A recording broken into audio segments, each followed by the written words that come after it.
Good morning, everyone. This is day 2 of the 2025 The Thing in Seattle. It's playoff day. I'm Ben Johnson, and we're watching Court 1.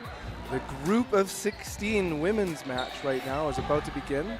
On the far end, getting ready at the line is Aggression out of the United States. And on the near end, in their group huddle, is Caffeine & Co. out of Quebec, Canada. Both teams performing well at this tournament. Caffeine's ready to go. Captain Karine Berrion for Caffeine & Co. going up against Captain Jillian McKenna and Co. Aggression already at the line. Pretty tight formation here for the Caffeine & Co. opening rush, so I would be expecting a double toss back. Lot of space by contrast on the Aggression end. Let's see, and it's Stone in the middle there, ready to receive the toss back for Aggression. Duarte readies, and good placement. And no connection. Oh, the refs are checking it. It looked like a soft drop. Oh, and some self-policing going on there, and showing why she's captain, Jillian. Oh, that's Nicole Pelicano there. Correction. Okay. Constantin with the pressure on Caffeine & Co. Duarte in the middle. Wilson, another guest, Duarte and Wilson for Caffeine & Co. Jodoin on the left wing for Caffeine. Burden to throw on Aggression. Sayward with the play call. She sends it solo above Duarte, who gets nice and low. Burden to throw on Caffeine & Co. Brousseau with the play call, spreading it out to the wings. 1-2, late trailer. This is its target. 5v5. And they send pop, taking out Constantin. Aggression quick to go to the back line. Neither of the wings providing any pressure. Let's see what they do on defense. All apiece, one shot, one fire, and Stone is eliminated. 4v4, it's very even so far. Brousseau stays alive. Quick pressure coming from Duarte, taking out Sayward. All passes out to the corners. 4 headed to the line again. They get to nether shots, and they take out Sure. 2-player advantage now, ball advantage, Aggression. 2 balls apiece. Aggression sends one under. Wide of Paris Jodoin. She sends it hard. It tails away from the player. Great throw. Now Aggression again. Crossing. Starting to call it the Canadian cross. But both countries doing a good job this morning. Using court awareness. Crossing. 1-2. Paris Jodoin ably blocking and defending it. Now Duarte and Wilson joining her at the line. One throw by Wilson. Protection by the wings. Slow to retreat.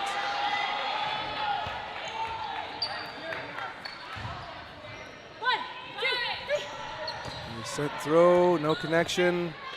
Cross, and a great counterattack. Eliminates both wings for Caffeine & Co. Now 2v2. Big change with that play. Double ball block.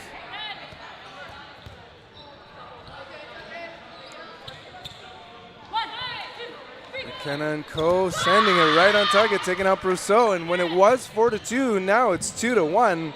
Advantage of Aggression. Leanne Wilson, hailing from Atlantic, Canada, stays alive from that one. Ready, sets, and delivers right on target. Shoulder shot. 1v1.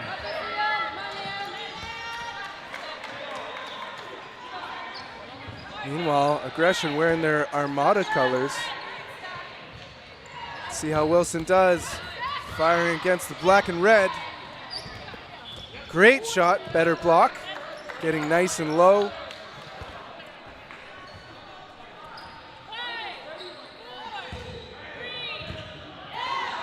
Wide of target. patience on the aggression end. A little bit ironic given their name. Good throw. Whew, a little whiz bang on that, just the movement. Big shot, and she stays alive.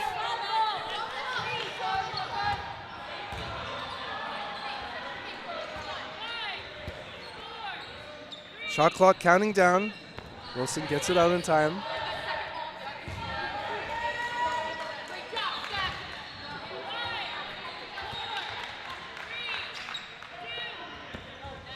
Ready, set, double ball block.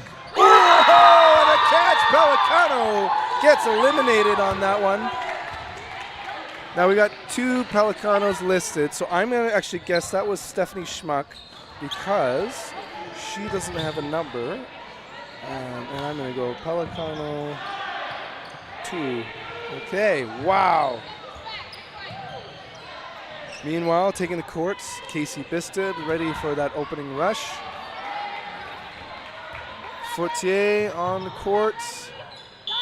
Let's see that open. Oh, and there's a bit of a finger pointing by Jobin Ross. And then a limb. So we mentioned Bisted, who's wearing a Stone jersey. Out to start the set. Jobin Ross putting pressure, returns to chat with teammates. Lots of balls on the Caffeine & Co. end. They ready, set, and deliver. Trailer missing the left wing. This is Sure and Co. sending hard throws back and forth. Better blocks, Jobin Ross. Shout out to number 10, Constantine. Readies with her teammates. They send multiple on target, eliminating the counterfeit McKenna. No, that's the real one. 4v6. Stone sending it, narrowly missing Fortier, who gets legs out of the way. Brousseau quick to the attack zone with teammates. Pump fakes. Big hard throw. Patented fastball by Paris Jourdoin. And aggression at the line, ready to go, set. Good protection by aggression player, and I think that would be Nicole Pelicano, the legit in the center. Stone throwing, pushing the other team back. Oh man, that was not worth it. Getting the ball, trying to get another. They had the advantage, they had players. They had a full court. Good aggression, good work aggression, let's just say it that way, as Duarte is limbed while Stone taken out. Trade situation in favor of Caffeine & Co.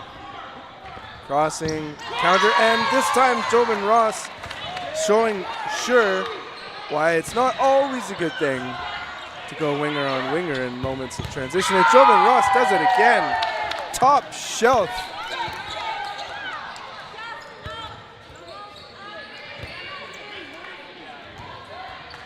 And that would be the second point of the match. See if both are going to get recorded. There we are. Caffeine & Co. off to an early lead. One of their strengths has been the opening rush, and I say that, and it gets bobbled. Giuliani now on the left wing, number 6. Corinne Biron wearing a jersey not with her last name. Captain Corinne, as Constantine is eliminated.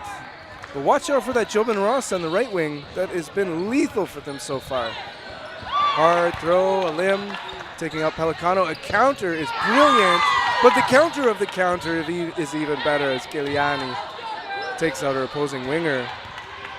Goodbye, McKenna. Big shot, better throws. Unable to block it, Giuliani. One thing I gotta say with these aggression women, they have great fastballs. They are right on target, hard hitting. I haven't seen much movement out of the throws, but the hits are hits. And then the downside is when it's on Jobin Ross and it's right kind of in that basket, it's been catch and catch, right? Hard throw, no counter attack. Now with that catch, we do get to see Bisted pump faking and teammate Sayward with the throw. She's exposed. Duarte electing to actually go another direction. And good moves here. So we have that Bisted throw taking out Jobin Ross and Biron taking the opportunity to go winger on winger. Duarte eliminated. 3-1 aggression in their favor, but multi-Canadian national player Corinne Biron takes out one. Now it's 2v1.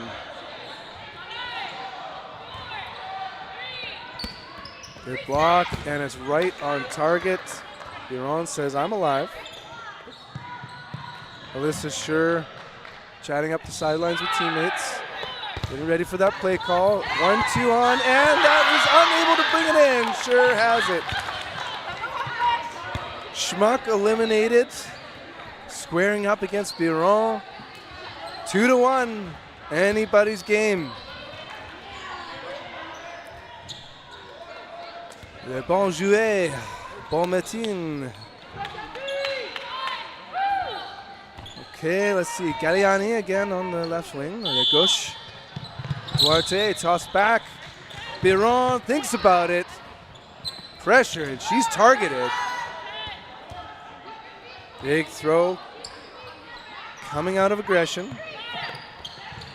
Duarte sends it at the winger and in and gloved by Wilson. Julian McKenna, I believe, taken out there. But pop. Now Wilson.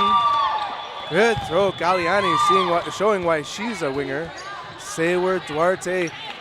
Quick eliminations make it 4-2 in favor of Kathleen and Co. Solo throw, Constantin. Somewhat exposed. I was surprised that Alyssa there didn't send one. Perhaps showing a little bit more patience after her aggression earlier.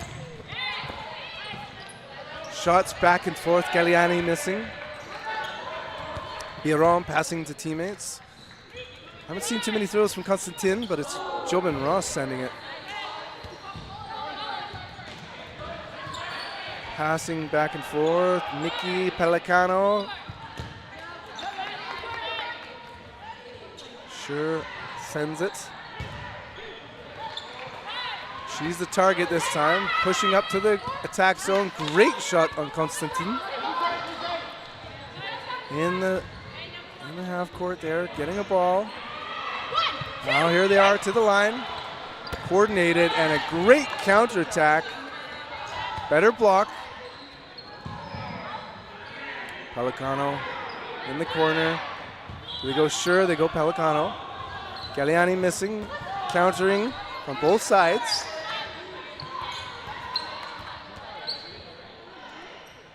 Ball advantage aggression. Ready, set, and they delivered. Two good throws, better block.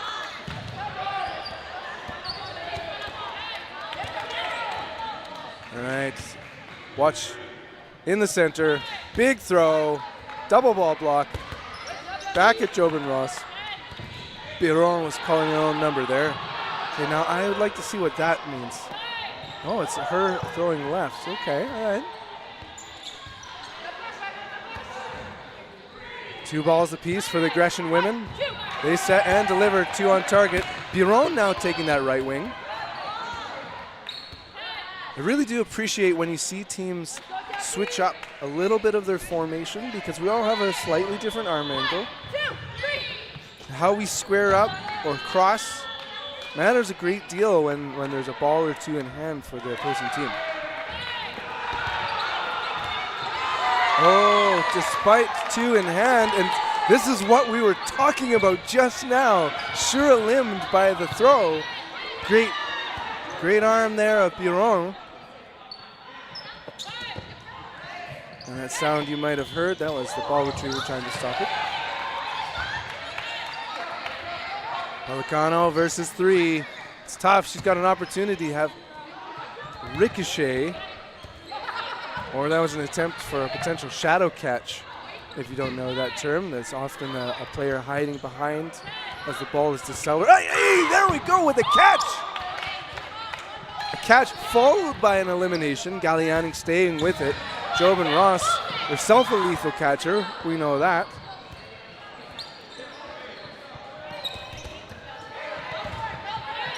Captain backtracking, getting nice and low. Making good use of our knee pads. Julie McKenna's got an under. And now it's crossing the line. Okay, 3-1. Excellent play work of both teams. Aggression staying with it. Caffeine had that early player advantage and stayed with it throughout. So let's see if there's any changes on the roster. Particularly Sure said, hey, do you mind taking that wing for right now?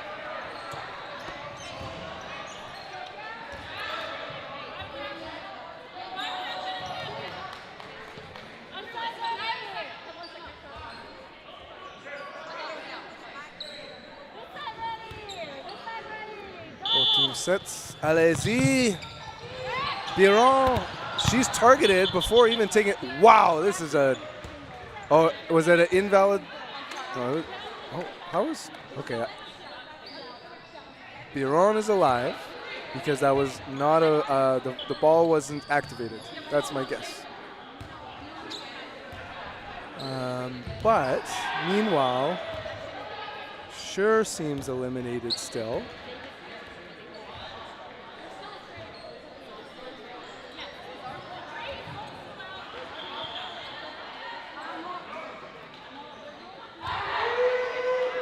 And the refs are confirming.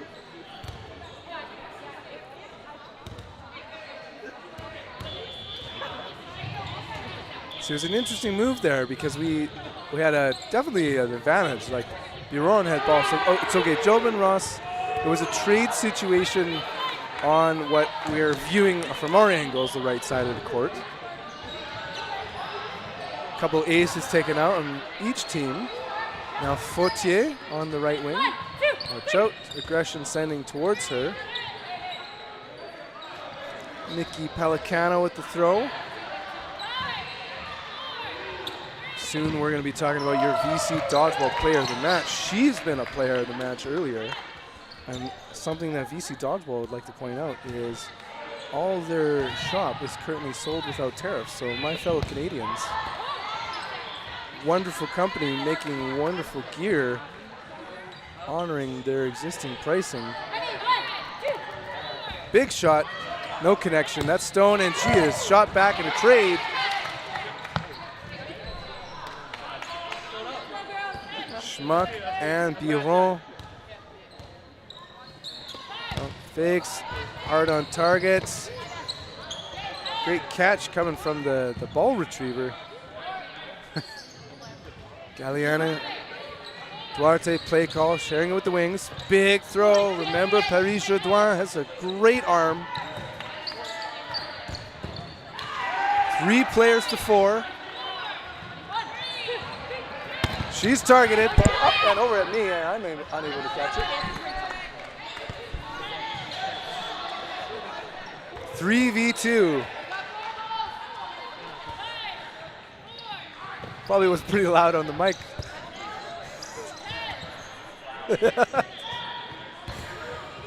Ball advantage right now for aggression.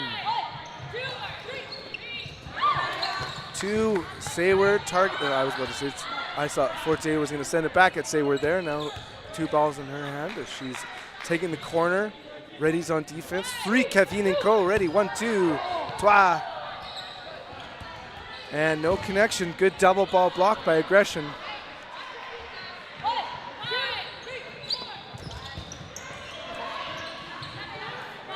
Forte providing the pressure. Duarte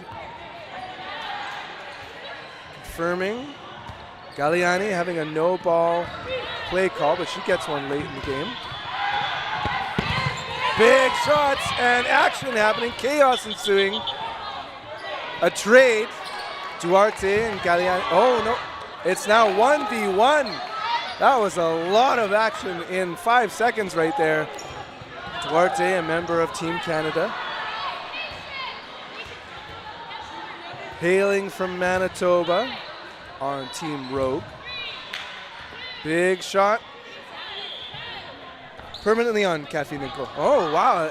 An interprovincial transfer. And did we see what happened there? Sounded like timeout, so I mean lineout. Oh, okay, yeah. This is, times. Okay. Okay. Wow, I love our nation. Okay.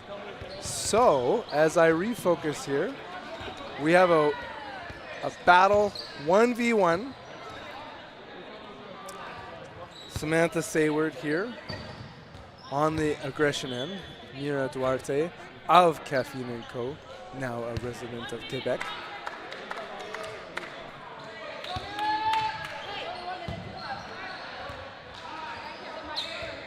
Well, that is a get.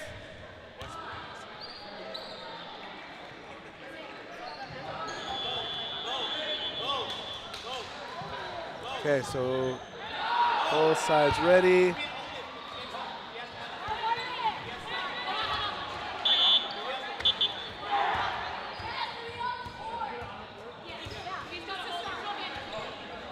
Let's touch that back line. Is that what we're saying? Oh, the ball's on the court. Yeah, okay. Thank you, Mitch. And we're ready to go. First shot fired. Active blocking from Mira Duarte. Ready, sets, and delivers wide of target. Hard throw by Sayward. Good mobility from Duarte. Keeping distance. Going back, getting nice and low. Clear of the line, now straight up. As Sayward pulls away.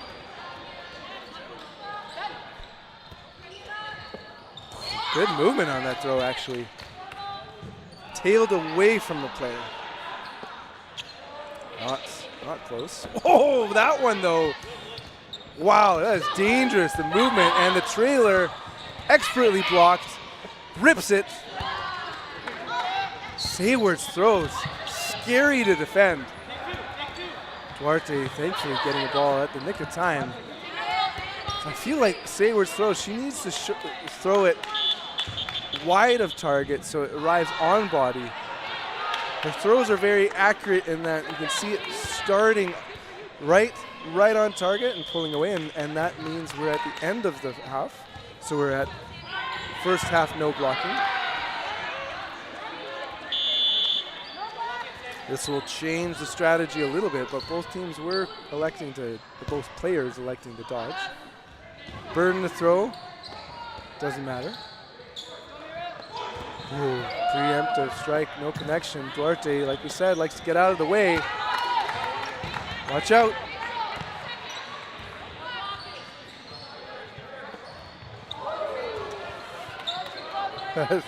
Just a hair outside that back line.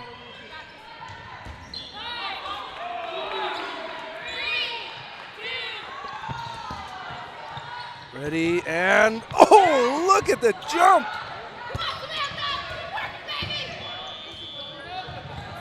Le bon temps en Seattle for the Caffeine & Co. Duarte, two in hand, same with Sayward. They send it at each other. Oh, I love the movement in those throws. Oh, just connecting. Sayward frustrated. Un point at the half. Oh, the score does not show how overall the last 10 minutes of that 20-minute half has been so close. So as we transition to that second half, I want to remind you in a moment you're going to have an opportunity to vote for your VC Dodgeball Player of the Match. And how could we not make two of them at least our solo fighters here in that we had, I would say, my top two, definitely Duarte, Pelicano. And then good opportunities done by Jill McKenna. Well, Sam Sayward there was doing that, so we're going to put her on the list.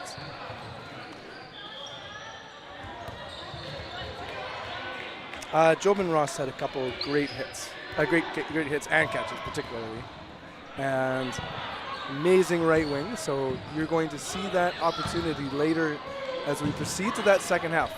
So meanwhile, it's comeback time if you're Aggression. Their play call, they're ready to go. Not huge differences that they would make. Perhaps a lesson learned that they had is like, hey, it's great that we have a hard fastball, but when it's in that catch zone, so under shoulders, above knees, aka the breadbasket, there's no chill. There's all adrenaline here with the Caffeine and Co women, right? They're not very chilly, and so they're just gonna stand there and take that ball, and they kind of have that like almost kind of machismo, like ball slam energy. You might almost say like a little bit of aggression. So if I'm Aggression, I would be watching kind of how we saw Sayward's throws, how they trail away from body. Good throw. I'd actually like that was both were examples there, even though they didn't touch. Shots, Pelicano staying alive. She's saying, no, I'm good, as Jobin Ross is eliminated. This is the start. Oh, okay. So actually, Pelicano called off. And those moments like this, you got to just listen to the ref, walk off, restart. Big shot wide of target. And it is coming over to our area, so slight distraction. So 5v5. Captain McKenna pushing into the attack zone. Sure sends it. Missing Brosseau. Stone protects.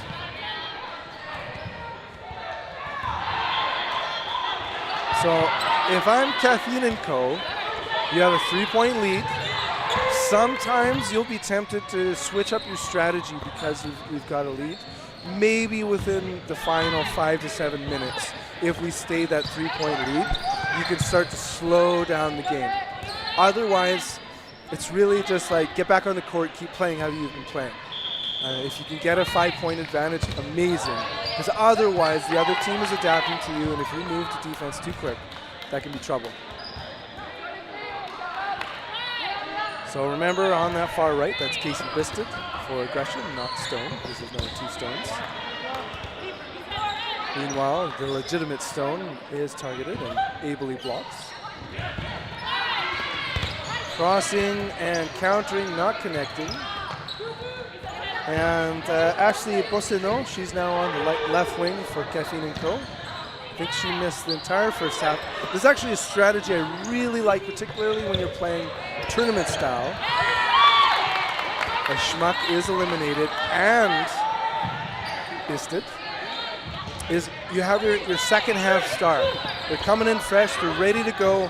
The other team has no idea about this person's play style. It's a 5-player to 2 advantage, but a ball advantage for Aggression. Getting low. Pump fakes. Fortier on the left wing, late to receive the play call. Wilson and her throwing. Sure, checking with the refs. She said, I think I'm good. But maybe she's not so sure. Sorry, dad joke right there. I'm trying to avoid a Stone one. Solo wide of target. Play call coming from Giuliani. She's got a ball now. Hard throw. Again, like we said, we're still learning what Bossino is like. It's an advantage when you're Caffeine and Co. with such a large roster. Stone getting small and kind of using that hip mobility, shoulder.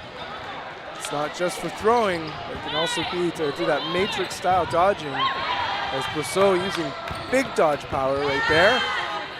Putting on a clinic how to be prepared for a block. Often we see players at a more recreation level that just put ball towards ball. You see that her hips are moving away, knees, setting her body as well, as Stone is eliminated now in a 1v5 situation. Earlier we talked about the shadow catch. You notice Leanne Wilson in the background was ready for that. can see that with that W formation. Little safety moment here. So confirming, we good. 3, 2, 1. Oh! Well, again, Brousseau, we're learning, we're learning she had a throw that was kind of unconventional. Maybe like almost like a sidearm delivery. Yeah, like it did. And it just went right under the ball. Very strong throw, and I get when you're playing dodgeball in that tournament format, it was like a secret weapon that they brought out. So she's now moved in. Okay, we're ready to go. Let's see it in action. Big pump fake. Does take the win. Burden to throw will be on Caffeine and Co. Throw going low, very much thrown low on Pelicano, so no worries for her this time around. Throw by Constantine. She's not throwing it again, this time by Forte. Burden to throw on aggression. They've got the extra ball, and they send it right on target, and a catch! Second half hero, Brousseau's already back. She barely had time to get off court. Referees conferring for a moment.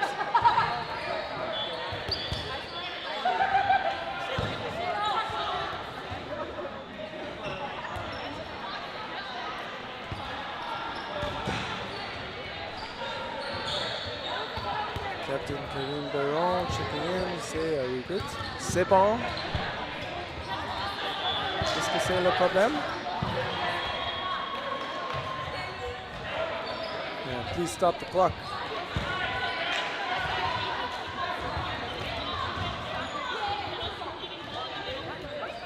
And we're going to make this a neutral ball. 5-4 player advantage for Caffeine and Co. Brousseau making a quick play call, calling her own number, but unfortunately letting that slip high and outside. Mariano play call, and Wilson right into the pocket of Pelicano. Bringing back Sure. Brousseau getting out of the way, pressure by both wings. Oh, that's a good one. Sure, not back on court for a whole minute. They want to make sure one of the aces of this aggression team doesn't affect them this set. This time, watch McKenna on the right. Yep, she's the one throwing, pushing back and throwing, countering. No limbs.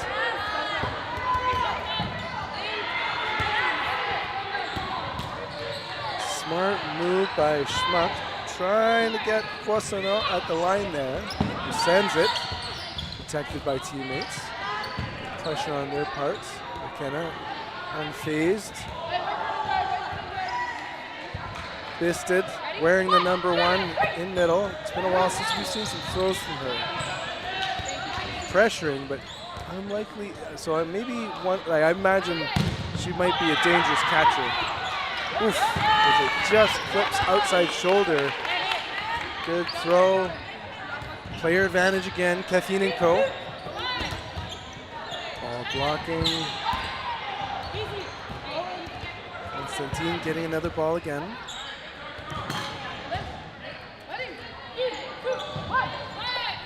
So if I am Caffeine, I'm still focused on the corners. I'm particularly focused on McKenna.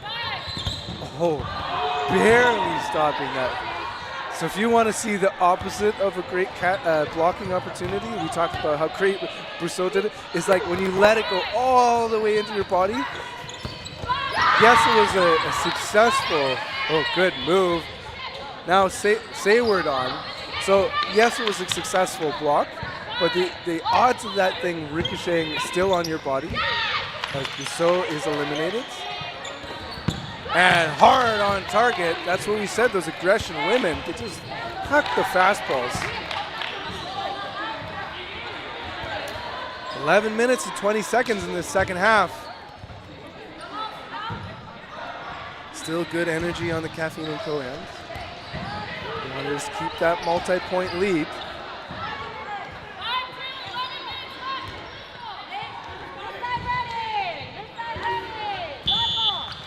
Watch that opening rush. It's been an advantage for Caffeine.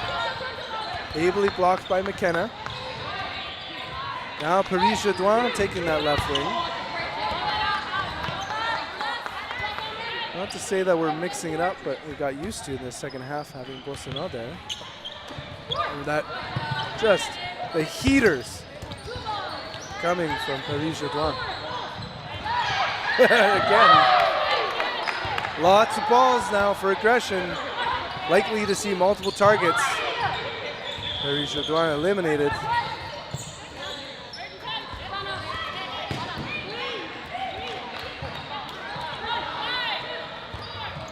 Between targets, quick into the attack zone. Not Pelicano. Schmuck eliminated by the hard throwing Duarte. Sayward now taking the left wing. Oh, so much movement on that Sayward throw. Remember that from the end of the first half. I imagine it's hard for her to square up on targets because it's almost like a knuckleball and it has a life of its own how it moves. Absolutely lethal if she can always kind of control its end destination. As Fortier getting out of the way, staying alive. Burden of throw will be on Caffeine & Co. 5v5.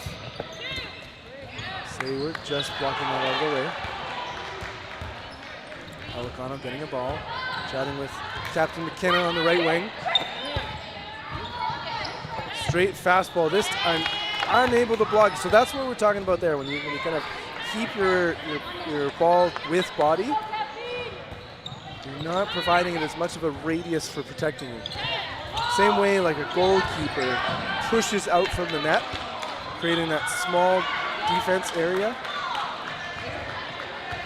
Duarte play call, saying, Forte, we want you to do it. Sayward protects. Ball advantage aggression.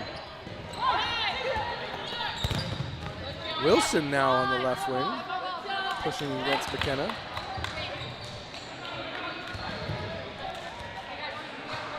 So if I have any advice right now for aggression, is to try and bring some of that aggression. Oh!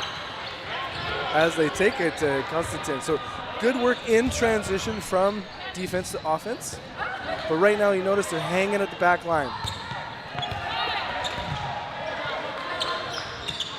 So they're, again, a strength, pushing post throw. But we want to scare back Caffeine. Bisted stays alive. Sayward solo throw, protected by Stone. Caffeine & Co. with the burden. Ball apiece. Solo throw, Fortier not connecting.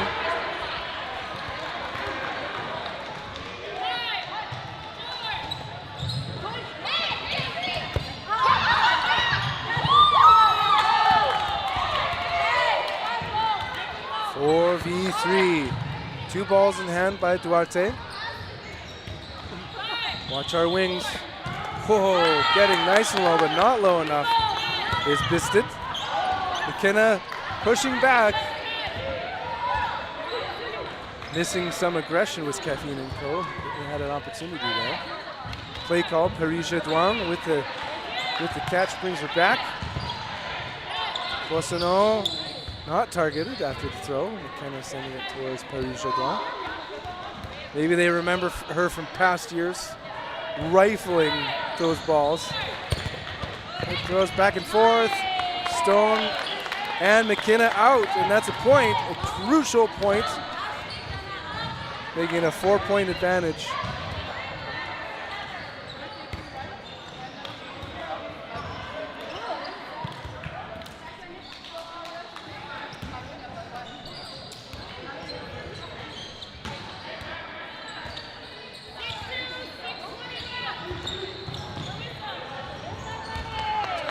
4, 5, 6. Here we go.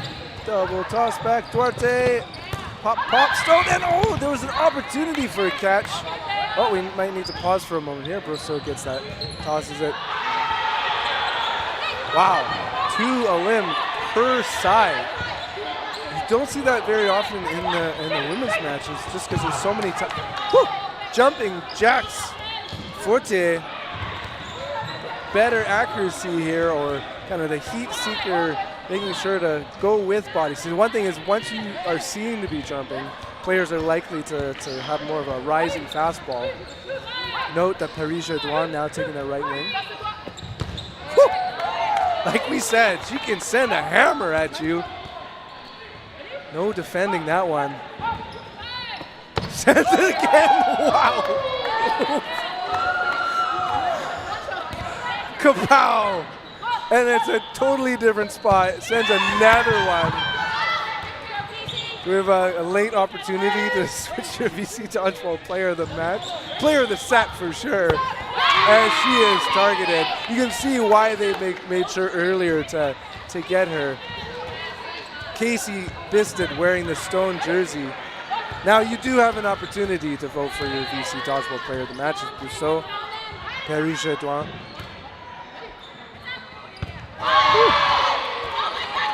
I mean, Jobin Ross is actually, as you can see, it's like, it's not like she was debating the throw. She was just like, that ball had eyes. She was moving around. This is eliminated by the Brousseau throw. Big lead now. So, like we said before, this is an opportunity if you're Caffeine & Co. 4 minutes and 20 seconds remaining, that they can switch things up.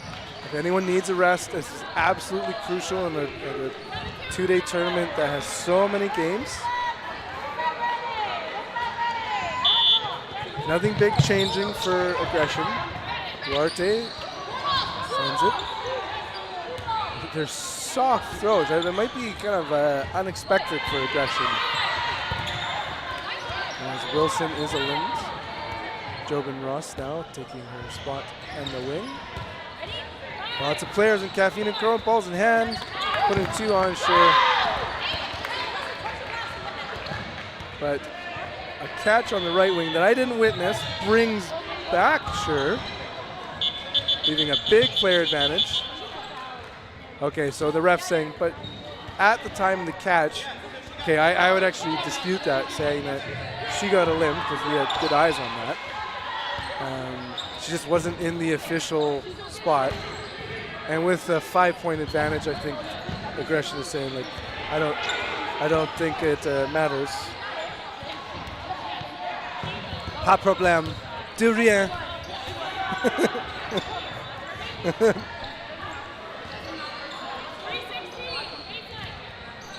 Je ne comprends français.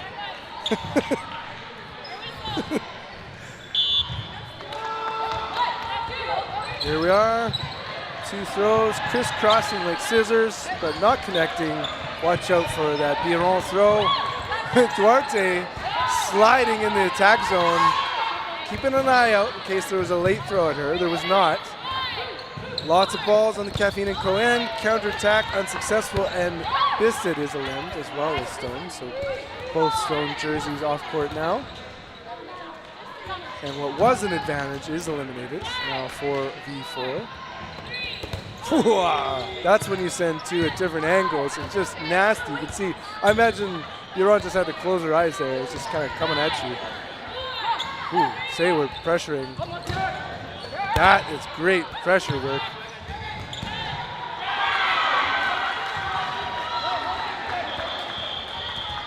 Player advantage, aggression, it's their burden to throw. Shot clock counting down against them.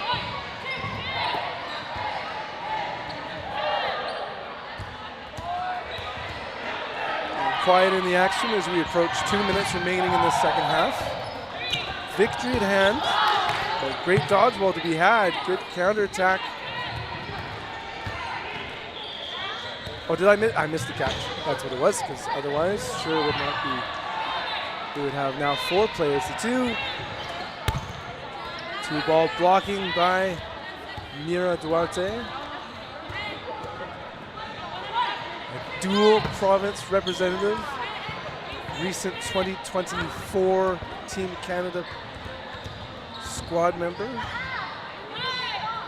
And side to side with Fortier. Big shot, McKenna ably blocked.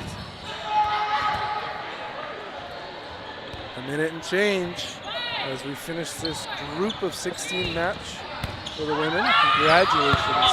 Oh, and well played by first-time participants, Caffeine and Co. Unlikely to be last-time participants with a performance like this. C'est la première match? What's match? Yeah, partie.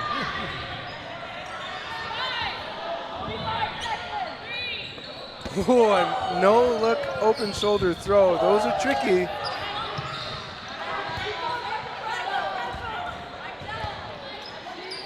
Schmuck readies and just clipped.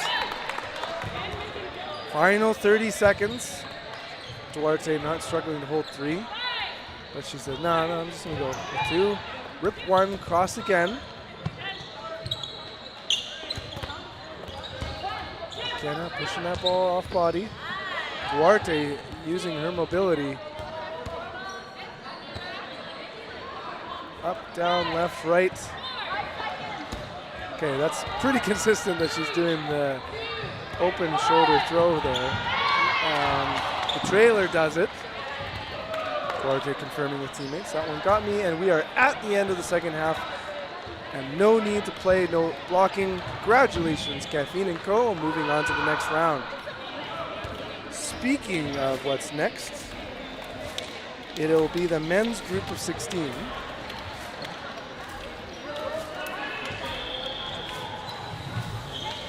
Okay, so there's been court switches. So it'll be Nemesis versus Invasion. Until we're told otherwise. And so that will be at the hour, so we'll tune in a few minutes.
Welcome back to the 2025 The Thing Championship in Seattle, Washington. I'm here, Matt Wood. I'm Kellen Estabrooks. And we're here to watch the 8 versus 9 women's matchup, Invasion versus Nemesis, both primarily USA-based teams, and they're looking for that spot into the winner's bracket. It's a real good game. Yeah. I'm excited. On the other courts, we got some other big games as well. Maybe we'll keep you up to date with if we can see the scores. Yep. We got Shred versus Outsiders on a far court.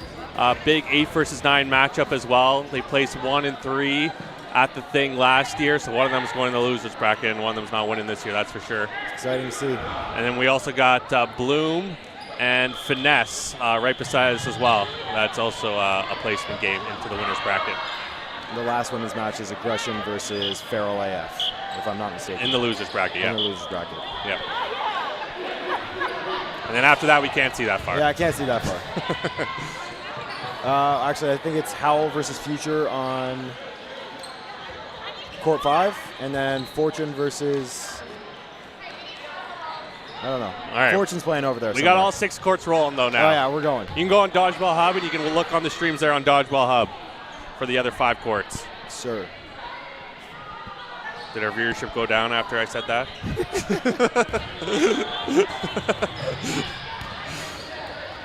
If you haven't subscribed yet and you're still listening to us, hit that subscribe button on Twitch to dodgeball.live. You can use your Prime account for that free subscription. They really appreciate it. We're still getting set up. We're looking for some purple balls here right now. We've only got 4 balls in the court, which is not enough balls to start a match. No, it isn't.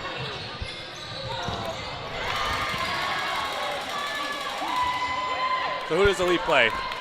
Elite plays the winner of Future versus Howl. Okay. And you guys have the winner of Shred versus Outsiders. The honor. The honor. Congrats for coming in first. Yeah. We deserve that one. You did. All right, we're about to get started here. 40-minute matches, 20-minute halves. We got the opening rush with Nemesis taking the first throw. Not successful. Oh, big hit from Invasion there. Oh, got a red ball on the court. Nemesis getting extra time to make a call here. Coming up to the line. Oh, big grab. Big grab on Megan McCaffrey, too. Not an easy person to grab there.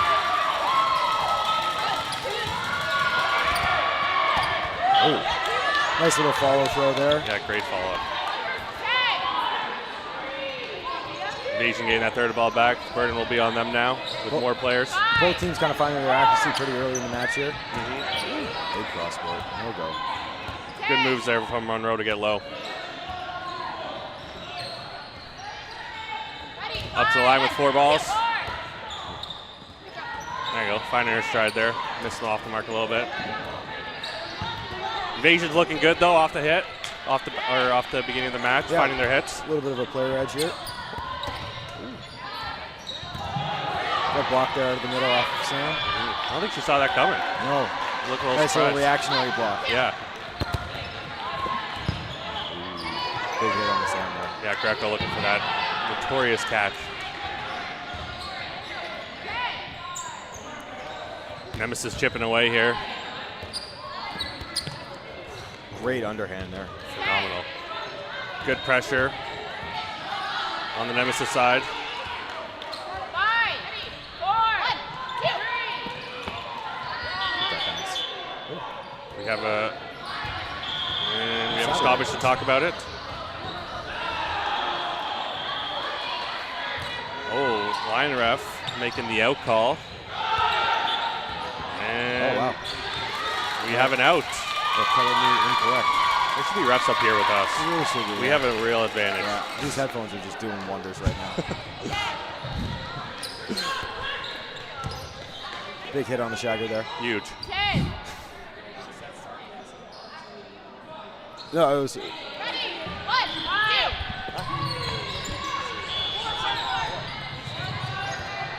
2. I could hear it. No, it was good. Yeah, it was good. 4 players on the invasion side. No, this is a real thing, yeah. Producer Mitch. Just getting the feel for our style here. Oh, big. Huge hit by for Monroe 1 there. second there. Yeah, she saw. Took advantage. Mhm. Ooh. A little miscue there. Separate targets. Invasion 4 balls coming up to the line. Good double throw there. Great timing. Down to 2v1 for Invasion. Good dodges.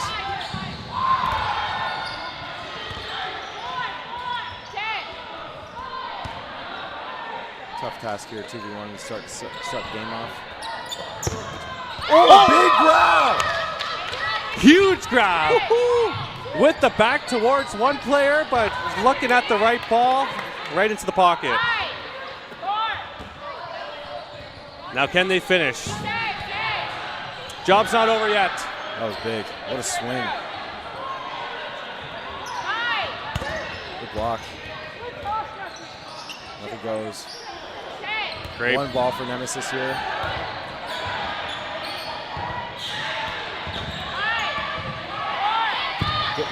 Good toss. Oh! Big grab to end the set there. With authority, With too. authority. Let's go. We got 1-0 Nemesis now, making a big comeback, coming back from a 5-3 and chipping away. A few big grabs at the end of the set there. So there might be a trend in this game for some big grabs. That's what we get fired up for. Exactly. Love a big grab. Neither team choosing to throw off the opening rush. Nemesis won the point there since they're burning first. Ooh, big hit in the middle there.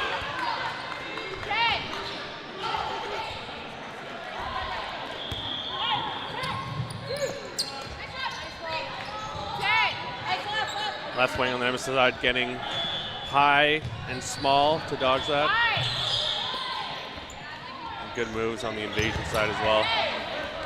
Everyone has good eyes right now. Everybody seems very composed. Big crossbow with the arm. Ooh, big hit on the cleat. The right wing on Nemesis is really feeling it now. Gong.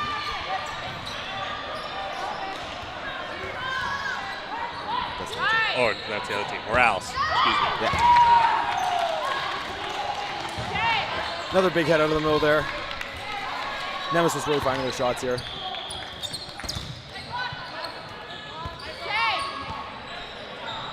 Good block out of the corner here.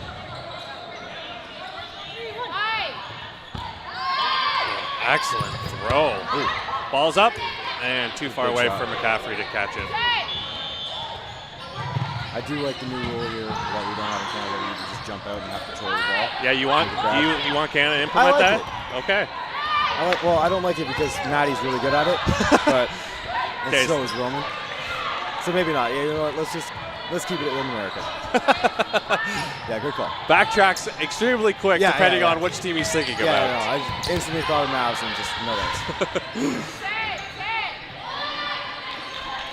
Invasion with 1 left against 5 on Nemesis. Seems like a tall task. Maybe just look for a grab here. Yeah. Early in the game. Good And big grab. Kalen Estabooks with the call. Thank you very much. I'll be here all day.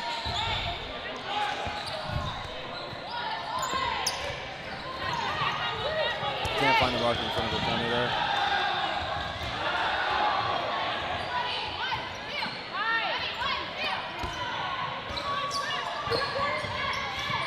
Good pressure on the Invasion side to backtrack Nemesis and make sure they don't keep the pressure on deep down players. Very close match so far. We're about almost 7.5 minutes in. Yeah, only 1 point on the board. Point so far.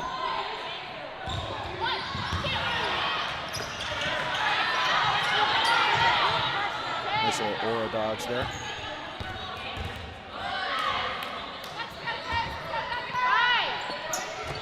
Oh, double throw and good moves by Monroe. Looking at some of the scores on the other courts here. Finesse versus Bloom is tied up right now at 1-1. Good block by McCaffrey there. Aggression versus Farrell AF. They're up 2-1. And I think Shred is up 1-0 on Outsiders. Or, I'm sorry, I'm looking at the wrong side. Outsiders is up 1-0 on Shred. And then, yeah, can't see that far. Yep, we're done. It's too far. Get some binoculars to look at the rest of the scores. And she's got another big test ahead of her.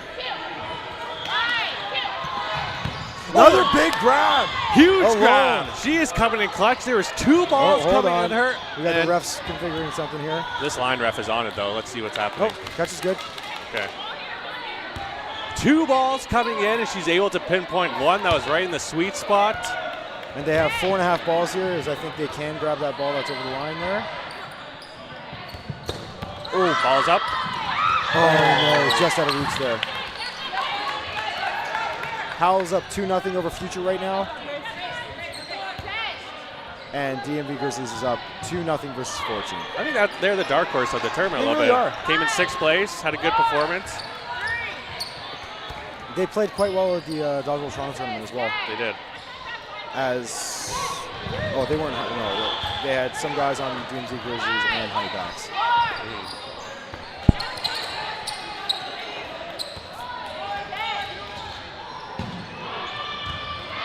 2v2 now, Invasion chipping away from a 5v1, and now we're even.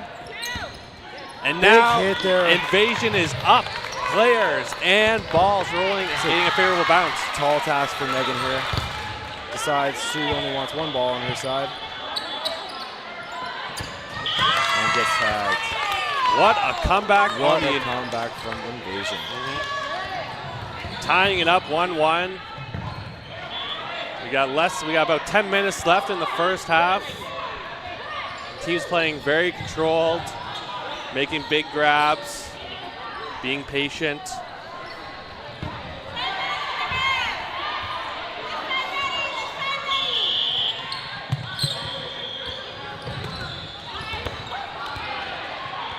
Each team choosing the throw there.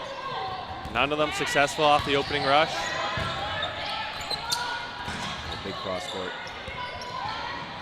Doesn't hit the mark. What do you think? You think you're going to target the Invasion's left wing now? I think you're going to have to. Get her out as quickly as possible.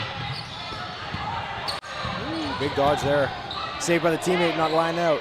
Nice. Oh, big hit.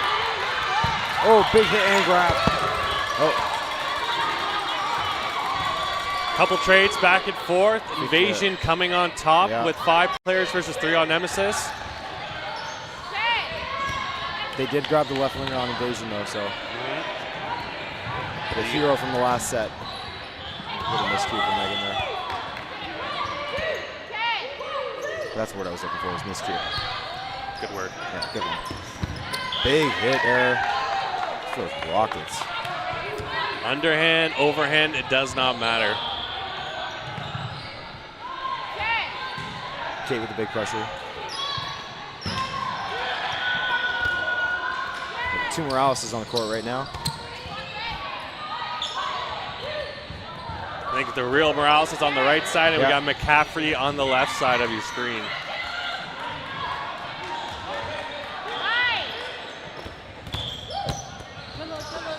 Good blocks. Megan with the free shot there. And we are conferring once again. That was a hit or a bounce. Not too sure. Megan kind of blocked my view there on that one. I had a good luck, but we will let the refs do their job. That's what they're paid to do. Yeah, paid. $200 a match. Right? That's American, folks. 200 American. 200 American. I could buy a house with that. I'm a millionaire. And we have it out. Oh, we have it out. Good hit there from Megan.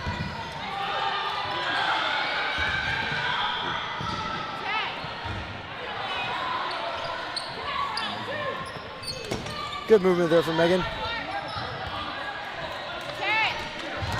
This is the game of chip away here. Yeah, it really is. Down player seems to be the advantage. Ooh, big hit from Megan there.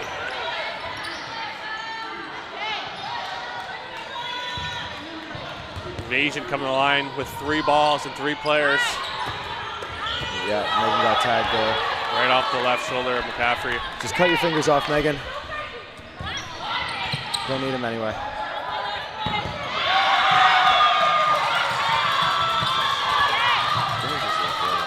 Left side Invasion choosing not to throw there. Maybe some PTSD from the last game. Ooh, nice little windmill. Love a good windmill throw. Pump fakes on the Nemesis side, choose to throw, and gets tagged. Good honesty there. Real good game going on now. It's 2-1 for Invasion. I think the rest of our courts, Aggression is pulling away with the lead 5-1 on Farrell AF. Tied 1-1 on our court 4, Shred versus Outsiders. Tied 1-1, perfect. Good game over there too. Bunch of good games going on. This is my 4th time at the thing, and this is the closest the competition has been for sure. There's been so many ties. There has been, if you go on Dodgeball Hub, you look up the standings, you'll probably see there's more ties than wins or losses on there. Yep. I mean, more ties than losses. We came 2nd place with only 15 points. How many ties did you have? 3. Oh. And they're short games, 24-minute games. Yeah. It's just such a well-ran tournament. Yeah, you got the global clock, so everyone stays on time. Good block there. And you got a line out, though. Oh, no. On Nemesis. 42 ties. 42 ties. That's insane. It's a lot of ties. Again, it's just the closest this competition has been over the years. Outsiders normally dominating on the men's side, but having a rough go this year. A big hit on the sand there. Big catch there. Huge catch. On her back feet and able to bring it together. Excellent catch. This is great form. This is a very good game going on.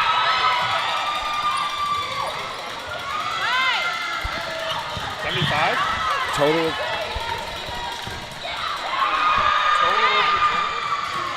We're just calculating losses here because we're just gonna play the statistician game. Oh, big grab there. Nemesis maybe have learned their lesson now to not throw a single on the left wing on Invasion. Oh, there goes a single. Another single. Better placement though, low. Yeah. Again, a lefty throwing is a little tougher to track than a right-handed thrower, in my opinion at least.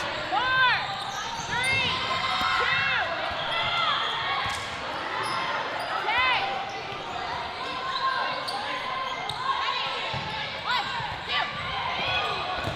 2. Good dodge there.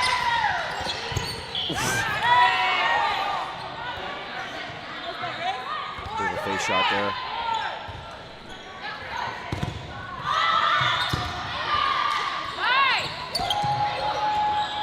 Coming up with a big block, Monroe on the left wing. Getting high and putting the ball right in front of her face.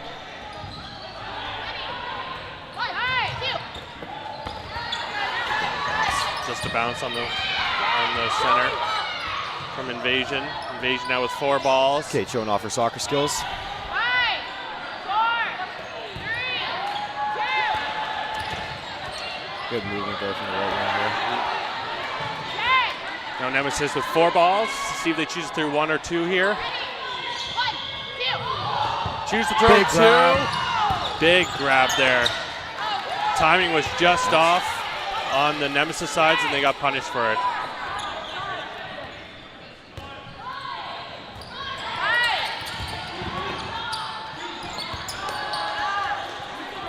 She's looking for that grab here. Ooh, good idea. Invasion was not looking there. Well timed, just unlucky.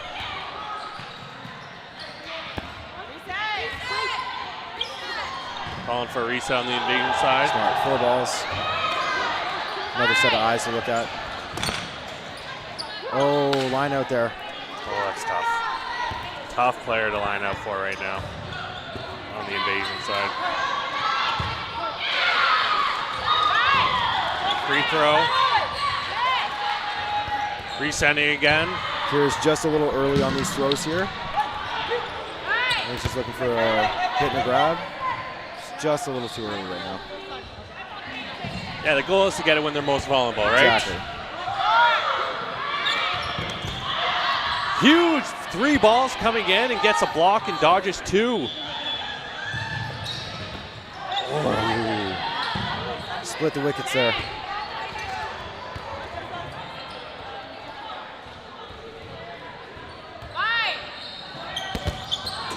Block. Doing an excellent job to keep the eyes up front, blocking the balls that are coming her way. Just less than 2 minutes here on the clock for the first half. Good block there out of the middle. Favorable bounce back, getting her 3 ball, getting Monroe's getting her 3 balls back.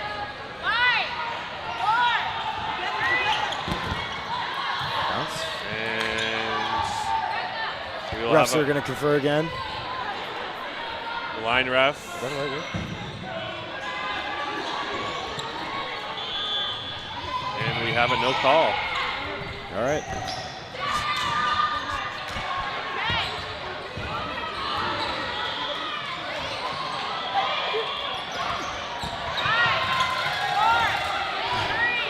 Little tiptoe to grab the ball over the center. There we go. Now we have a hit. Now we have a hit. This one will probably be the last set of the first half. 3-1 Invasion so far. It's been a good game. It has been a good game. Beside us, though, we have Finesse and Bloom. Betty is blocking the score for me right now. Bloom has but I 2. see it 2. And 3? 3-2 for Finesse. And something big just happened on the outsider shred game.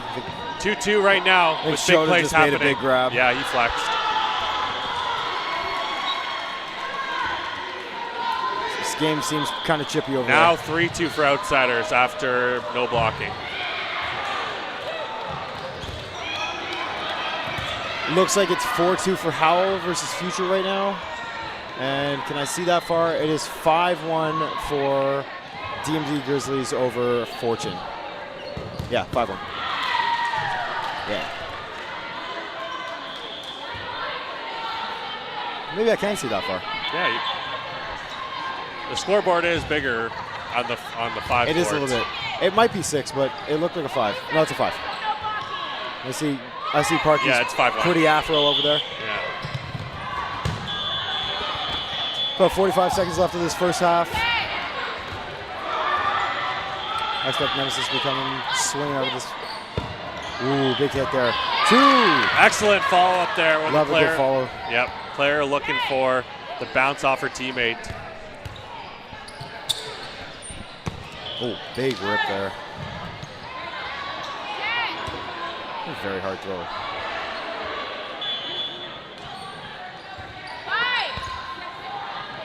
Good block there from. Oh. Nice little trade there. Great trade on the Nemesis side.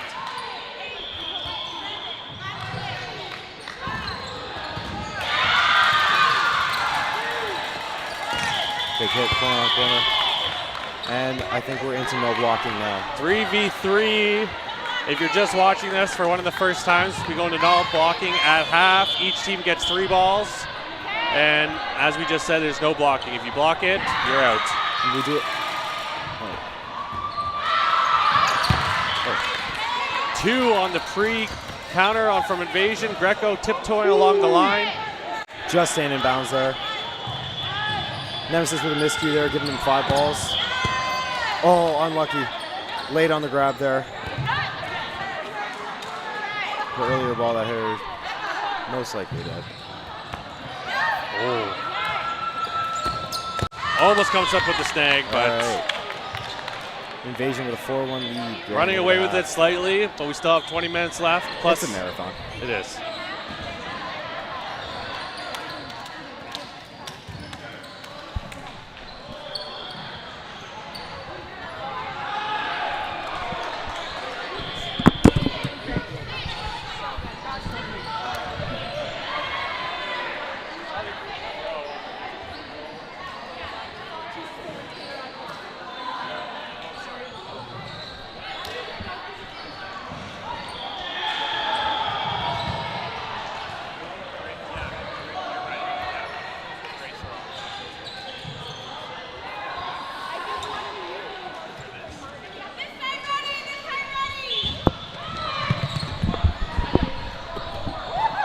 back. We're back.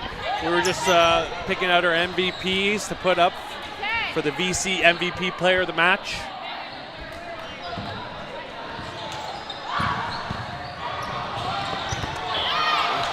Teams are ready to go, so we had a quick half here. We generally get about 2 or 3 minutes. Yeah, we still had about 3 minutes left on the clock that I saw on the board here.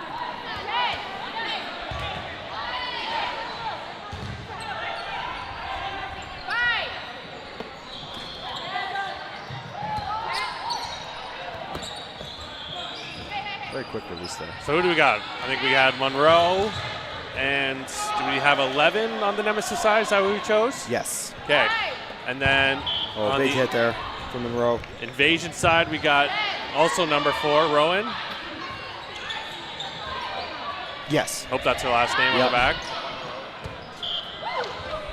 Oh, Mitch. Mitch the ball. Mitch. Ball. There you go.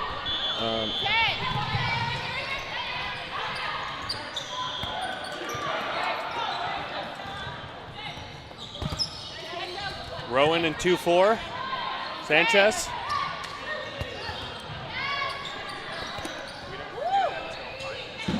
Okay.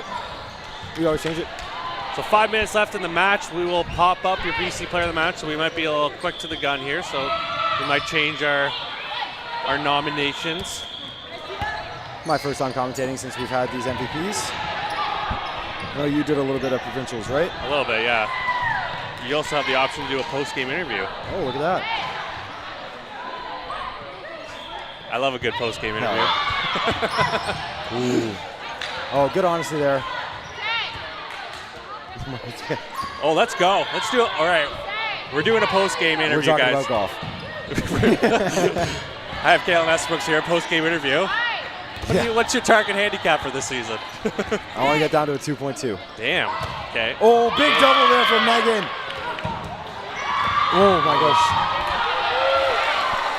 I think we're going to have to start looking at the other side of the court. Oh, big hit there. 1, 2. Oh. 5v1 is alone. Oh!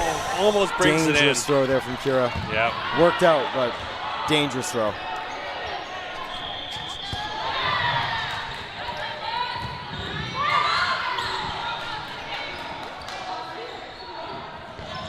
So Nemesis chipping away back here, down 2 points, lots of time left. They're 17 minutes left. They're burnt. Nemesis burned the throw, choosing not to throw. Coming together for a 3-ball play.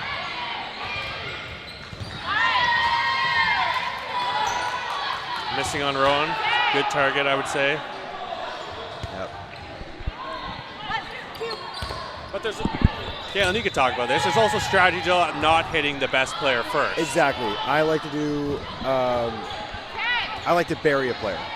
So go for like a not so high priority target, even though all these ladies are very high priority in my opinion. And then getting the player who's been kind of beating us. There you go. For our Canadian viewers, it's like hitting me first on Mavericks. No. Low priority target, No. then let the big boys. Roman first, for sure.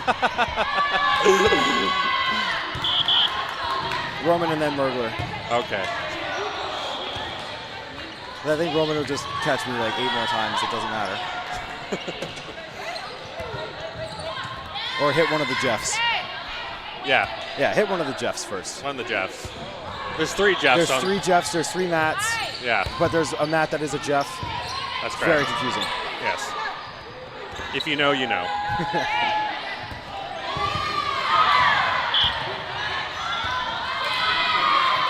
Invasion coming with 4 balls, missing high.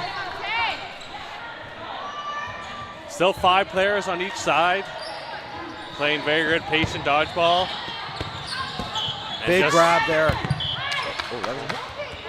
bang, bang, bang there, just as I say it. A lot of things are happening now. Invasion comes up top. No one getting out on that. On those plays there. I think there was a hit, but there was a grab here from Sanchez. Okay. Too much going on real quick. I don't know how the refs do it.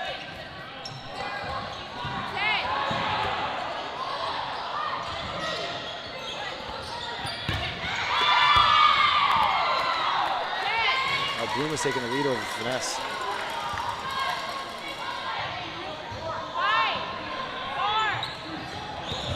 Oh, big grab there from Kate. 6 players on the Invasion side versus 1 on Nemesis. Nemesis with 5 balls. And Sam with the grab. Probably the target you Don't want to throw a single one? Yeah. Yeah, when we were playing in Toronto, we were playing co-ed. My team goes, hey, we're not allowed to throw at Sam solo. And I said, I don't want to do that. I've been told the same thing at a tournament, and I'm like, bet. And then I got caught. But it's fine. It's fine. It's always a challenge for me at that point. Absolutely. I got the same mentality. Oh, big rip there.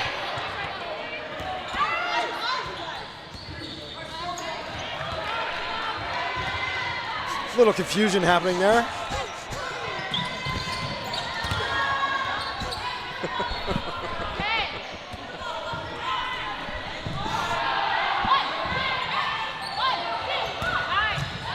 A big hit from Kira. Big hit. Nemesis.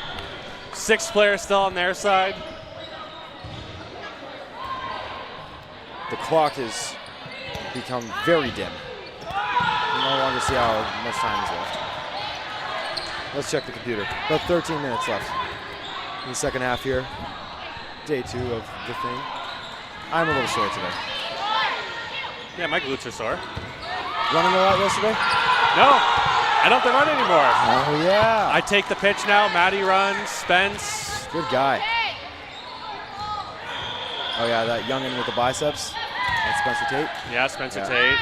Chenko sometimes, you know. I got to get easy on the mats now. I mean, Chenko should run. He's like 7 years old. Yeah.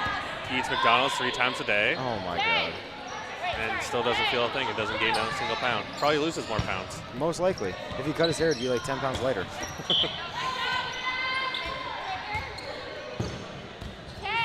I actually saw Merger running yesterday. Yeah, he'll run secondary. Yeah. Bearded Mergler. They really don't want me to run. I'd be like, I'll run second. No, Matt. No, you stay back. More of a chance of Joel running for the secondary pitch than you? Maybe, yeah. Who are you guys missing this weekend? Just O'Brien? O'Brien, yeah. O'Brien and Rich. Oh, yeah, Rich. Rich is teaching some tennis lessons today. That's my guess. I didn't even know, to be honest, it's such a mystery. I didn't even know he was a tennis teacher. Oh. A tennis coach, yeah.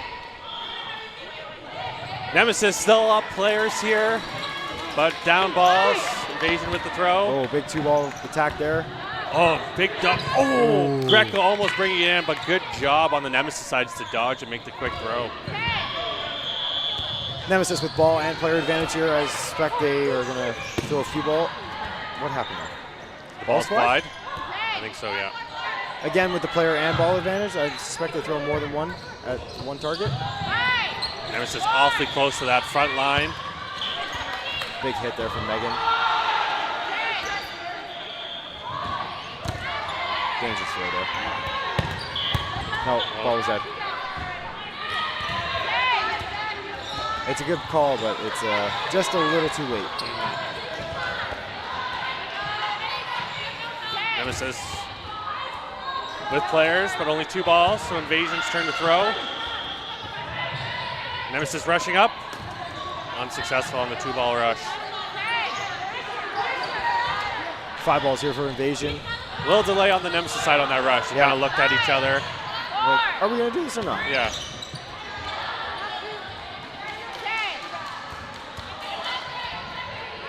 Let's see if Nemesis goes for the 2-ball rush again here after Invasion throws. They're creeping up, creeping up. Here come both of them. 1, 2. Great movement and dodges. Forceful block there. Keep stepping on my court.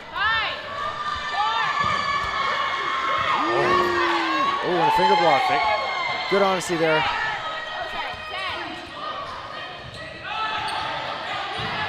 Cross-court throw, successful. And the block chipping away from a 3v1 down to a 1v1. And And gets the another finger block kill. there. Good honesty there from the Nemesis side.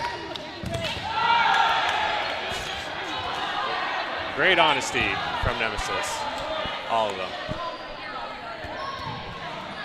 Score check. We have 4-3 Outsiders. We got 4-4 Bloom versus Finesse. We got 8-4 Aggression. for aggression against Farrell. We got 7-2 for Howell. that game is getting a bit far reached Big hit there. for future. And on the far It is court, 8-2 for DMG all right, Grizzlies. so that's also a That is also kind of bit out of reach. bit out of reach here.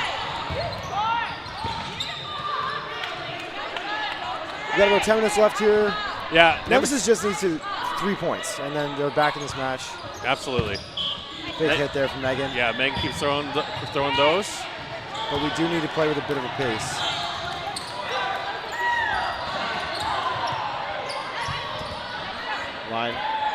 Line out there from Grace. Hey, good job on the Nemesis side to rush him down and make him line out. Just scared, you know. Yep.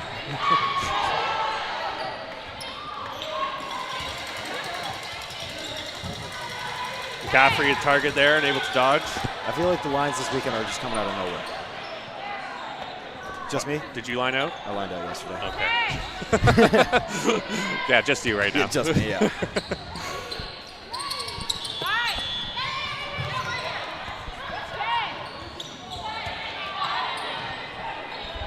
Nemesis with double the players against Invasion. 2-ball play. 2-ball toss. Successful. Successful. Yeah, both hitting.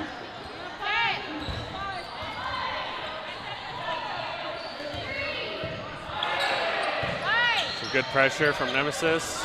Baiting only 1 ball. Invasion only throwing 1. Probably just trying to drain the clock here. Absolutely burning. Yep.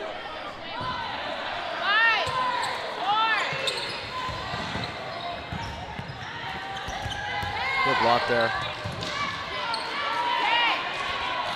I suspect they're going to come up and rush every single time now.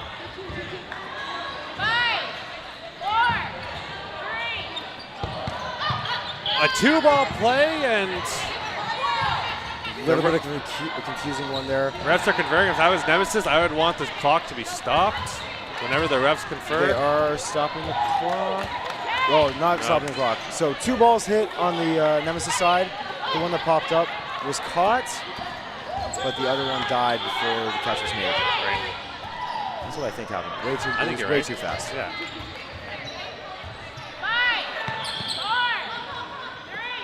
Oh. Good throw. Almost came in And with a a big ricochet grab. for the ball.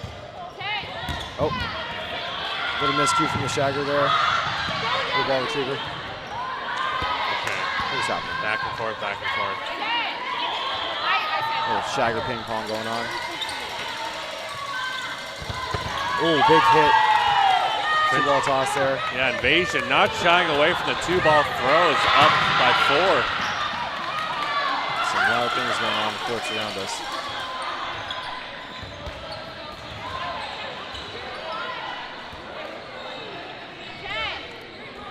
Nemesis has got to finish off this point in a hurry. And that was a bounce. And Nemesis only choosing to throw 1 there. Good There's- block. Okay, good block. I did not know she was holding 2 balls. Yeah, neither did I. That second ball was hitting for me too.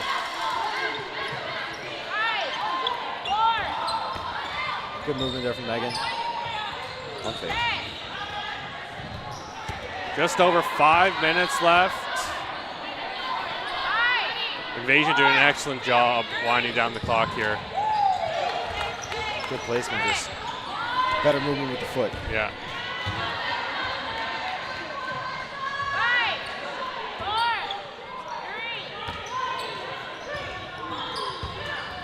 It's probably about time that we have to start going for grabs here.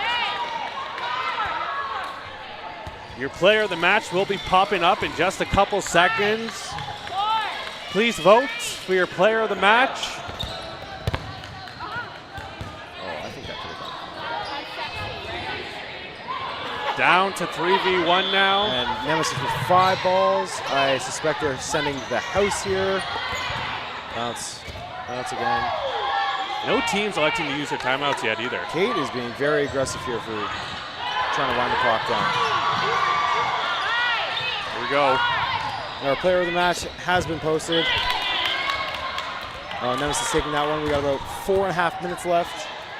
In Invasion, we have Sanchez, Nemesis, Monroe, Invasion, Rowan, and Nemesis Morales are our candidates for MVP for this match. Get your votes in. You can hold me. Matt and I getting a quick stretch in. A little sore from day one. Oh yeah, 8 games. It's a heavy burden. Had a nice ice bath last night, trying to get the legs moving again this morning. So did we. I had my first ice bath yesterday. Oh, and how was it? I lasted 9 minutes. 9 minutes? Yeah, just my legs, just my bottom Okay, half. yeah, I lasted 4. But I'm still Full hurt. body? Full body. Okay, that's a lot different. Yeah. Once you get to the chest and the heart. I had to yeah. get my lat in there. Right. She's screaming at me right now. Oh, burden on Invasion here. More players. Good block there from Megan. Big swing there. Good blocks. Okay, now this is a little desperate here. Get some points on the board. We got about 3 minutes left. Good hit on the Greco. Yeah, you got to do it. Hold on. What is that? Stop the Refs clock. confirm. Stop the clock. Stop the clock. Stop the clock. This is where our coach comes in handy. Yeah, coach comes in handy here as they had 3:08 on the clock when this started. We'll see when this is done. I know it's really dim.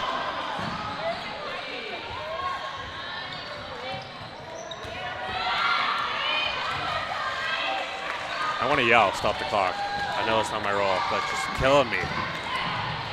Lost about 40 seconds there. Yeah. All right, so we had 2 out on the Invasion side now. 1, 2. 1,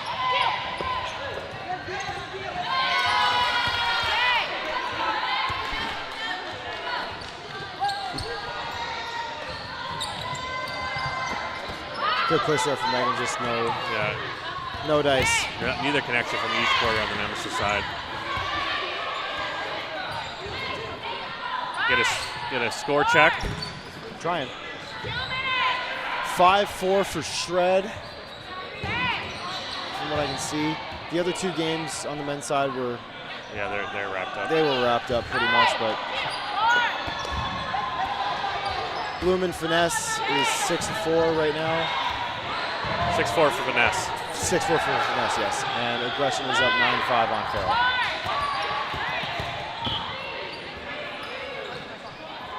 Got a minute and a half left. Big hit there. Excellent That throw. was very loud. Yeah.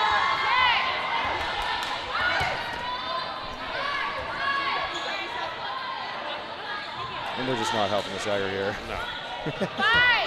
We don't want to ruin the equipment. No. Yeah. Yeah, they're not tied down properly. It's malfunction equipment. Yeah, let's blame some. You know what? I think these nets are from DC, so let's blame Chris Valance on that one. Yeah, come on, invest in some better nets. Yeah. Let's go. Oh, never mind. They are from Seattle, so we're going to blame Lucas, who is, I don't want to say currently losing on the other court over there, but he is. He is currently losing on the other court over there. He's going to have more time to organize the rest of the day, I think. He was pretty much my father yesterday when we played. Your father? Oh, he hit me like 85 times. It felt like. Oh, we got the Velcro will work. The Velcro will work. Oh, really? Oh. Had to do it on the Nemesis side, and time is winding down. Who do we got for player of the Oh match? my God! And Kate with a no-look grab on Megan. We got Grace Rowan on. We got Grace Rowan on Invasion as your player of the match. You're getting a post-game interview. All right, I'll be back. And Invasion takes it in the 8-9 match here, 7-3 over Nemesis. I don't think they're going to play it out. Oh, they are going to. Why are they playing it out? I don't know why they're playing it out.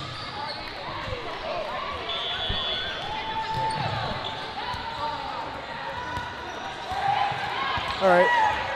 Oh, I guess they finished the set before. Invasion up 7-3 here. This game is out of reach because there is no time left. Good? Hear me? I can hear you now. Okay. So we're playing for fun here, I think, right? Yeah. I think the Nemesis girls just wanted to finish the set out here. Or have a set of no blocking. Everybody loves no blocking.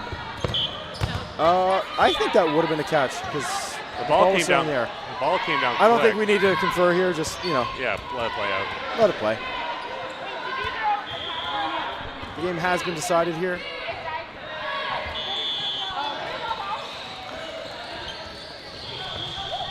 Let's give you guys a score check. I think it is. Sean is blocking my view of the Shred versus Outsider score right now. I just saw Logan make a big grab. Oh, big hit there.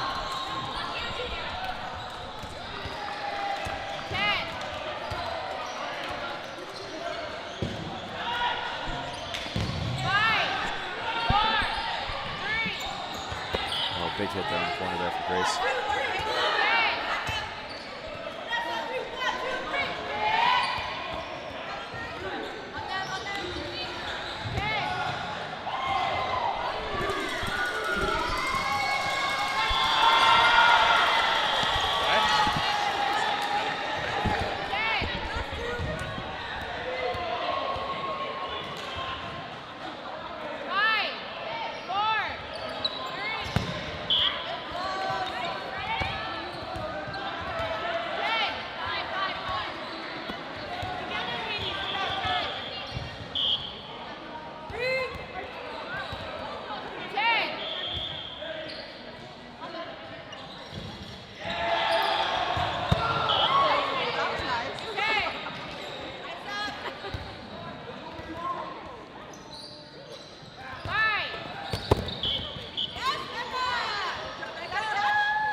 Grace Rowan, the VC MVP player of the match. How'd you feel your team played that game?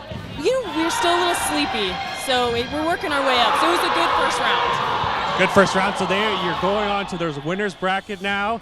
Feeling good, but I think one of the clutch plays you had was a 5v1 in the first half. What's kind of your mentality when you see the 5 players versus 1? What do you want to do? Honestly, I try to read their lips and see who's going to throw, and normally I can see who they're going to have throw, and then I pick one person and catch it. That is elite right there. Well, thank you very much. Congratulations on player of the match and good luck. Thank you so much. Okay, thanks, Grace.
Purple in the back. In the back, in the back. One back. Walk the ball.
Back here, we're watching the quarterfinals in the 2025 The Thing in Seattle. You're listening to Ben Johnson alongside.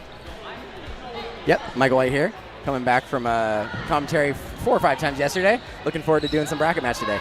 Yeah, and we're seeing on the near end Seattle's Misfits on the far end, representing also the Pacific Northwest, but Vancouver, BC. Hard as foam. Now we're looking at a visual right now. You see Hard as Foam, no strangers to the thing. They've had performances as high as second, most recently tied for 5th. BC's top team many years in a row. What do you know about Misfits? Misfits, I don't think we can call them up and coming anymore. Misfits has really risen to kind of the height of Seattle. They're one of kind of the top 3 teams that compete and practice together. And they're kind of the team to beat now. Fortune's kind of towards the end of their reign, perhaps. They've had a strong run, but Misfits has become a consistent contender high in brackets in the Northwest and traveling.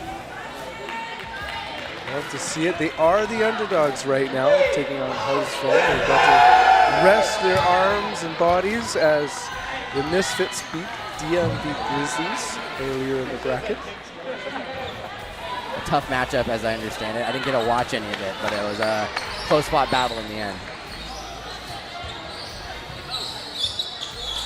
So we've got a few jerseys that are being tricky. There's only one real casually confident with the C there, and he's going to be taking the opening toss back with, is that Hung? That's Vincent Pham here in the middle, yellow Pham shorts. Center, Hung is retreating at the moment. Okay, and I will make sure. They didn't even give Fam the benefit of being on roster. I'm going to do ready. Oh, there you go. Vincent Fam. There you go. And then he's wearing. Oh, yeah, we got Logan G on our list as well today. He's not here as well. Okay, and that will clear things up for me. Meanwhile, those of you that have watched Hard as Foam, shout out to Pete's mom. And Pete's right now watching from the sidelines himself. Let's go. Officer taking the ball. Meanwhile, that's a very interesting formation for that double toss back, just to have that ball all the way to the left wing. Spreading it way wide. Willing to sacrifice a little bit of time on that feed just to posture the ball to the far left. Strusik, other one to receive the toss back. He stays alive on that toss at him. First damage taken up Byron Wong. It's Hard as Foam, player advantage. It's a good sign to see Brandon Officer throwing that accurately from the start. Looks like he's warmed up.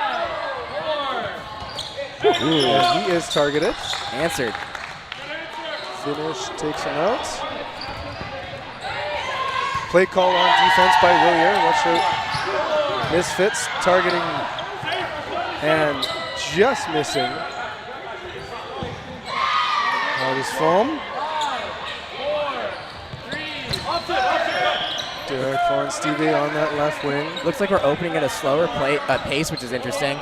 In contrast to yesterday, these are 40-minute matches. So it looks like teams are coming in a little more patient, willing to control the game at pace from the start.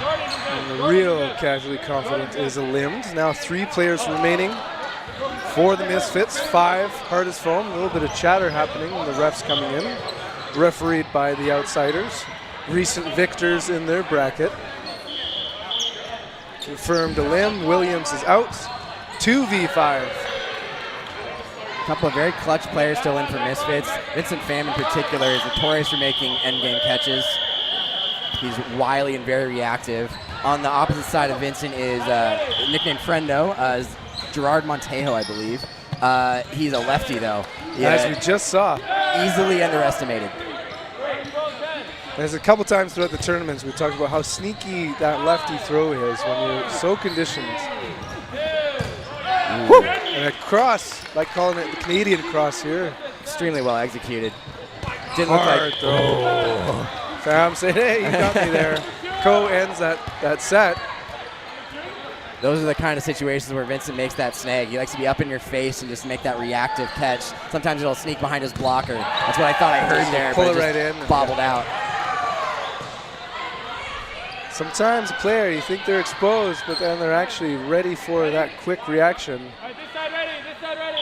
Substitution, you got Vincent Pham out for Misfits. They got Josue McIntyre coming in. Ooh, and he is out quick. Up and ball is out. Decker also on for Hard as Foam. So both players are yet to record their 30 seconds of play.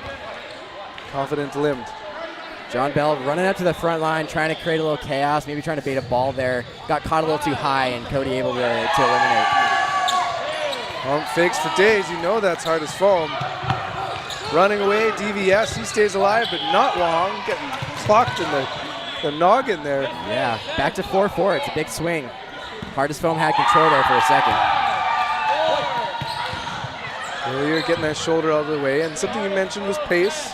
I would say it's a wise strategy if you're playing against Hard as Foam. Try and slow it down. They certainly thrive in that chaos space. They're not afraid of the trade game. They know how to cover their teammates and continue to knock down opponents. Play call now happening from Hard as Foam. Pump fakes, cross. Oh, good throw. Susik is eliminated, but so is Ko. Both teams answering aggressively. This pace is picking up. Willier, 2 balls in hand, same thing with Burke. Williams going in to chat with Officer. Don't call him Friendo. Montejo. Missing off target. Cody Burke, often one of Hard as Foam's late game closers. I'll be curious to see how Misfits approaches this 2-on situation. Cody would be a good hit because he's an aggressive counter, but you run the risk of getting smacked if you ignore the right corner. Officer's throw. It just tails away from the body, but not the Burke throw, right on. Burke knows what he's doing, picking the Misfits apart here. Jordan Williams knows this opponent well, though. This is going to be a slow and steady grind, I imagine. Wide, Willier getting low.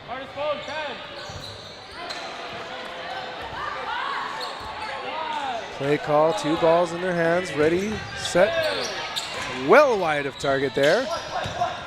Williams getting out of the way of the quick reflexes of the Burke throw. Both teams really respecting their spacing, not going too high up the court. Hardisfeld was willing to go up to that check line, but not all the way up to the midline. Misfits settling way back, making sure that they're safe. You got to keep alert. Hardisfeld very quick to transition into offense. Jordan recognizes the opportunity. The opposing corner gave up ball control, so he was able to focus the shot on Cody there. Unable to get the hit. Pointing by Burke, not sure exactly why. Could be saying, I want to throw at him. Jordan's still willing to rip him. He almost got countered there. He needs to be wary. 2-on-2s are all about making sure that you can maintain survivability. You want to play a 2-on-1 here, not trade. 2-ball block, and that Beautiful. trailer does it. Now Misfits has to maintain discipline here. This is a player that can catch and throw, and he's not going to walk up to the midline.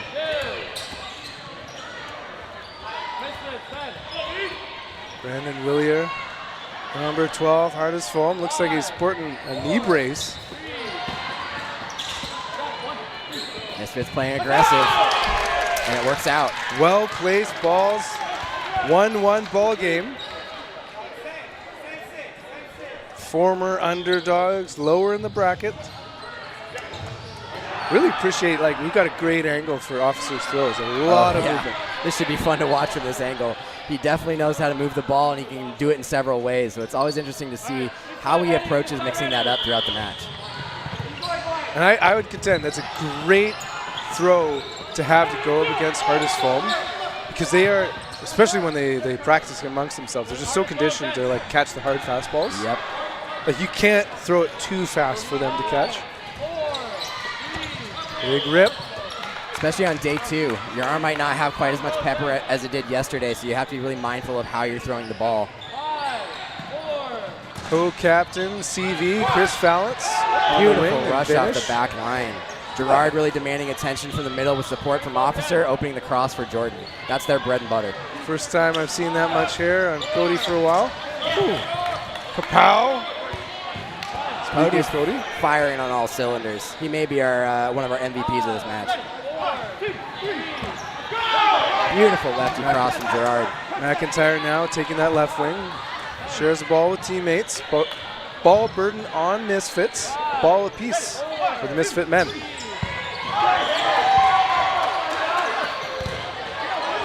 Lots of shots fired here by Misfit. That resets the ball burden. I believe that's a strategic move from Misfits. They like to play off the back line. Since they have the player advantage anyway, they're going to have to relinquish 3 balls. So they're actually operating more offensively from a defensive stance. Even when they have 2 balls, that's where they're looking to capitalize. Watch out for Captain CV. He's the target. Pushing up with Decker. Decker protecting his teammates, walking it back. Play call time. Look for the rush off the back line from Misfits. And a nasty counter by Confident. Beautiful pre-counter. Saw that he was ignored and took the shot. Sight unseen. Balls collide, neutralize. I've lost count of how many times I've seen that happen throughout this tournament. Those direct collisions are great. Decker sends it at him, and wow, McIntosh was able to have that last-minute head twist to get out of the way. He's definitely shifty. That's probably McIntyre's biggest strength is his survivability, but don't sleep on his throw. You may not look it, but he can do things that you're never going to expect. Tell you, man, if McIntyre had his reactions raw and he keeps him on, that would have been an awfully hard smack. Coe getting a ball from the sidelines. 2 balls apiece now for Hardisfeld. That means it's their burden to throw. All right, Hardisfeld keeping their distance. They may have learned to respect the pressure from John Bell and Jordan on the corners. It'll be interesting to see how Misfits adjust. Ball's going wide. Decker's pushing them back. Into the gloves of Williams. Jordan low and on the ground. And okay, hold on. Okay, I thought, okay. For a second, I was like a ball retriever just makes his way all the way on court and starts participating. That's Strusik, who's a player on the team now. As Ko takes a hail of bullets, and Hard as foam are behind. 2-1 now. Pete Decker may have gotten a little bold with that throw. Jordan was already low and on his knees, and he is already a very dangerous catcher, even when he's standing. But that's how you find out. They're in a position where they can learn from that and come back. Just over 10 minutes. Chris Fallon still holding up the left wing. Hard as foam. Expect him to get a ball in hand pretty soon. Strusik in the middle, making a play call with Williams and Officer. Misfits ready, set, deliver. Co-captain Wong stays alive. Beautiful cross, tags the double. And Officer trades one out, taking out finish. That's the kind of opening you want if you're Hard as foam. Being able to put a cross on your opponent and get multiple outs when there's 6 players in front of you. It's a lot of efficiency out of that throw. Bird in the throw, Hard as foam. Get ready for Misfits on defense, as you said. Locked and loaded. Officer. Ooh, that was close. I think he didn't question it because it may have hit ground first. That ball was a smack. That was a slap. That went across his face. That the left to right shift. That's what you got to, the mix up from Officer. You never know if it's going to bend left or right. You just gamble. Oh, and that one's a hit, that's for sure. And Cody shows that he can do the same thing. That's, I think, the 3rd time he's answered Brandon Officer's first hit. Key matchups on the wings right there. Pump fakes, 3v3. Misfits trying to utilize Jordan's arm. They may have to create some mix-up, though. Jordan may be becoming predictable. Big shot. Decker just off target a few times here. He was a little too on target earlier with Williams. Ball strafing off body.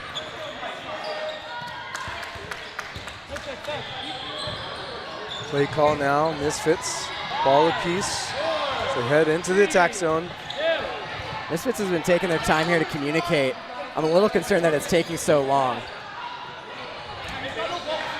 They're really a well-oiled machine when they're playing at their best. Speaking of just sniping. It's now in the corner, Montejo. Quick defensive play call. He's targeted. Just clipped. Couldn't tell if that was the ball or him, but he called himself out. Don't sleep on Jordan, though. This is what he lives for. Watch out for Williams. Ready, set. Nothing tricky with that one. Really targeting Cody aggressively.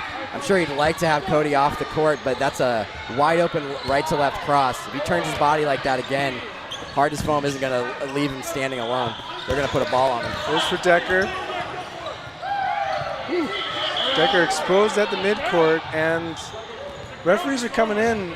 Not sure what it is about the Decker move right there that they're. I wasn't confident there was a hit. Jordan seems to be. Ref's just making the decision.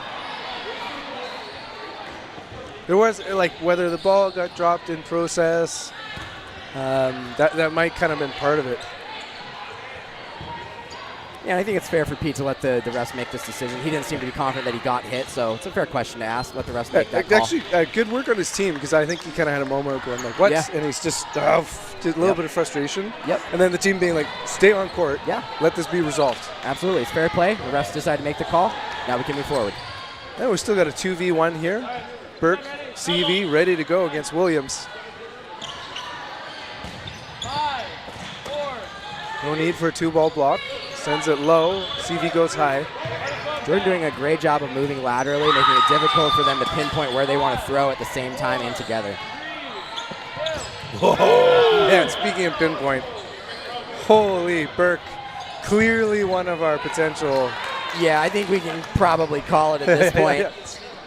He's standing out among a crowd of talented throwers. It's a pretty clear sign that Cody's going to continue to play this way throughout the rest of the match.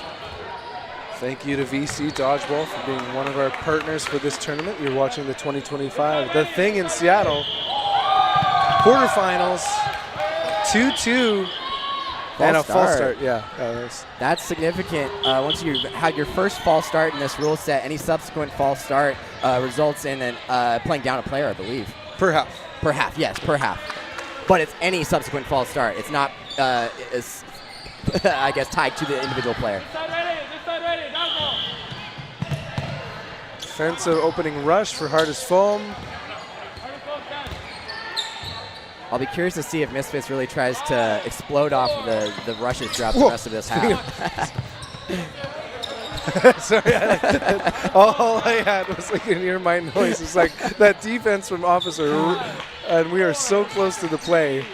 Big shot, DVS, and finish. It's traded out. He had a hard shot at the midcourt. I believe it was Officer taking the opportunity to take him out. Yep.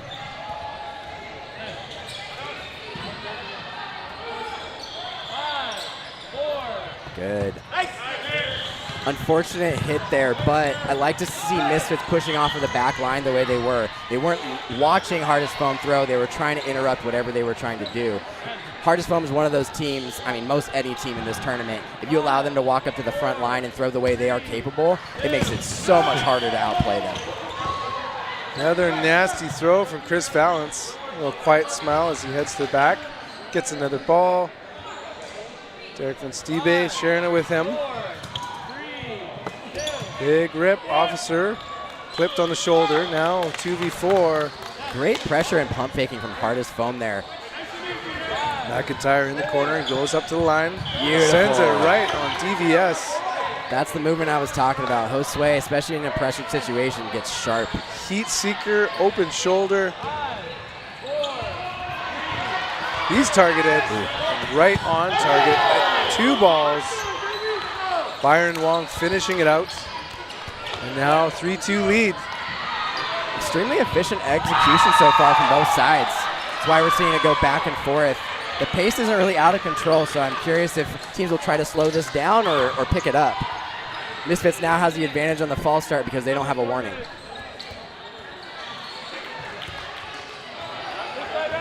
Sorry, advantage on the rush, not on the false start. Yeah, Vincent Pham readies, passes, and target misses, and the counter hits, though. Bit of a gamble there, but John Bell's now your first catch in for Misfits. Heard a noise, but that was not on Williams. Burden to throw, Hardest Foam. On Stiebe, no, it is Burke. Throw, rare miss. Shots fired all around. Player off per piece. Hardest Foam getting the Misfits to play into that trade game, though. While Hardest Foam is 2 players up, or sorry, 1 player up, they have the advantage in that space. Rusick, yeah, he is locked and loaded to charge post throw. Nothing doing this time. Burden again, Hardest Foam. In between targets. Quick in transition, they take out Coe. Again, great execution from Misfits. That was well coordinated. Really appreciate it. You can see here, they've got the player advantage because of that quick in transition work. Officer hopping out of the way. Williams trying to walk the dog, but it goes a little too low.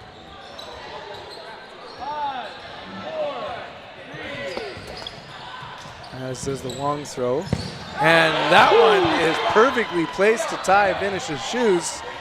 I was about to say, it looks like Hardest Foam is really working to get Brandon Officer out, but hasn't been able to so far at this match, or this game.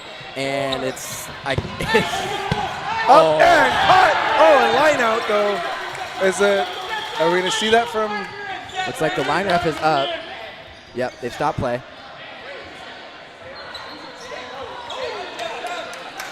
Now, unfortunately, to make that catch happen, he had to kind of set his body back. But in our current rule set, you only need to secure the ball as soon as the ref has the discretion to declare you've controlled the ball. It is a catch unless you've already stepped out of bounds. Yeah, unless like kind of putting that hand or that foot back. Exactly. Ended his time on court. We're gonna have to talk to the captains to make it very clear. Trying to clarify what happened exactly. I like to see this from our refs.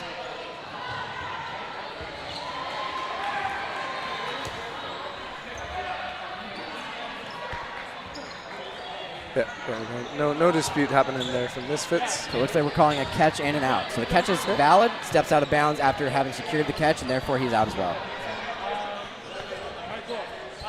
Co-captain Chris Valance going up against 3 Misfits. Looks like we're missing a ball. We have 1 on court. Misfits has 2 in hand, as does Valance.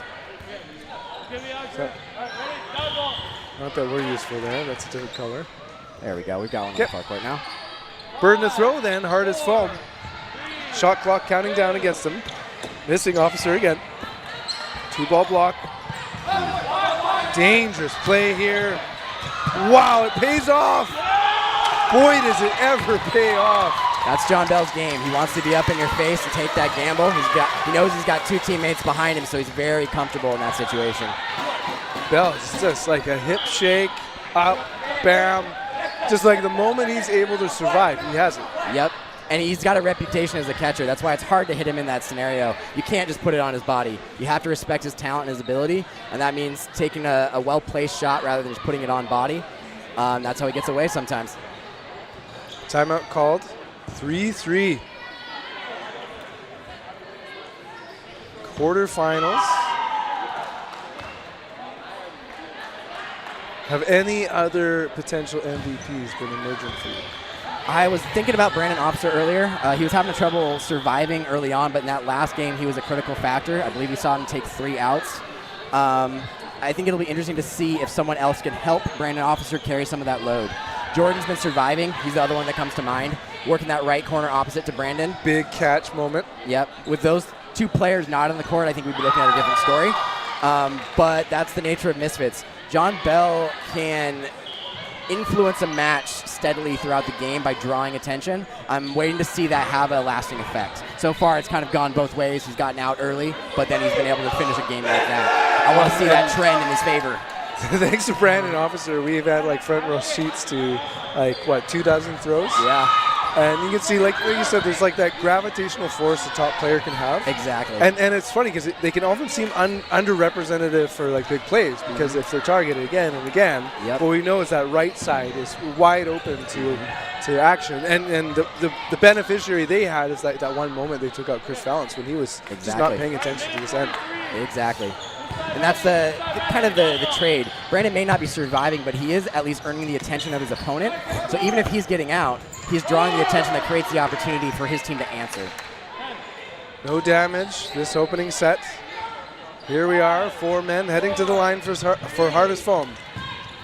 I like that movement on the back line from Gerard and the entire Misfits lineup. They're not static. They're making it hard for the opponent to target them. It takes a lot just to not be in your emotions. You got these 4 enormous men heading to the line. Absolutely. Very deceptive with their pump fakes. Von Stevie sends it. And that might actually reveal my only criticism for Misfits at this point. They're playing so well as a team, but they are allowing Hardest Foam to approach all the way to the front line, just like on that last volley. Hardest Foam is extremely dangerous at 30 feet. I would like to see Misfits push back a little bit just to make sure that they're challenging that freedom. If I could have an advanced stat, I'd call it time in the attack zone. And just being that slow to retreat. And we see it when kind of that intermediate teams that haven't really kind of made it to the top zone. Well, way to go. Oh, live ball there. Gerard unaware of it, so couldn't make a play. Burke trying to get small. Hard to do that one. Meanwhile, lots of balls on the Misfit end. Looks like we have a timeout. Timeout called, okay. I believe that's Hardest Foam's timeout. And 20, I kind of thought I saw like them. It might have been. I didn't see who called the first one. I assumed it was Misfits. So final 23 seconds in the first half. This will break the tie. Kind of like to continue that point is they are so quick to transition into offense and just go, but also so quick when they're done their offense to just reset at the back line. And if they can have their wings or corners, if you're more used to saying that, just be like slower. Or choose one who's going to push for a while the other retreats. Yeah, both teams not really allowing either team to run at them aggressively. Misfits has gotten away with it a couple times. I'm curious to see if Hardest Foam has an answer to that. that transition seems to be where teams are gaining the advantage and then carrying the game. But we're still looking at a tied match. This point may be critical. Mateo on the left wing. They're very quick to go. Sending one, sending two. No limbs. Ko passing the ball out to the wings. Byron Wong getting one. Huge play from Sam Ko there. To be able to get away from a 5-on-1 without losing a player, that's critical. Push and hit before throwing. DVS unable to pull it in. Great throw, Montejo. Byron Wong. It's like the count was coming down. That was right before no block. So now we're going into the first half no block.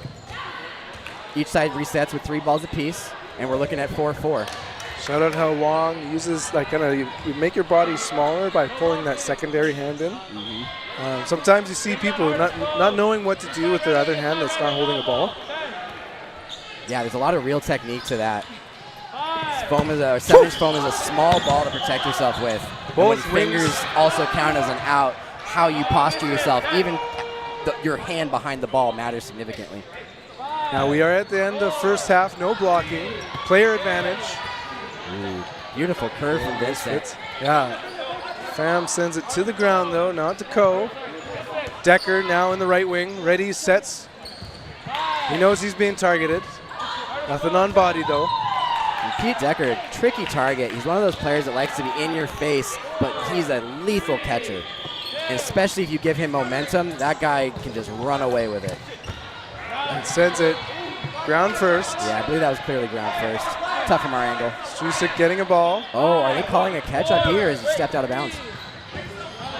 Looks like Pete must have stepped out of bounds because I don't believe they called a catch on that. That would be frustrating.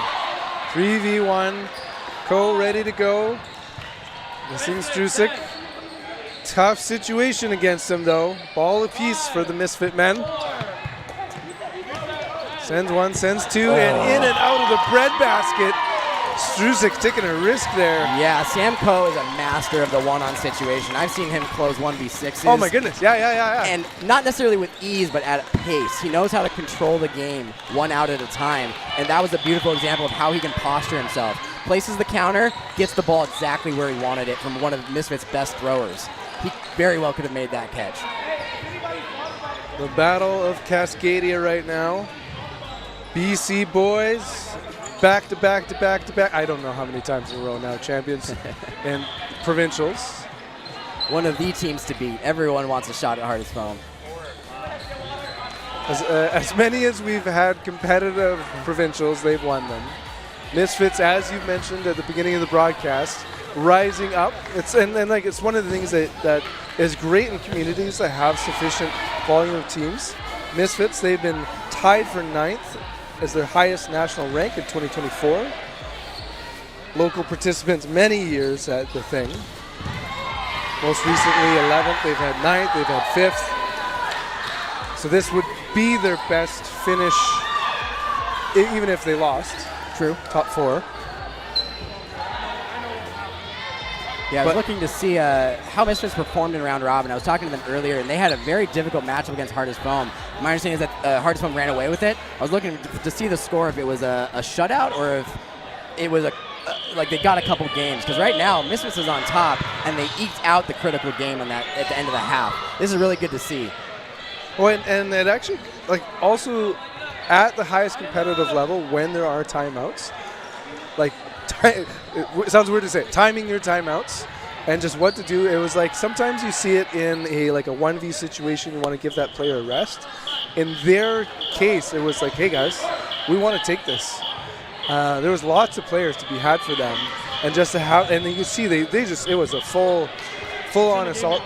Ko stayed alive in that particular situation, but wow.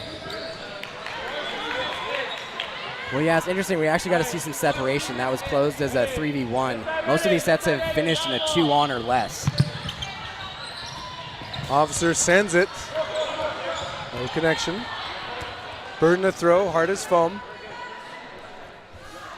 And here you can see, Mike, why we have the riser. These guys are kind of tall, aren't they? I've had to sit, and why I stand. And never mind the shoulders. I might need a stool up here, to be honest. I am not tall for anyone listening. Pump fakes. Great pressure. Hard throw. Finish getting low. Officer sends it back and he gets tagged. And it almost stayed on body. It nearly rattled to his hand, but just bounced off as it approached the floor. Still 5-5. Teams are coming out in this half swinging. This is what we like to see. Big rips. Von Stiebe missing. Williams getting up and out of the way. Pushing up. Both wingers providing great pressure. Struzik sends it. Goes off court. Both teams starting to show some aggression now. Jacob Struzik running all the way to the front line, letting one rip, unable to place it, and then Hardest Foam does the same. Meanwhile, I don't know if it's a bit of a switch up here. We got Vinish taking the right wing. Wong holding up center. You're right, Cody's typically been playing the right. Cody may be resting this set. Ko limbs. It's a big out early in the set. Having Sam Coe off the court makes the end game much easier. You still got to get there, though. Finish now taking that right wing. Von Stiebe missing. What we haven't had is a ton of catches from Hardest Foam. I actually haven't witnessed that many on stream. And it could just be a factor of just great placement by Misfits. Yeah, Misfits is definitely very wary of this team. They know how good they are. They've had this matchup in the past. And they had to learn from yesterday, right? Like, they didn't play well. The benefit of that and losing in round robin is it exposes what you need to improve. Something I'm going to watch for is like Vinish has been tagged kind of early and often, which can one frustrate a player, but then we're feeling it right now. But if that groove switch, then it's sort of that late MVP. Mm-hmm. Exactly, the momentum can carry with Hardest Foam very quickly. Oh, wow. Just kidding, man. It's like almost haircut day for Byron there. Just avoided clipping him, but it did hit Von Stiebe, a different throw. And Misfits are vibing. Well, yeah, it looks like the pace is working out in Misfits' favor for this game. Now 1v, everybody. Wong very capable of turning this game. It's going to take some effort, maybe one out. One big catch, though, can put you in a much more favorable situation. He's not under pressure. The match is still close, so he can take his time with this. He doesn't need to rush. Co-captain Wong on defense. Solo Wise throw. to keep his distance. That's what Misfits wants. They want to invite him up the court. Struzik play call with Williams. Officer, watch out for Officer. He's got the straight shot. Struzik calls his own number. Oh, nasty. Shoe shot. Is about as good as it gets. That was a missile of a throw, extremely well timed on an exceptional target. And like very subtly, the nice part about that near ground shot is that nothing bounced up. Like if it hits shoulder and it's open, there's 5 other players that will absolutely Superman dive to get it. And a confirmed elimination. Great throw, Montejo, +2. Yeah, it was a beautiful throw there. I like the fact that he got well ahead of the rush. It allowed him time to actually stagnate his opponent. Even if he didn't have that hit, his teammate was prepared and more ready to get the hit because of how he played that. Rather than throwing the ball quickly from the back line, he sets his opponent or his teammate up for the following throw. Well, Stiebe sitting. Willier on court. Again, watch Finish. He sends it hard on target. Taking out the captain for the Misfits. Good answer. Interesting that Hardest Foam decided to offer a defensive rush, running one player for 3 balls and bumping the extra ball to the outside so they can be played in by the receiver. It's a good strategy, but they weren't able to survive, so they ended up sacrificing a player for it anyway. Speaking of survivability, Officer's full body control. He gets tagged hard this time, but he avoided some greedy fingers and just absolutely pulled his body back just in time. Fam with the play call now. Misfits burden to throw. Beautiful throws. Misfits doing an exceptional job of mixing up who's throwing the ball. It's making it very difficult for Hardest Foam to predict and survive. If you're watching this in Canada, Misfits are putting on a clinic on how to compete against Hardest Foam. Fortunately, Hardest Foam's shield is their sword. Their offense is their defense. They have matched every hit that Misfits has made, and they are still up 4-3 despite losing players. A little bit surprised there wasn't a counterattack there, because like that Vincent Pham throw kind of has that kind of derriere open. Yep. quick in transition. Balance targeted by Williams. Same with Vinish, but everyone's staying alive. Missing by a hair. So a bit of a risk to throw so many. That means there'll be a ball apiece for the Hardisville men. 2 targeted. Strusik stays alive with his great mobility. That ball seems to hit ground Refs first. are going to have to call it. Yeah. Okay, good. Yeah. When you kind of feel it hit up into your chest when you're on the ground like that, that's a good sign. Yep. Turf sit. Sent back. Ankle biter. Jacob lost his focus there for just a second. Looks like there was some pressure on the opposite corner. That caught his eye and it left him exposed to that counter. Beautiful missile from Cody Burke to get that hit. 2-ball block. Pham readies. Vincent Pham.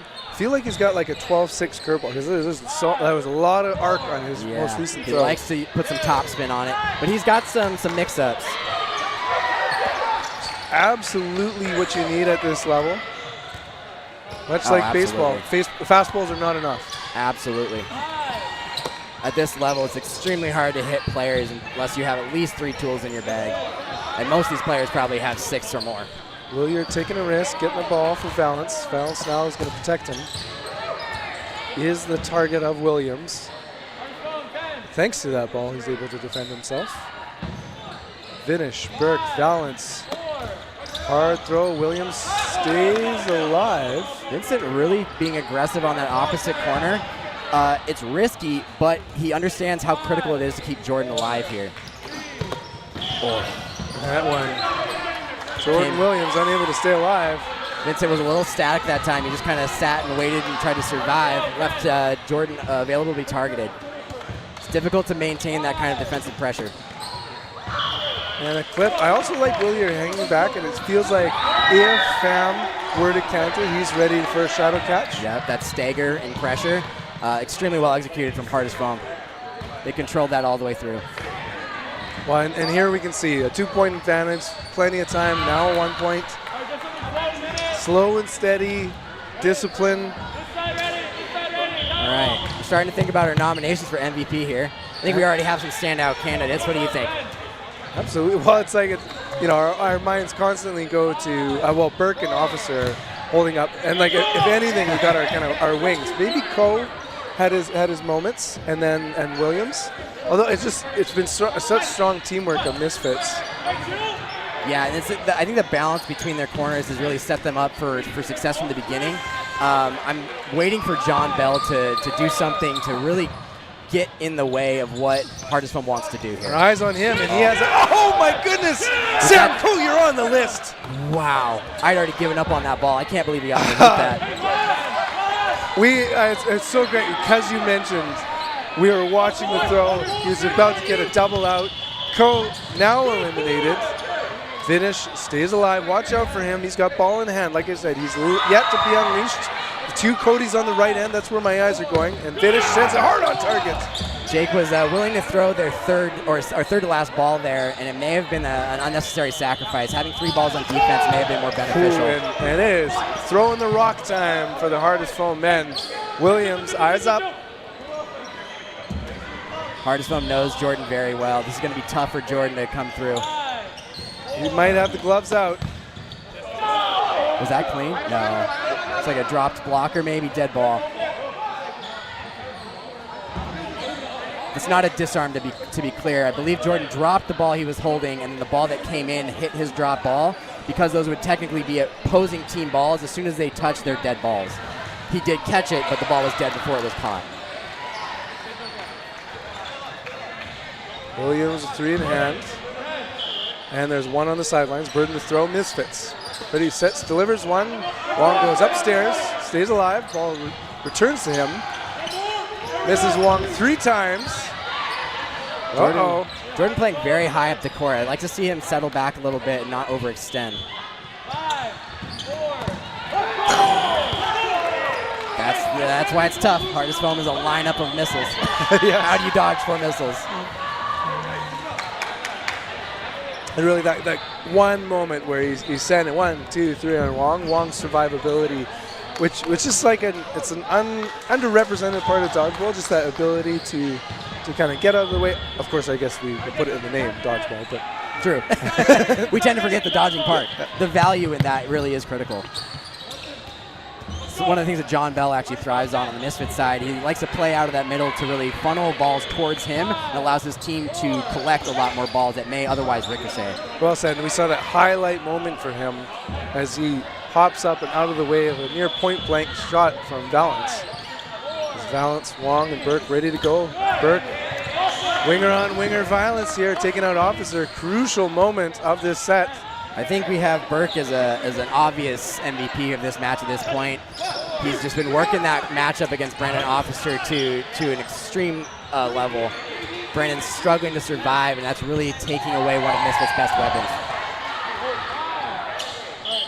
Williams, Coe, heroes throughout this match so far, but it's 5-5. We're all squared up. Big throw, better block. That casually confident block of Bell. Coming up on 8.5 minutes left in the half and the match. Finish, swiping out. Willier, good little moment there. That quick hustle to just get the ball to the sidelines. We do not want the ball rolling over to the other side. Strusik strafing out of the way.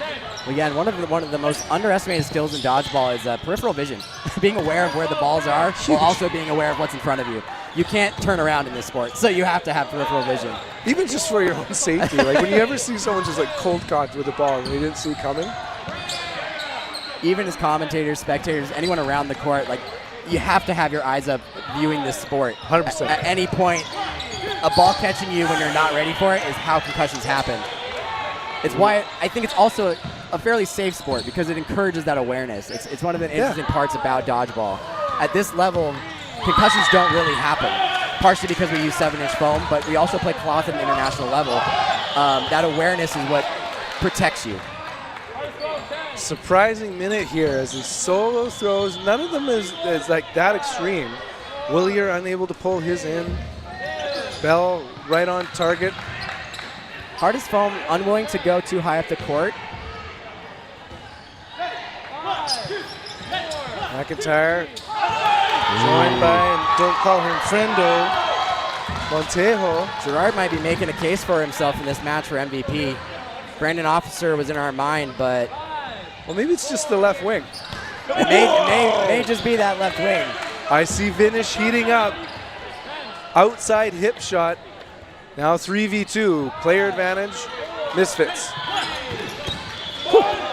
Nice switch from John Bell. Good pressure from his corner to create that opportunity. Well, he gets the ball back. That very active 2-ball block by Vinish. Kind of hope that they swipe. Oh, Valance getting out of the way. The Montejo throw, you can see it arcing away from body. You got to be wary because he's a left-handed thrower. That natural curve will bend the opposite direction that most players are used to. So if you shift to the left, that ball will curve towards you. If you're not prepared to catch it, it's an easy out. Valance with an excellent block. Always great to just use that full. Oh, man. There's that power, the hard heat. And showing his familiarity with Jordan as an opponent, Jordan tends to jump to dodge, and he's extremely good at it. But if you can time it well, when you jump, you lose control of your ability to dodge. He timed that perfectly. As soon as Jordan was at the peak of his height in the jump was when he threw the ball, leaving Jordan able to do nothing but catch it, and it was too low for him to get his hands on it. So if you're ever playing him, note to self, Air Jordan. Exactly. Sneaky throw. Hey, there's a little MVP moment. How? This is why John Bell's one of my favorite players to watch. Oh. Well, we got to make a decision here. Who our MVP is going to be? I've got Burke down for the hardest foam side. Oh my God! If you wanted a case here, This is the moment I was talking about. John Bell is patient and poised and trying to impose himself on his opponent, seeing the opportunity there and closing the game when it's critical. Misfits now up 6-5, and we are coming up on 5 minutes left in this match, guys. And kind of no excuses for hardest foam there. Like sneaky to the point of maybe your energy is lower and you just couldn't get that foot out of the way. Coe staying alive, not Williams. Do you think Vinish is making a case for himself here? So Vinish, I can just feel him picking it up. That's for sure. I was hoping that for some heroics just a second ago, but we did see it on the other end of the belt. We're seeing him make some critical outs. I think he's going to be my nomination here. Vinish has done a great job of playing out of the middle. Survival has been a challenge for him, but when he's on the court, he's having an impact. So I think the Codys have swapped heroics. First bit, Cody Burke, so watch out for him. He's been quiet the last 5+ minutes. He's now taking that right wing. Oh, hard throw by Valance. Valance doing the same thing to Jake Struzik that he just did to Jordan. Misfits needs to lean into that lateral motion. Survival's got to be their priority. The heat is coming. There we go, Burke. Willier, fresh arm.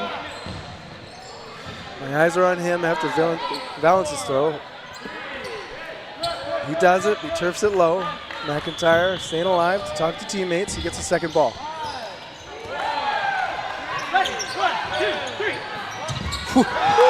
Coe checking with teammates. We're standing behind him. Confirmed John the Bell, left. yeah, John can tell. Thrower usually can tell what happens with that ball, but good on the refs to take their time to make that call. And now is your opportunity. We've been talking about who's the most valuable, but you get to determine VC Dodgeball's player of the match. And Burke is limb, same with Willier. Captain Valance. Let's see what you can do. 2 for 2 exchange there. 4 consecutive outs. Big ribbon. Takes out the ball retriever, Vincent Pham. 2v1. Watch out for Officer. That unbelievable movement of his throws could be the difference maker. Valance, he's got 2 in hand. Incredible body control. Tricky throws. Sends it. Oh! Misfits really putting on the pressure there. +2. They had me nervous taking throws that close to the front line. If they had missed that throw, that could have been the turning point, but just able to get a finger and get the win. Valance often doing that 2-ball block and then into a sprint. That shifts all the pressure onto Hardest Foam at this point. This set is it. 2.5 minutes on the clock here. Misfits really has no reason to play at a fast pace. They can take their time because they can technically lose one game and still win this match. Speaking of time, timeout is called. Oh, I see. We're back to 3 minutes after the timeout. So we do have enough time. If Hardest Foam really comes out aggressive, which they are very capable of doing, they could get an early win so that they don't have to rush the following set. It's a bit of a gamble to do that against a team like Misfits, though. I would expect they're ready for that, and Misfits is going to settle back. They're not going to allow Hardest Foam to play fast. Hardest Foam is going to have to do that on their own. Every opportunity they get from the back line is going to have to be coordinated rush, but that may not be their best strategy. It comes down to what they feel their strengths are in this moment. If the grips come out for Hardest Foam, this is theirs. Question is, are they targeting Williams or Officer early? And this is the late stage of the match. This is the time to start being more conscious of how players' arms are doing. You may be wearing out after 35 minutes of play. This may be the opportune moment to go for those catches and make the plays that you need. My eyes are on Bell. He was so huge the last couple minutes. And Misfits hasn't really exercised the opening rush consistently. I'll be curious to see how aggressive they are here. Tossing it to Bell. He rips it in between targets. A well-placed ball, just a little wide of the foot. Everyone's safe. Burden to throw, Hardest Foam. Just under 3 minutes left here. Up and out. Oh, the catch! Big cheers coming from the sidelines. The hometown heroes, Monteo, a limb and catch. He stays up at the line.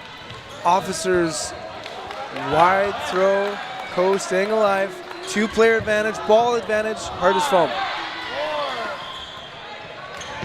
Misfits now ahead with momentum, but the challenge for them is going to be managing that adrenaline. Do you use it? Do you channel it? Or do you slow this game down? They're up 2 points. There's no need for them to rush along with that adrenaline. 2 minutes and change. Williams confirmed a limb. That's a big change here. Balance really stepping up when he needs to. The last couple games, he's been the monster on this left corner. The heat he can throw this far into the tournament. No limb, but that resets the shot clock. Time is not the friend of Hardest Foam right now. Misfits may hit the brakes. It's not a big lead. I like the composure from Hardest Foam there. Cody yelling from the back right corner to get his team to check and maintain 3 balls on defense, recognizing that they're down 4 to 5 right now. It's not the time to overextend. They need this win. They have to control the set. Must win set. Every second that clicks by is in favor of Misfits. We're already approaching 1 minute left. Officer swiping that ball away. So we're not seeing that quick in transition work anymore. No need if you're Misfits. Exactly. Hardest Foam can explode, but Misfits won't respond that way. That's tricky when a team just like hits the glue. Enter, oh, Bell! Oh, that is the moment and a timeout call to settle it down. Oof, and a limb. A master at work. John Bell knows exactly what Hardest Foam wants to do there. Puts his body high on the court, right up at the front line, just to entice the opportunity, knowing full well he's going to rock back to his butt just like he did and make that catch. Final minute. Is there anything that can be done? That may seem like a gamble, but that was a very intentional play from John Bell. He may have dropped it, but he also knows his team has the advantage there. If he does drop it, it's not the end of the world. It's a very asymmetrical reward, right? He's out, he's out. Even if he was bobbling it, he could have just knocked it up. Absolutely. He got under the ball for that reason. And now he's put Hardest Foam in a position where they have to play desperately. They have less than a minute to close this game in a 2-on-5. And I know maybe these are one of those moments where I would want Foam to be very clear on a valid throw. Because it's like these balls need to be near these Hardest Foam men. Yep. And the temptation is to turf it, have it go wide. All right, we're gonna have it. Yeah, so I think I just saw that there. Like, no sailing that ball high. Good communication from the refs. That is a lot of Misfits to take out right now inside of a minute. No more timeouts. And to clarify, if time expires, we roll into no block to finish this game. That may be the strategy of Hardest Foam. If they're more confident playing this out in a no block setting, they may just try to survive. But with 2 points. Oh, true. They need to close it in order to use the no block. They have to tie it up in no block. Pressure's entirely on Hardest Foam then. They need multiple outs on singular throws here. Now, if they can have those balls have eyes, and it's 1 out, that's 2 out. Oh, that's 2. Officer crosses the line. Final and another play. hit, and another hit. Okay, it's 2v2. Yes, it's 2v2. That's confirmed. 30 seconds left on the clock. That is the best possible scenario that could have ever happened. Short of Cody surviving, but yes, the execution for Balance has been on point. Captain Balance, 25 seconds left. Anything better? 1v1? Oh my goodness, I can't believe Jake got out on that. Was that a hit or did he step out of bounds? My eyes were on Bell. He must have stepped out of bounds. I don't think there was a hit. The pressure from Balance enough to get another out. The wind of his throws. It's that ferocity. Hardest Foam is so capable of putting on that kind of pressure. 5 seconds. The time matters. This shot has to happen. John Bell closing the second half for his team. What an upset. Misfits struggled with this team yesterday, and they just turned it on when they needed to. And that's nothing but respect to Hardest Foam. That is a team that you have to work through, and Misfits put in the work. Wow. Balance doing a great job there, really making it difficult for Misfits to play, kind of putting the pressure back on them in the end game. Hometown heroes, cheers galore. Highlight moment so far. John Bell giving me shit over here. Excuse the language. He's one of my favorites, one of my rivals. I'd love to see him be successful in a setting like this. All right, we got a player interview coming up for you guys. We're pulling John Bell in as our MVP, I believe, for the Misfit side. Gotcha. Cody Burke won the MVP vote, but John Bell, having played for the winning team, gets his selection for the interview. They'll be advancing, so it'll be interesting to see what John Bell has to say about how he feels they just played. The scoreboard may not have reflected that, but that was a very exceptional play from Misfits. They really didn't show any weaknesses throughout that match.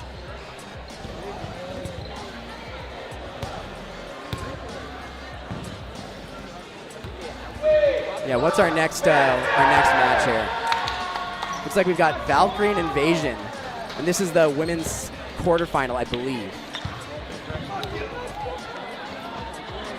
Yes, this is the women's quarterfinal coming up. We've got the number 1 seed Valkyrie versus the number 9 seed Invasion. Invasion, in my opinion, may have underseeded yesterday. I don't know what caused that. I didn't get to watch them play very much. I did get to see their opener today. They played exceptionally well. I believe last I score it was 6-2, and they got that win. Valkyrie, though, one of the teams that knows how to control the game. I believe they have the former head coach of Team Canada, Berkeley, on their team, and it looks like the coordination has been proving through this tournament.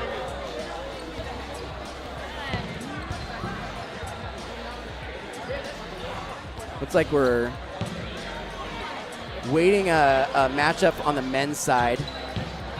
Looks like that'll be the result of the must be the quarterfinal, the other quarterfinal match of the men's side.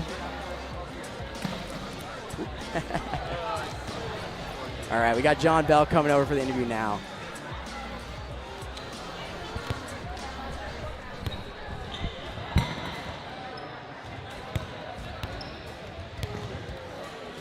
Well, we just watched the highlight of the tournament, and here we are, casually confident. Tell me about that last moment, because it was wow. The last moment, literally, it was a grind. It was crazy. I mean, CV, he's potent. He's a formidable opponent at all times against anybody. So it's important to just stay locked in, which I felt like he still did his thing. You know, he got it down to a 1v1 in less than a minute. That's crazy. But that said, you know, you can still find a way to get it. You know he's going to be aggressive. You know time is still on your favor from our perspective. So, you know, I just knew I had to stay alive. And, you know, if he opens himself up, then I have the green light to kind of take it. But, you know, first and foremost, just try and stay alive and not let him get that W before the clock runs out. Yeah, and what you also, speaking of, in the first half, that ability to get up, out of the way, you had him dead to rights. Do you remember that moment? Yeah, I mean, there were a few times in which, I mean, they were doing their thing too. I gotta say, there was a lot of times where I was in the outbox early, and you know, kudos to them for that. But yeah, I just try to, you know, handle my role and get them in a vulnerable position, get the out if I can. You know, be aggressive as a thrower on the rush. You know, you can't really think about your own life. You got to think about trying to get them out and, you know, open things up for your teammates. So it was just high level play on both sides, honestly. Well, speaking of teammates, any shout-outs you want to do? That was a great team performance. I mean, shout-out to the whole squad. You know, like Gerard, a.k.a. Friendo, number 42. He had a huge out and catch at the line early to where, you know, like if we're able to make combo plays like that, then, you know, like that player's hot. You know, you trying to want to give them more opportunities. But that said, still be aware of the situation where, you know, we have a lead. Let's not allow them to kind of get us out by us being over-aggressive or present ourselves. But yeah, Friendo, Gerard played great. I mean, our corners, Brandon and Jordan, always hold it down, you know. Like, I mean, just a great play all around. Even we kind of got a walk-on for this tournament host, Sway, who was a rusher, which allows some of our players to take a break. And, you know, just being selfless, you know, like I say, you got to just do your role and, you know, you might get out, but you still got to kind of do what your X's and O's are. And so he came in huge, being somebody that doesn't really know our plays, doesn't have chemistry with us as a team, but still contributing. Love it. Well, thank you so much. That was unbelievable to watch. We hope we can keep it going. Back to you. On court 4, Mavericks versus Outsiders with hardest home rugby. That's court 4, Mavericks versus Outsiders, hardest home is rugby. On court 5, Cheyenne Elite versus Howell with Royals rugby. Court 5, Cheyenne Elite versus Howell with Royals is rugby. The game on court 6 has been forfeited. That's an open court. Feel free to use it. Keep warm.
We're now watching the quarterfinals for the women's bracket. On the near end, Ottawa, Ontario, Canada. We've got Valkyrie going up against Invasion.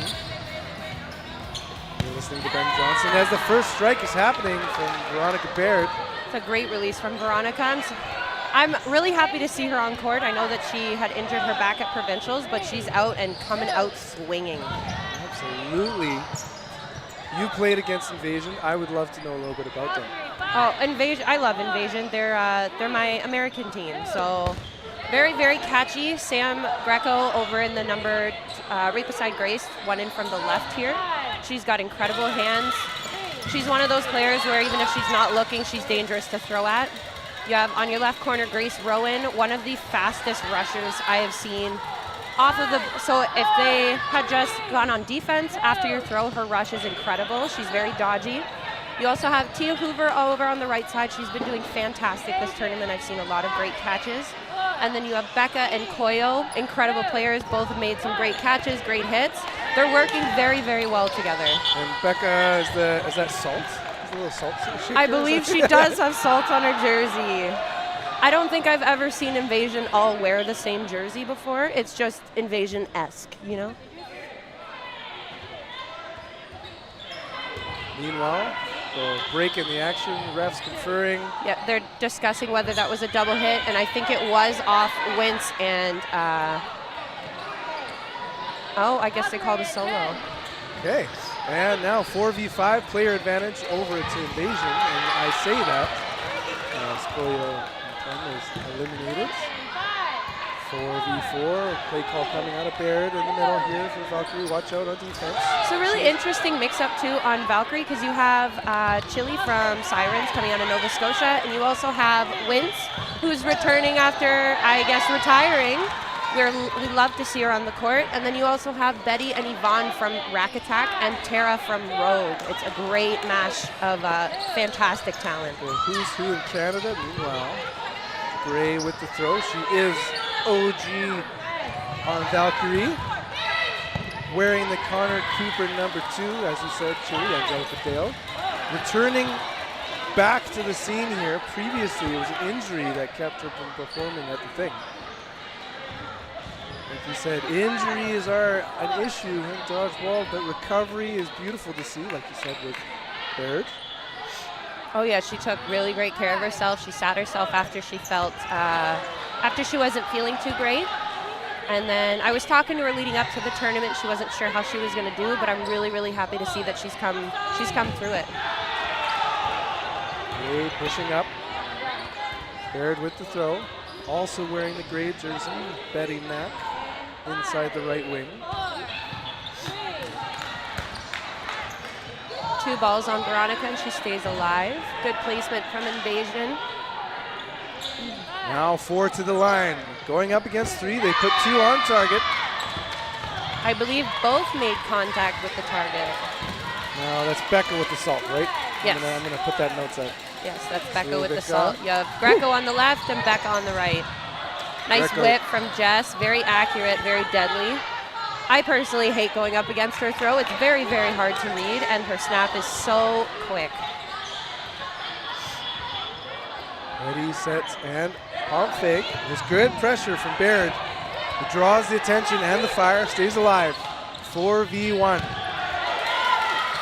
I wasn't able to watch yesterday, but I was told that the Invasion and Valkyrie did play each other in round robin, and it was a close score. I believe Valkyrie won 5-4 over them. Dale sending it right on shoulder. Great.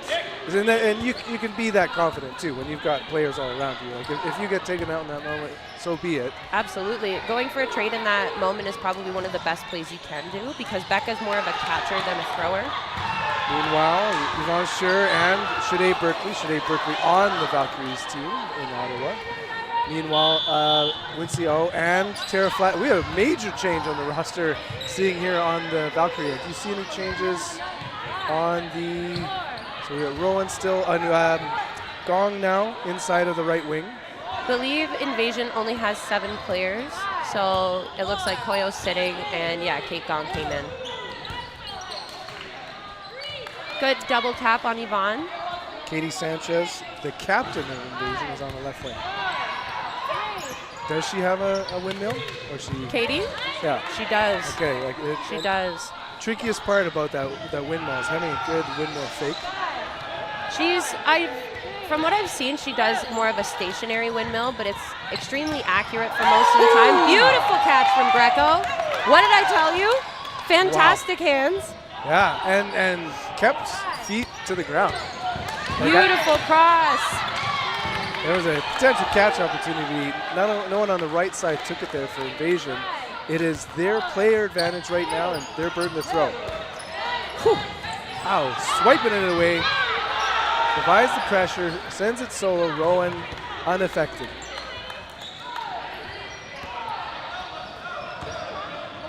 I played with Grace in, I believe it was Las Vegas Nationals for USA, and she's come such a long way since then. She's become such a lethal player on the court, and she really, really fits in with Invasion very well. Their game style suits her very well.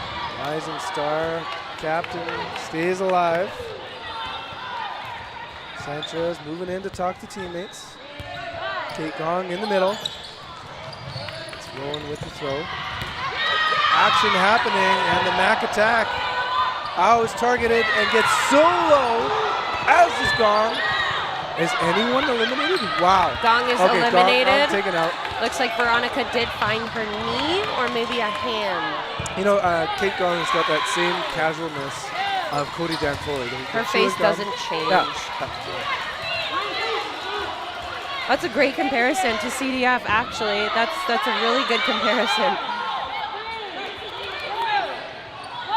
3v3, locked up. I find in situations like this could be maybe a commentary curse, but also this could be locked up for a while. You have very dodgy players on both sides. Good tag from Tia. She finds the foot over in the right corner from Valkyrie. 4, 3, 2, 1. Right on target.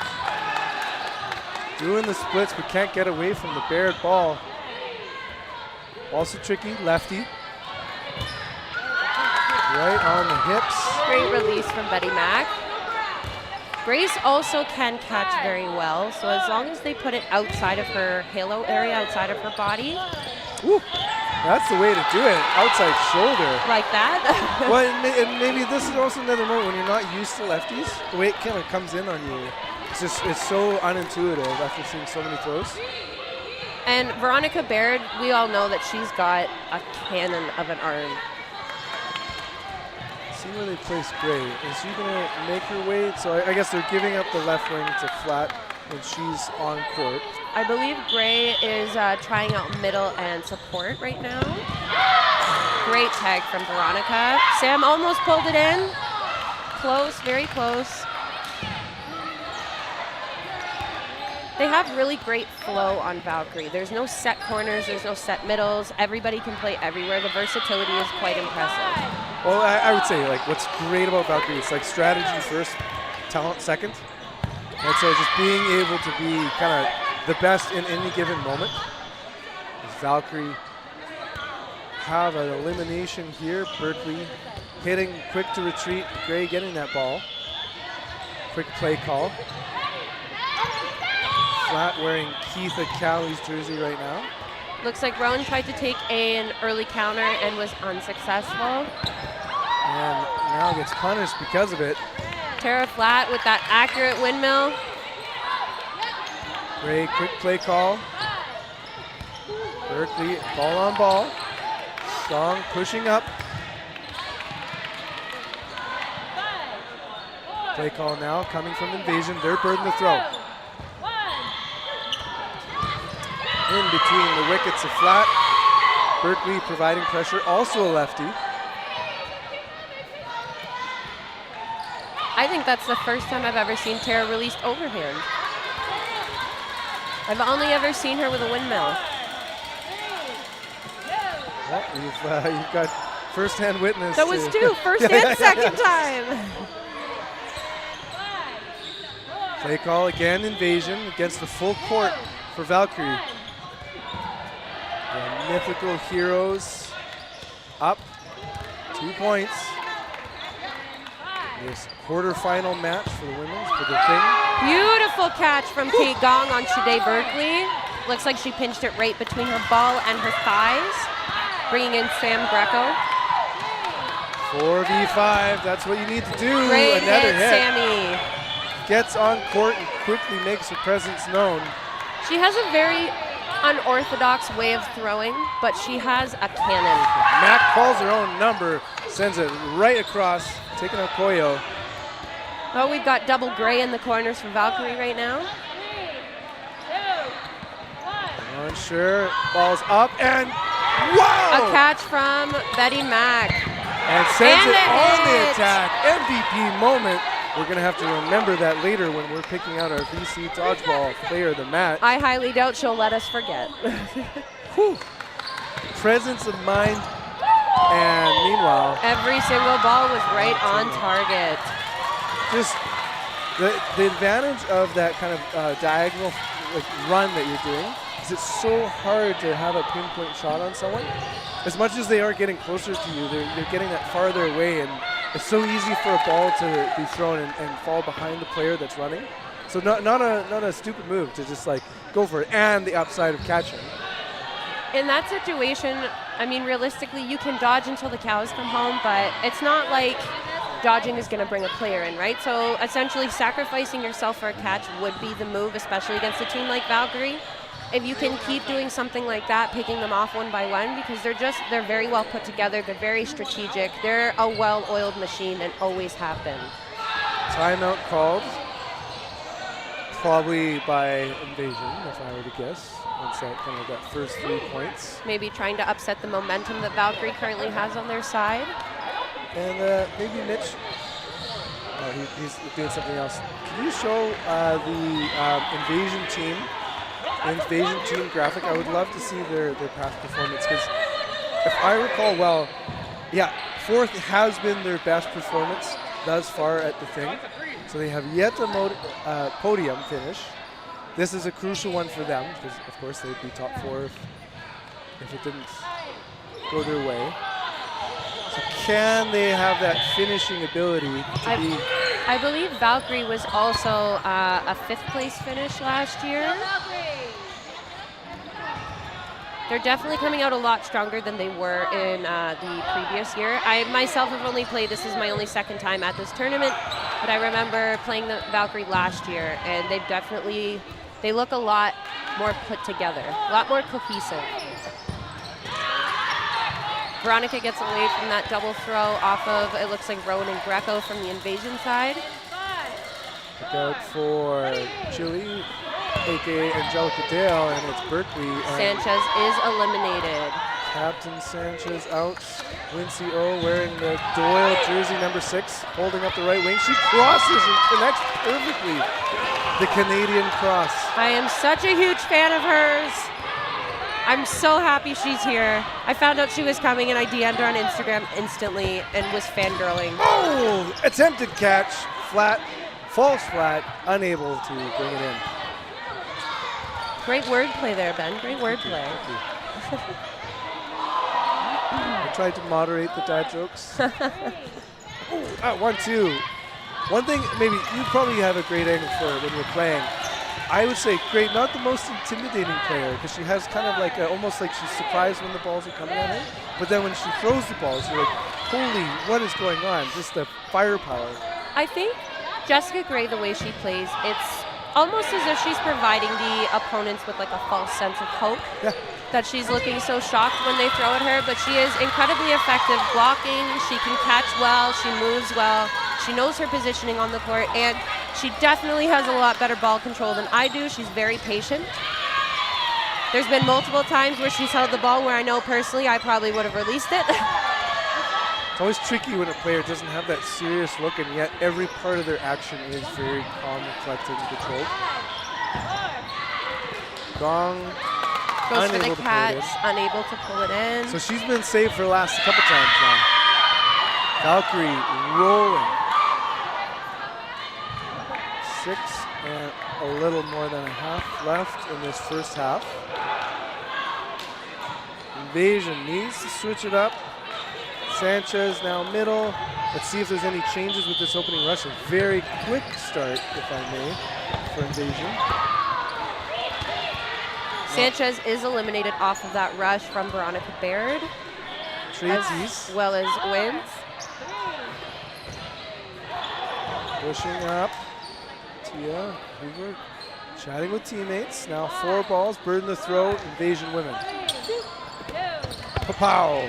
Veronica and Grace Rowan on a trade there. Looks like Jess saw an opportunity and she connected.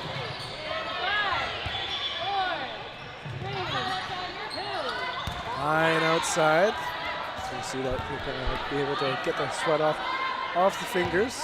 Yvonne Gray, I'm going to say Yvonne Gray. Yvonne Scher in the middle, wearing the gray jersey, shares with teammates. She's been on the top stage, as you said, in her rack attack alongside Betty Mack. And brilliant throws. Chile makes a catch in the air. Representing the East Coast. Now makes her way to the left wing, but that's sure she's going to do that. Gong does not survive. Looks like she was tagged out maybe on the first one. Coyle readies for the throw. Sends it on Scher, who is trying to draw attention. Lots of Valkyrie to hit, though. This is the full 4 lineup of Valkyrie subs. Let's see what they do. Beautiful hit. Oh, balls hit. Looks like balls hit each other in the air.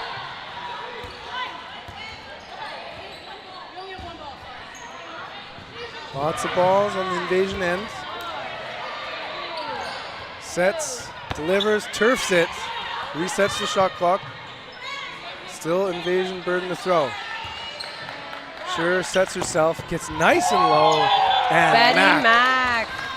Just unbelievable precision.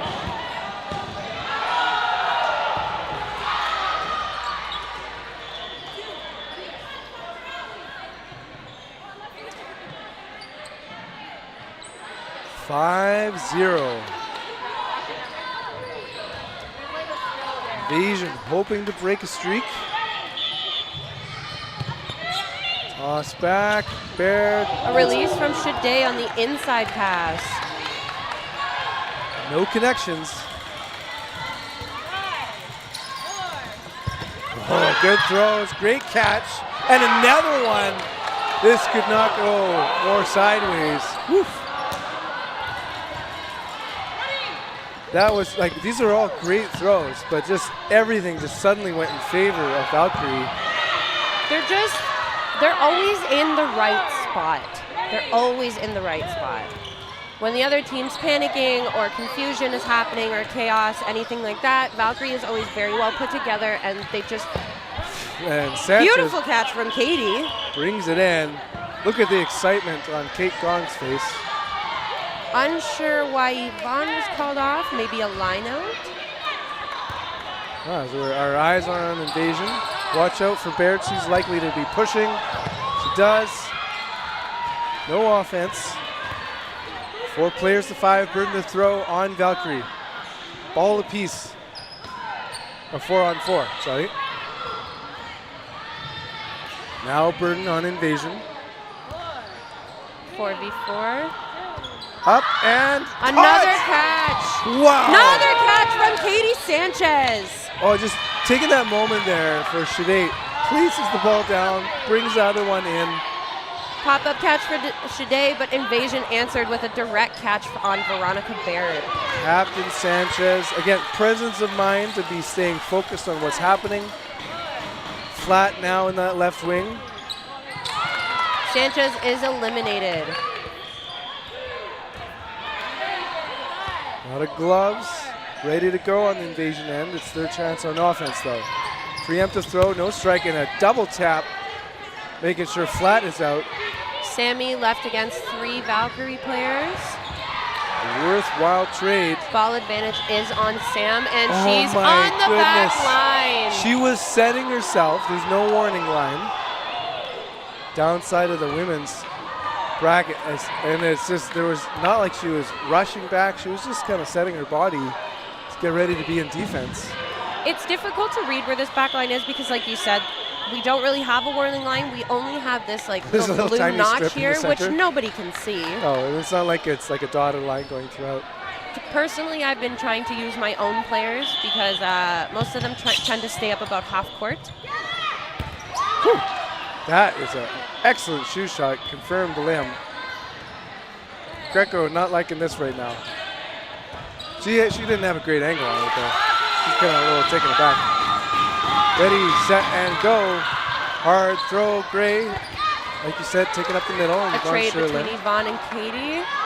Body advantage is on Valkyrie. Ball advantage goes to Invasion. Beautiful hit from Tara. But it's a trade.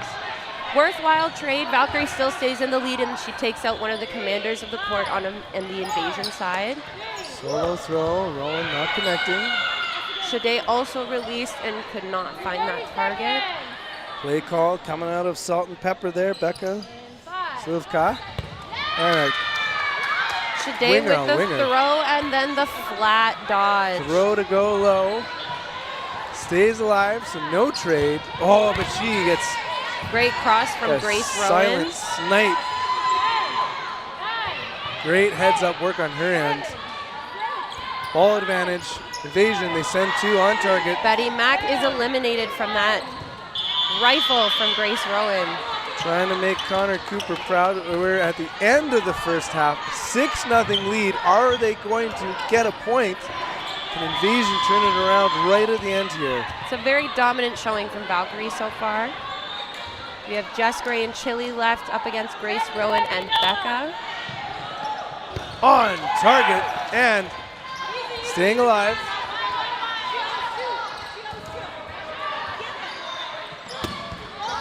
Balls inert. Taking one another. Burn the throw on Becca. Right in the pocket. Great catch from Jess Gray. Oof. Okay, you're down. You're in the quarterfinals. What can be done if you're Invasion? I think personally that they may be playing too close to the line. They seem to be getting caught off of a lot of the, first of all, the rush. Veronica is dominating on her rush throw. She's made contact with pretty much, I would say at least like 95% of those. Invasion, I would say move a little bit more. You know, you can't be as greedy as maybe you want to be with players like Valkyrie because they know they're very, very, very, very good at making themselves look juicy enough to take those preemptive strikes, but they also know, they know before you know that you're going to take that throw. Yeah. So it's a little shout out to Lynn Kirkpatrick. I hope you're watching right now. Proud of your team. Strategic brilliance being put on display. Because there even was a moment where like added aggression from Invasion. It's just it just went horribly in the sense they had on body hits and then catches happened and then boom they're down several players when they just switched up the tempo. See, the thing is with these two teams is Valkyrie is a very controlled pace. They like to set the tone of the game and they keep it at that same pace. Invasion, from what I've seen at least, they capitalize on chaos. But Valkyrie is not a team that you can easily pull into that. They don't feed into other teams such as, you know, Invasion, Rainbow Thunder, Finesse. Like that's typical sort of chaos. They bring it back in, they collect themselves, and then they, once again, they pull you to the game that they want to play. Yeah, never getting heated.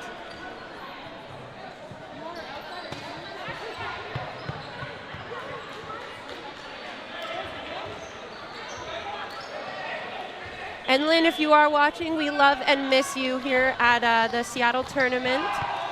Your team is definitely showing up and showing out in your honor. Both teams ready.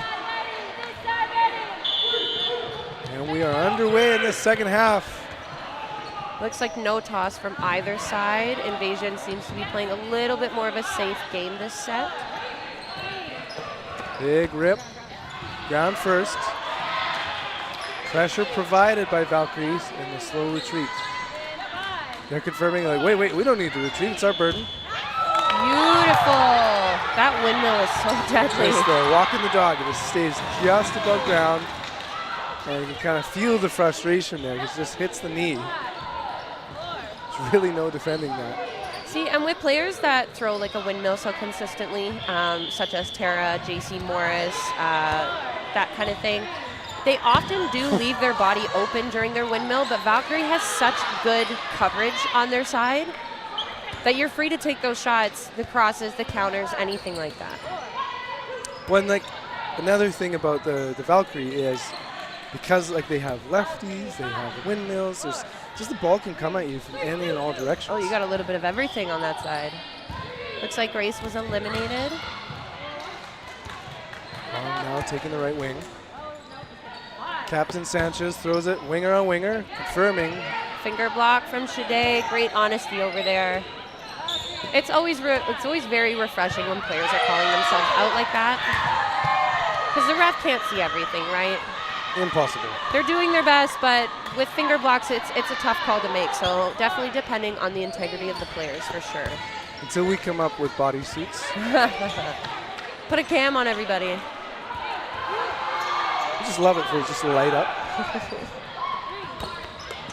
Ooh, Sanchez getting those fingers out of the way. She wanted to. Rinse out, big smile. Gong stays alive against the Jess Gray whip. Meanwhile, 4 players to 2. Best chance for a point we've seen from Invasion. Watch out for Gray. Ready, sets, delivers. Missing Gong. It's quick into the attack zone. All right, check in with her teammates. It's their burden to throw. Koyo, it's been a while since we've seen her throw. She sends it. Survival on that double ball play.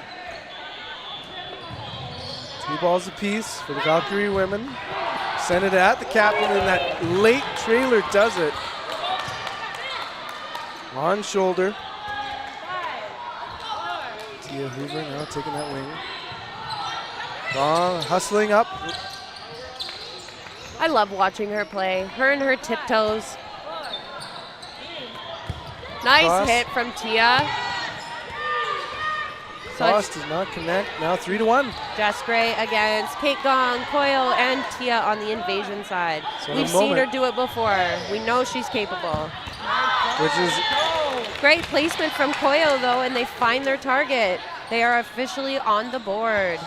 meanwhile, in a moment here, we're going to have to select our top 4 candidates for the VC Dodgeball Player of the Match. And what are you thinking? Who do you got in mind? Well, we've continuously talked about Betty Mack? Well, yeah, Mack.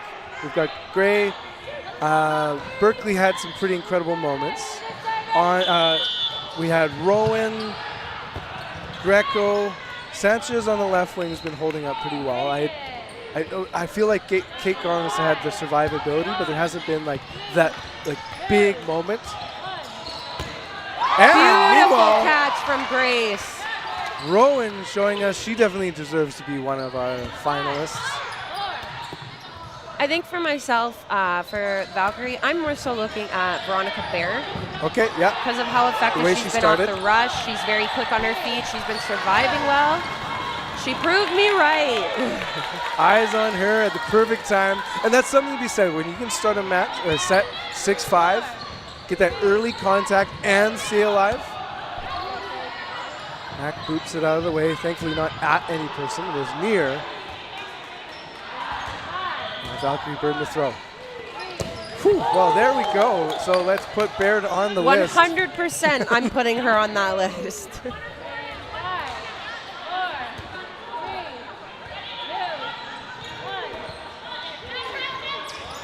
We're watching the quarterfinals here as Betty Mack is eliminated by Rowan.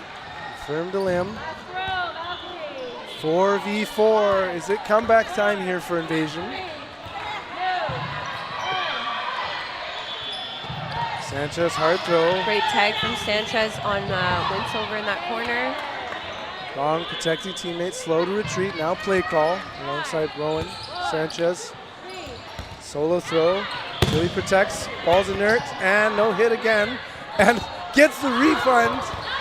And then takes her out. Biggest reaction I've seen from Kate Gong.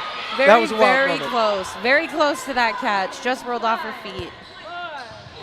Great presence of mind for Chile to stay with it. It's Barrett Veronica Island. eliminated off of the top of her head, it looks like. Player advantage here for Invasion. They're staying with it.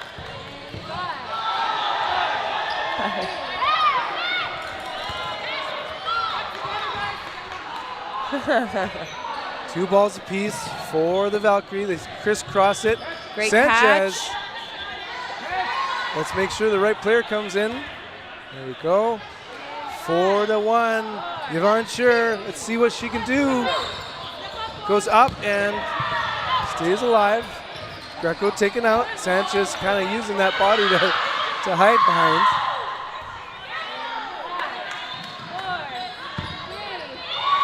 Shot clock counting down.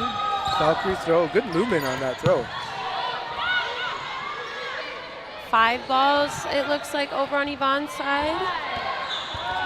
Yvonne is also very quick on her feet. She's very hard to hit, and she's got a pretty good arm, too. Ooh, and shown right there. Very close, very close. 4-3, now 2-1. Sets herself not in any corner. She's got room to back up. She gets nice and low. Squares up, pump fakes. And clips, making a 1v1. Koyo versus Yvonne. She's so good at choosing her moments. She's very, very patient. Free throw, no connect. Looks like 5 balls on the Valkyrie side. Is that right? Yeah, Koyo's got 1. Good blocking, active blocking, keeps it away. Maybe expect a 1-2. Watch those ball retrievers. They got to send them in fast. Only one throw. There's the 2. Rolling A it 3v1 down. for Yvonne. Woo! Fantastic 4, 3, showing. 2, 1, and a point on the board. Fantastic. That was- now I have no idea who to put on this on That the list was a for rack MVP. attack right there. Meanwhile, who would you pick for Invasion's potential MVPs? For Invasion, Grace Rowan is definitely a big one for me. Katie Sanchez has been doing pretty well. It just seems like Veronica's heavy targeting her off of that rush, which is a great idea because Sanchez is a big arm on the Invasion side. Agreed. I would also put her in that because she's had some big moments on the left wing. Meanwhile, Invasion, burden to throw. Getting out of the way. Yeah, I think my choice for Invasion would definitely be Grace Rowan.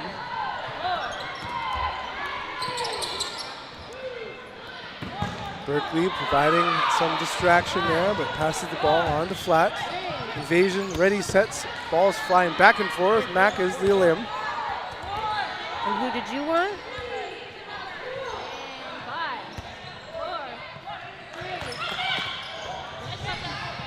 I think Gray would be another candidate for me for Valkyrie. And Which is nice because we Invasion? got like an OG Valkyries. Sanchez being that second one. Oh! Grace Rowan Beautiful showing catch. why she is a good choice for us as a potential VC Dodgeball player of the match. Don't mind my handwriting, I'm a little shaky. Tara's 6. eliminated from Grace again. Another hit! Rolling here is Invasion. Full court against 2. Very capable players on the side for Valkyrie. I'm very curious to see what they do with this. Coach Berkeley. An looking attempt over.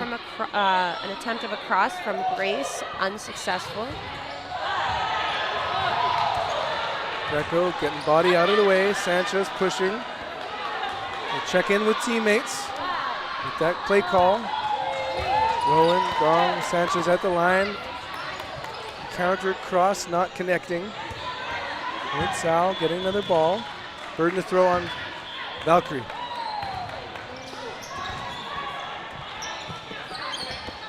Just missing. Good. Oh, okay. It Looks like she was narrowed. tipped.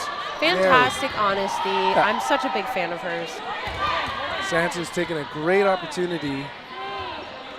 The coach sends one. And the trailer gets And it. a tag from Sanchez right on what looked like maybe a foot or a calf. 8-2 with just about 9.5 left, 9:40. So there's time, but it definitely needs to be the Invasion's game from here on out. Absolutely, and it would need to be very fast sets. Looks like a false start on both sides. Or they're so early to that. Sometimes like a misplay like that doesn't get counted as a false start.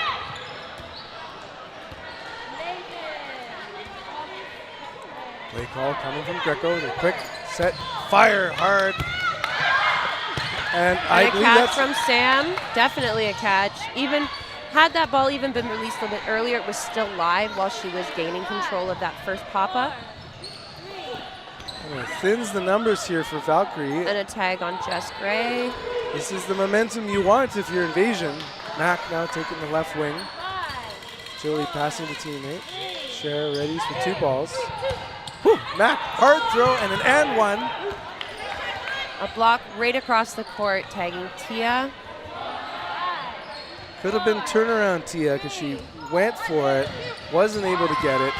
Mac, double tap, takes her out. Chili now in the corner. Just doubled up on players, Invasion advantage. Whew, good throws. And Yvonne again, 4v1. If we see it again, that just like we need to And I strike someone believe from the she has MVP all list. the balls. Okay, so definitely expect a 1-2 punch throw. Sorry, Jess, if Yvonne gets this, she's taking your place on the MVP list. Narrowly missing. Who knows? She might burn out that whole 3 minutes. Well, and that's another part, like great part is like the survivability, like you're pointing out here. Another way to win is just to eat up time. Well, they're in a great spot right now. They don't need to rush. They don't need to speed up the game. Slowing it down and surviving, burning that clock as much as you can would be the strategy here. And Yvonne is very talented at doing just that. Wouldn't be surprised for one. Oh, wow. And a tag from Grace. Grace is like, I'm just going to make this happen. She's been a VC Dodgeball player of a match earlier today, I believe. Timeout called for Valkyrie. Grace Rowan. Timeout, because yeah, we're seeing the momentum happening from Invasion, so we might as well hit the brakes. It's what now, 8-3 with 7-10, 7-12 to go. One of the things I like to emphasize, if you're preparing for like national level play, is when you choose timeouts matters. It's just not something we're used to on the more casual level. And so like being strategic, whether it's like and we saw it earlier with Misfits. Were you watching that game? So Chef's kiss. I believe I caught the end of it because we were playing on the further court against North, but I did catch the end of it you're talking about with Hardest Foam, right? Yep. Yeah, I caught the end of it when there was a big catch on Misfits, and then the 1v1 versus, I believe, is his name, the back of his jersey says Confident.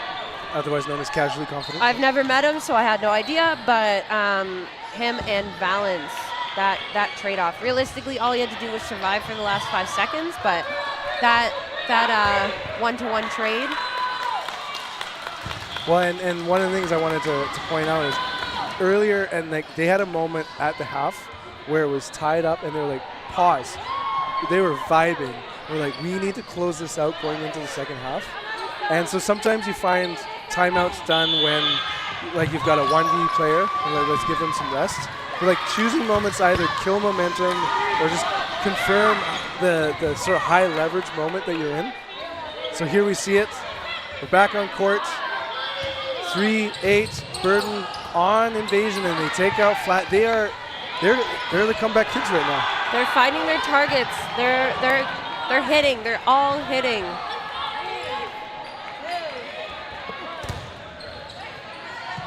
Good block. Now we know Becca threw her salt shirt. Is that her in center court right now? Number 4 coming in from the left right here is Becca. Now number 3 from the left side. It's too bad there isn't like pepper on the back. Dong walking confidently up the center. It's rolling with the show. Beautiful hit. Okay, familiar faces as final players on the court. Shade Berkeley readies, sets. They both have 2 in hand. Cher's throw. goes wide. Yvonne Scher out of Calgary, Alberta. With 6 minutes left, I think the play here for Valkyries just to burn the Whoa. time. Beautiful Sanchez. catch. Great timing, great placement, better catch.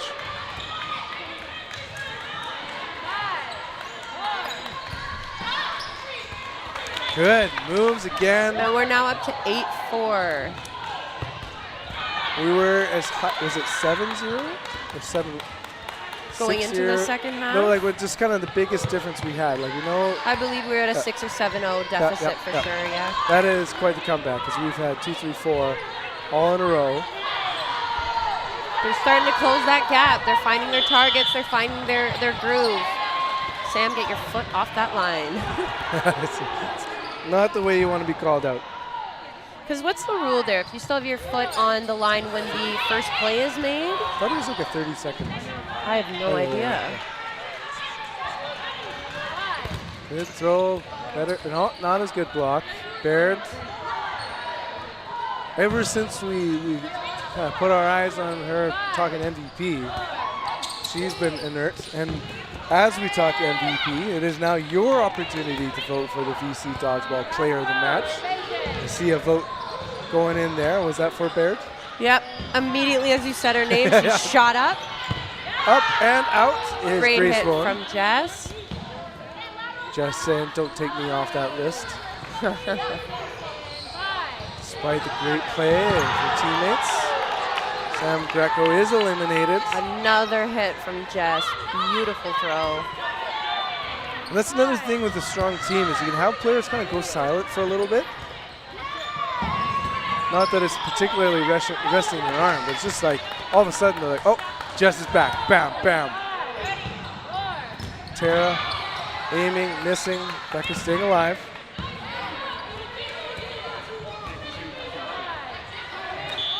(3v5) refs holding the time clock. We need to. Safety first. Safety first. Betty tying her shoe over there. And yeah, thank you refs who make sure to hold the time. Because if we get to the final minute, we want to make sure that Invasion has that chance. If a comeback is happening, they have inside of 4 minutes, 3.5. Firing back and forth, big catch. Berkeley bringing back Baird. This one might be enough to snuff out the comeback. Good block. Both great blocking.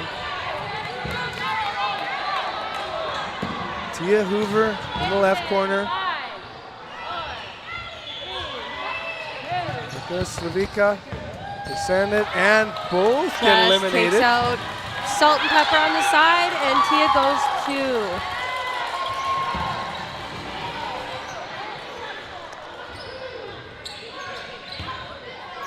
So it's 9-4 in favor of Valkyrie. Big point right there. As Mitch was showing us an alternative reality of 8-5, that would have been the momentum going.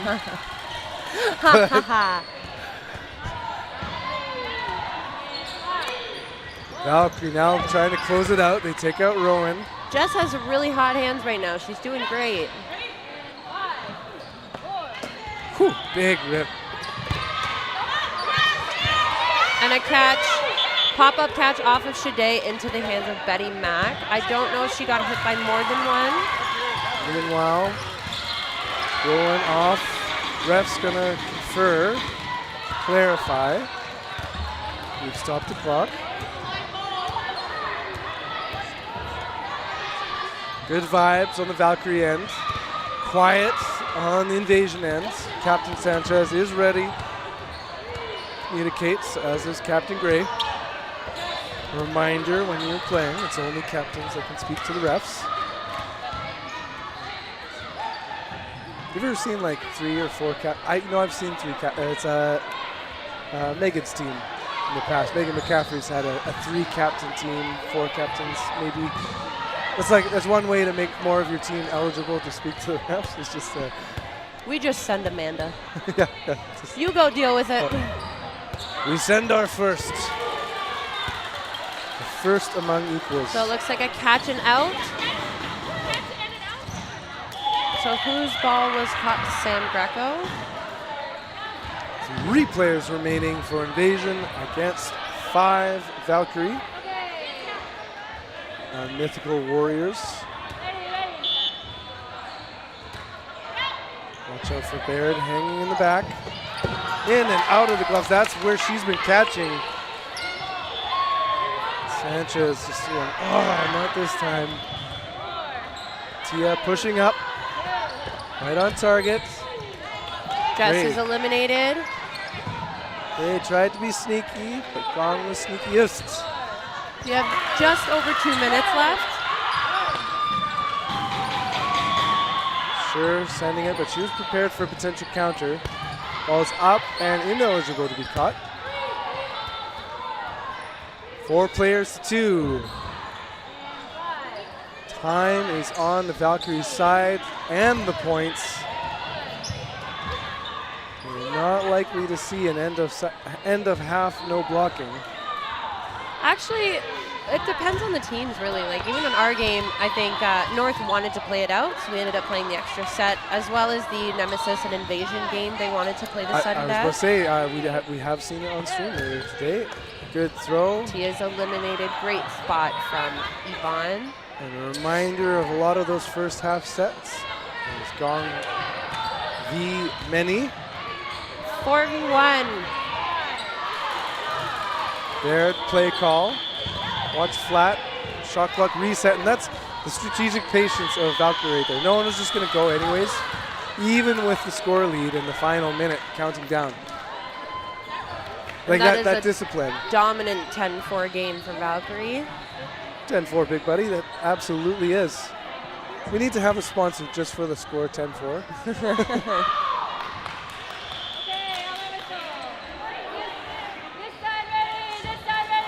If we're looking for sponsors, I'd like Brush to be one, Megan.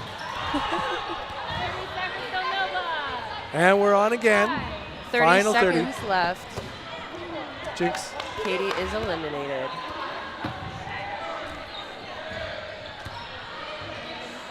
Pushing up to the line. Ready, set, and deliver. Multiple on target. That's what you need to take out Gray. No other teammates taken out in the process. But what's she doing that catch move? Because so she was hit by 2 balls. One of them popped up and was caught by a player over here. But I think the discrepancy is whether or not the first ball that hit Jess Gray had died.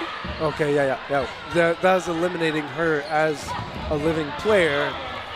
If it hit the ground, she would be a part of the floor. I believe the first ball did die first because the pop-up did seem to move in a bit of slow motion across the court.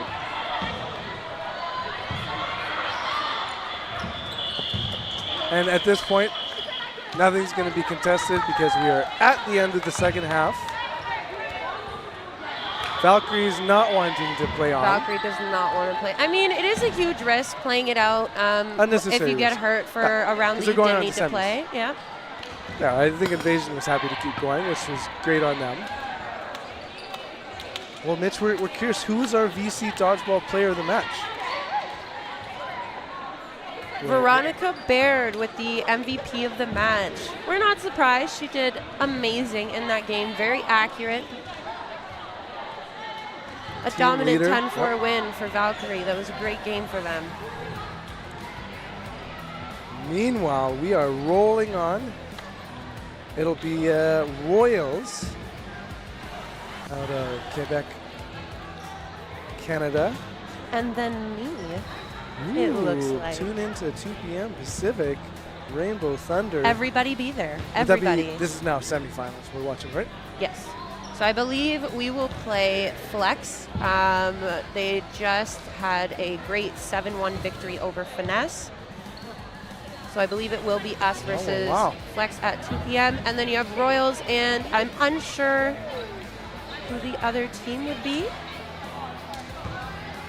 I've tried checking the bracket. I don't know how to read it. I have no idea. I just...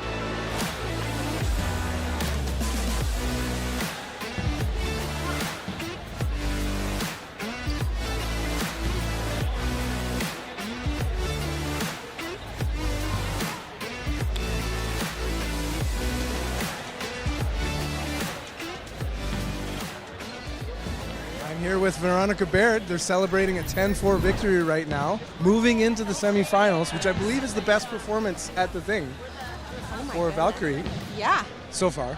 so far, yeah. I'm trying to remember. This. Oh my gosh. So, little highlights. Yeah. You had amazing opening rushes. Those pitches were on point. How did Oh, it yeah. feel? I love the opening rush. Everybody knows that. I love opening rush. My accuracy is very good off the opening rush. Watch, I jinxed it. Probably jinxed it going into the next game, but no, I love opening rush. That's like, my team is talented. I'm terrible. Any highlight Interviewing. moments for you that we can kind of think about from that match? Highlight moments from myself personally? Anything. Anybody? Oh, I think our team accuracy that first half was like 90%. It's unbelievable. Yeah, that led into a very relaxed second half. So that was really nice. That was good to get that. Maybe a question for you. With the lead that you had, like how do you stay disciplined? How do you stay focused? So we stay locked in. We're just not as, we want to stay as aggressive. We want to keep that pressure. But we're not as counter happy. We still want that pressure so they think we're going to throw, but we kind of take it easy and we use the clock a little bit more in our favor. So, Well, any final shout outs to like guests, people back home? You had like good plus ones on your team too. Yeah. Representing different parts of oh, Canada. yes. We have great pickups, but shout outs to my babies, always. Absolutely. Yeah, they're probably not watching, but shout out anyway. Well, this is recorded, so one day. I'll pin it for them later. Awesome, thank you. Awesome. Thank you very much. And back to you, Mitch.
Welcome back. You're watching the 2025 Thing in Seattle, and action is underway.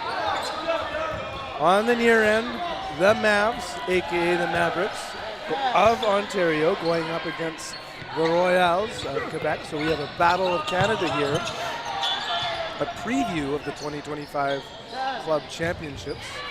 You're listening to Ben Johnson alongside recent victor here. Jessica Gray. As snow is limbed. Ooh.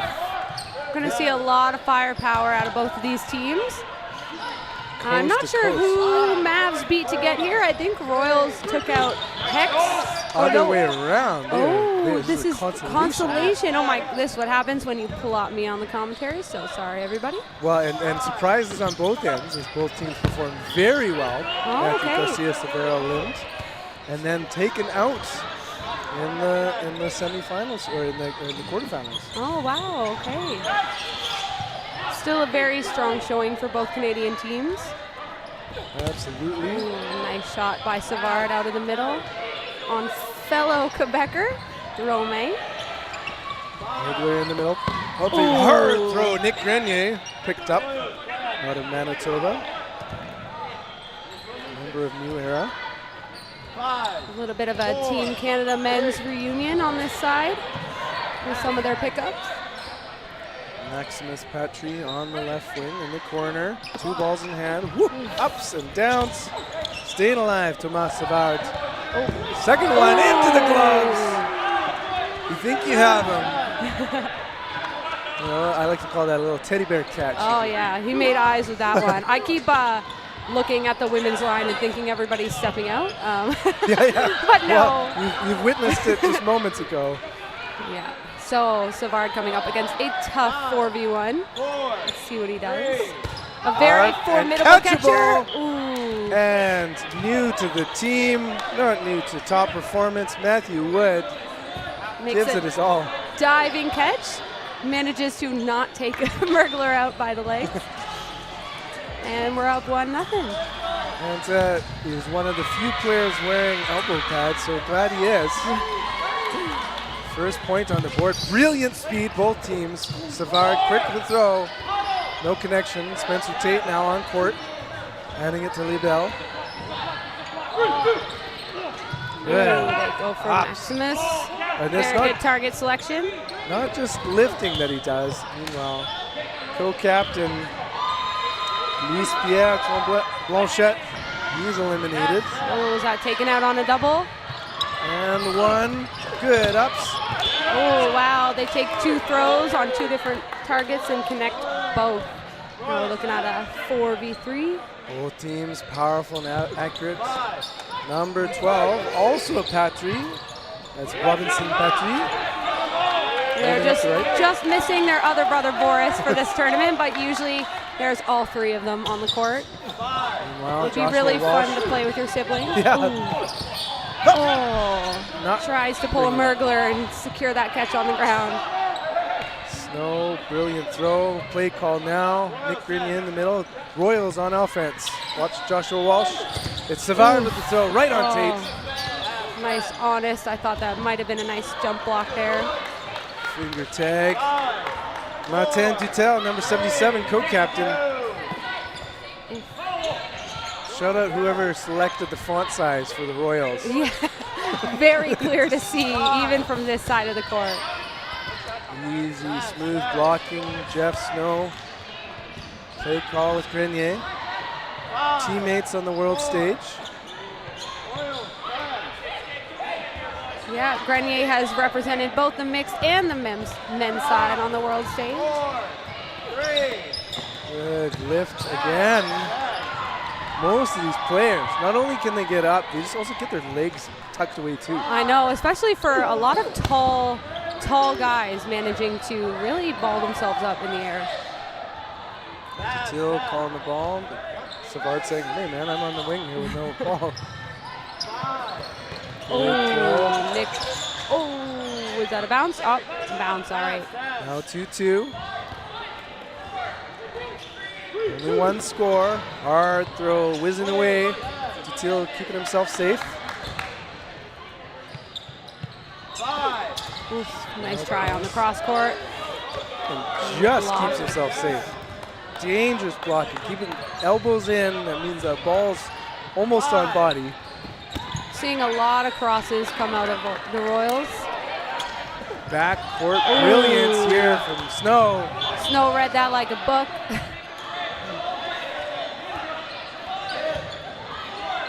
Snow and the 7 Giants over here. And I think they're giving them both a little bit of a break. Wearing the wood jersey, Joel Jodoin. A new addition to the Mavs roster who will also be representing them at clubs this year. And Danchenko on the court for the first time as well, out of the right side. One of Canada's young up-and-coming talents. Yeah, for commentary, right? For commentary, yeah, exactly. I commentated with him yesterday. Good pressure, Royals. Burden to throws on them. 5, 4. Ooh, just skipping. Fellow glasses Benjamin, number 8, puts the pressure on. Rousseau checking in with teammates. They're keeping it on. Spencer Tate. Ooh, Romain with a nice throw. Just misses Josh Walsh. Tate picking up the ball again. Wood, center court, ready's on defense. Who's going to be the target? Good on-target throw. Getting small, but not small enough. Looks like he might have just got him on the head. We're looking at a 5v4. Shows you the power of that 6-12 movement on throws. When you just back tag someone. Walsh, meanwhile, hard fastball goes high. I'm waiting for Joel to get a throw out here. Jodoin, hero on the world stage on the mixed foam team. Yes, both in 2022 and in 2024. He's got 2 gold medals to his name. Ready at the attack line, into the gloves of the captain, who does a push-up. That's fitness. Oh, tried to use all his core strength to keep himself in bounds there, but maybe he's a little too top-heavy, too many upper muscles.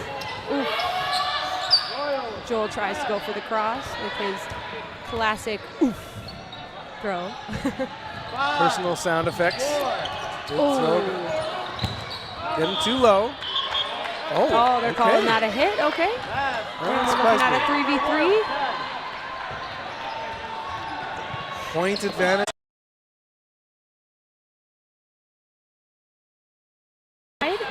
Again, another one of the, call them young bloods in the country. See how he plays this 3v1. That's a tall task, but he is known to be both a phenomenal thrower and catcher. See that there as he just misses Woods by the feet. Interesting quirk of this stadium as we have a shot connecting is the lighting, the natural lighting that sometimes comes out. Oh, yeah. I think yesterday it was on the other side. I was wondering if it was going to impede later anybody. in the day it starts, I think, turn sideways. Did you ever have it affect you during the game? No, but we got to one of our courts and we're like, who turned up the lights? Yeah, exactly. Yeah. I felt like I was seeing new colors. When you don't leave a gym for 8 hours a day, you forget what sunlight looks like. Danchenko now opening rush with Garcia Silveira. They connect on Rousseau. Good throw by Tate. Protection, Roman Leibel. He's going to stay in that left wing. Burden to throw on the Royals. 5, 4. Ooh, they connect on get a Danchenko. nice connection on Danchenko. Mergler now in that right wing. Mergler with the beard. I think this is one of the first times I've ever seen him with that much facial hair. Ooh, that is the second time that LP and Maximus have intersected for a double. Big Romain shots. takes advantage of the chaos. Robinson Patriots. Now 2 remaining for Royals. Oh, we see Matthew Silvera on the court, I think for the first time this match.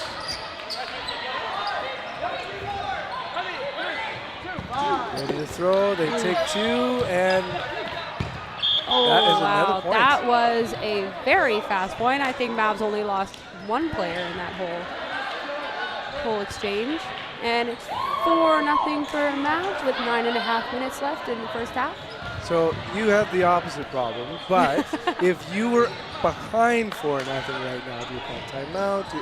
How should the team switch things up if they were Royals? Honestly, I would call a timeout. I think 4-0 is just kind of that sweet spot. You still have a chance to come back, but you definitely need to start making adjustments, whether that's roster changes. Oh, looks like they're making some calls off the rush there. Okay, I think they might have called one of the balls not clear, so Ben Rousseau is back on the court. Oh, Jeff was going, no way, man. Okay. Oh, no, it was clear. They were saying that they blew the whistle to make a call, and it should have stopped dead there. Okay, so that was the Yeah. play had not been activated.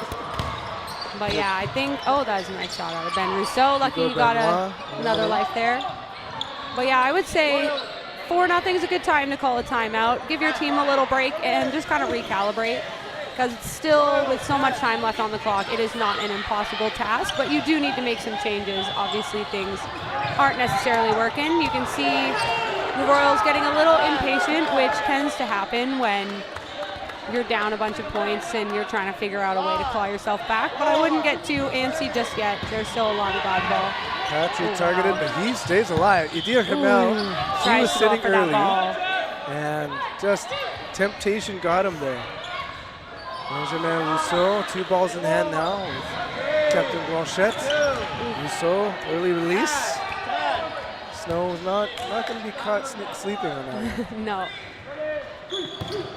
Oh, wow. What a beautiful cross court from How it hits Snow. his back. That's just I know, you could see him just maybe get a look at it at the last minute, but he didn't get out of the way in time. And now co-captain LP is going to come up to the line. But 1v5, that's a tall task. Let's see how he approaches it. Would you go for a catch? Go for some hits? I always want to get greedy and go for a catch, but that's a good one to do when you're the last, especially if you're getting tired. yeah, especially when you're up against 5, you know, you might want to put a little bit more risk into it. High risk, high reward plays when you're down just 1 body on the court. You can go coast to coast with his throws, no problem, which both of these teams are stacked with players that can go back line to back line. Hail of bullets, 1-2, no connections. Ooh, there's a ball just rolling, and he's able to get it in time. In and he's full commitment again. I really like the commitment. I like the look there. Little risky going for that ball. You could see the Mavs didn't want to let him get that one for free. Both charged him. And it looks like they're calling a timeout now. I support that decision. Stop the momentum of the Mavs, who are now up 5-0 with 6.5 left.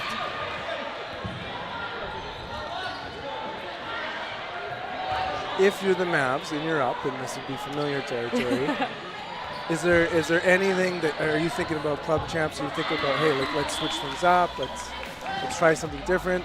Unlike your team, only Grenier is added to the roster? Yeah, I think so. He's their only guest star this weekend. Myself, I always tell my team, I know that when you're up a couple points, you want to start slow playing it, but I find sometimes slow play leads to a level of complacency where you stop taking those risks that have been working, like the counters. You start throwing 1 ball, and sometimes it'll cost you. As my coach Spencer Soroi says, I'm a foot on the net kind of girl. You know, when you've got that pressure, there's really no reason to let up on it. At the end of the day, as long as you're not going to put yourself or your teammates at risk of blowing their arms out, you can keep that pressure up and just keep crushing until the game's over. Jules Jodoin sitting still, so that's something I might expect a little bit more play time from him as he gets more exposure on that team. Danchenko probably is full of vim and vinegar, happy to keep playing. Of course. Ooh, and he lets off a rocket there. He was talking about not really doing stretching and that sort of thing, and he's like, "Oh yeah, not yet. You don't have to worry about that so much." He's still a young gun where your bones are all doing what they're supposed to be doing. Up and ineligible to be caught, as is that one. Oof. Romain staying inside. The Royals go down to 1 ball, but they get 2 hits out of it, so not necessarily the worst situation to be in at this point. Up and yes. Makes the grab, and Savard. the line ref is confirming that he managed to tiptoe and stay in bounds there. Great body control from Savard. Shout out to the organizer, making sure that there's not just the kind of the core refs, but also line refs. It's such a tricky spot to be able to referee. I have to say shout out to the teams who are taking on that duty. All the teams here are charged with reffing all the matches. So shout out to everybody for staying committed and diligent. Absolutely, and no trade, so that's in favor of Royals. This is their best chance to put a point on the board. Although they have yet to take out the myth, the man, the legend, Snow. Lord Snow.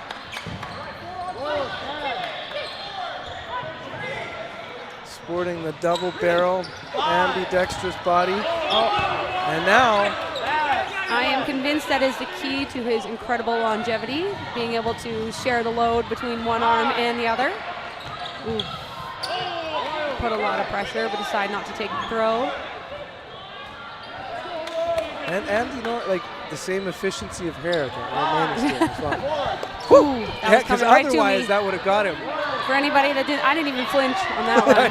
I didn't even flinch. You did not. All right, let's see if they can put a point on the board. And yes. Oh, that a was little bit Savard of a with the friendly throw. exchange there. I'm sure it was in French and I did not understand it. C'est bon.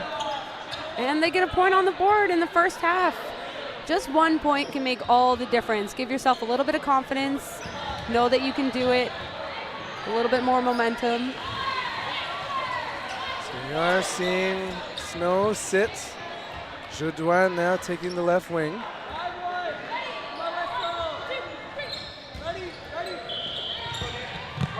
Quick to the line, both teams. Wood pressuring.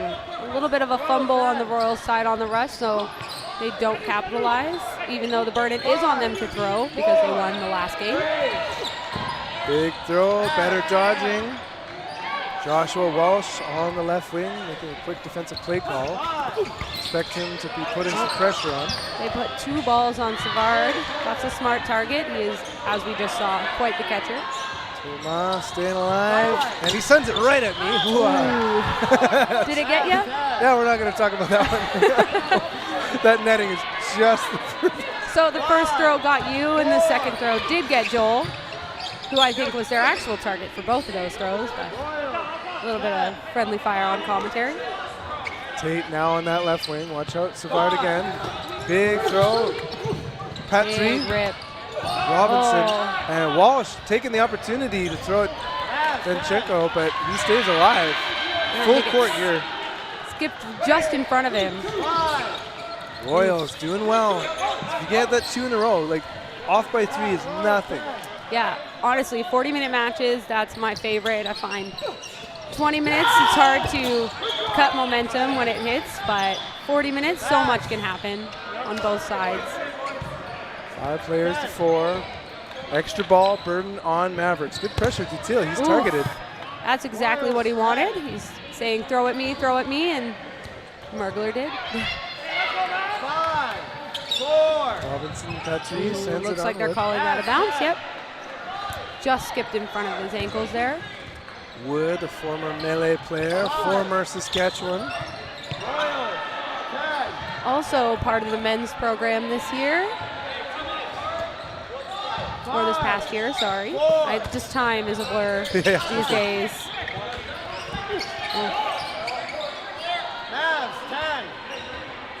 Quiet in the action. Mergler play call. All 4 men with the ball. Send solo. Go at 2 different targets. Hugo eliminated, as is Tate's. 4v3 now with the burden on Royals. Let's see who they target. Great target, but they go a little Clear. high. Somehow manage to get those balls back. And Mergler falling back perfectly, using only his heels, and confirmed he did not step out. Nope. We got Xander Simos, the line ref in here, and I can see him eyes peeled on that line. Ball scissoring, but not connecting. Grenier ready, boom! He's hit. Wood Hey. capitalizes on a little bit of distraction on the other side. Co-captain Blanchette. They've got less than a minute to play now. 4, 3. Ooh.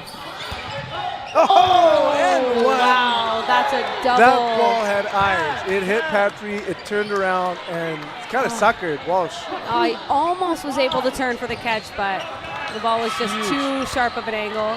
Huge turnaround moment from going 3-2 down to 2-1. With less than 30 seconds left to play. 5, 4, 3, 2. Big rip and connects. Connects. All right, we got a 1v1. Let's see. I predict this might go into no blocking, but I don't want to commentate or curse this. So let's just see how they both play it out. If either team even elects to throw. And Dutil not even wanting to I don't send think he, Wasn't by the quite- look on his face, I don't think he knew that the time was running out. He kind of looks to He's his talking team to his to. Yeah. Good thing that was in French. Yeah, I think he's a little bit upset there that no one gave him a good countdown. But that's okay. I love watching people play no blocking. I love analyzing no blocking strategy. Do you throw first? Do you bait them out? Do you go for a catch? Let's see. And we saw unbelievable patience from Martin. So let's see, does it change and become more frenetic? He likes to send one. He does send one first. Ground. Oh, I think he manages to Or maybe hit a ball on the way down. Ooh, risky. Always want to have two balls in hand. Right on target. The vet does What it. a throw. So cool, calm, and collected there. Again, barely needed to step off the back line to make that throw. So as we proceed to the second half, we're going to have to task you with writing down what you think might be our VC Dodgeball finalists for player of the match. Strong performance overall from the Maps. 2 players per. Well, and my job is just to simply to say words. You can't see us over here, but I'm just pointing at Ben to make him do it. So I don't want the pressure. And I think one of the things that's actually surprising, there hasn't been huge individual stand-up performances, right? Yeah. Like, there hasn't been those like epic turnarounds for a particular player. I mean, I want to say Mergler on that last one. He Mergler got the certainly nice gets double brought and to the then list. finishes it off. We're looking over on the Savard had a good early moments. Yeah, and I would say LP as well with some really good pressure and again another catch that you almost stayed in bounds for afterwards. Brilliant push up. And then if we look for Mavs, Snow comes to mind for me. Yeah, look at us picking Snow and Snow Merg. Classic. But, hey, you know what? I often find the other part is like we tend to overlook Jeff Snow because he's expected to perform. That is our draft, Mitch. Yeah. There's no pressure for anybody watching to make your votes right now, but think about it as you watch. As we have another few minutes here entering the second half, particularly if the Royals have some turnaround moments, it'll be individual heroics that make it happen. So let's see what we have here. So Robinson Patry on court. Ooh, they throw two different targets. Merg just lifts his leg out of the way on that one. If you're Royals, you got to look at this like it's a 0-0 game. Fresh start, brand new 20 minutes. Walsh holding up the left wing. Savard, as usual. Powerful in the right. Sends it hard on target. Snow is saying, I use my ball. Refs confirming.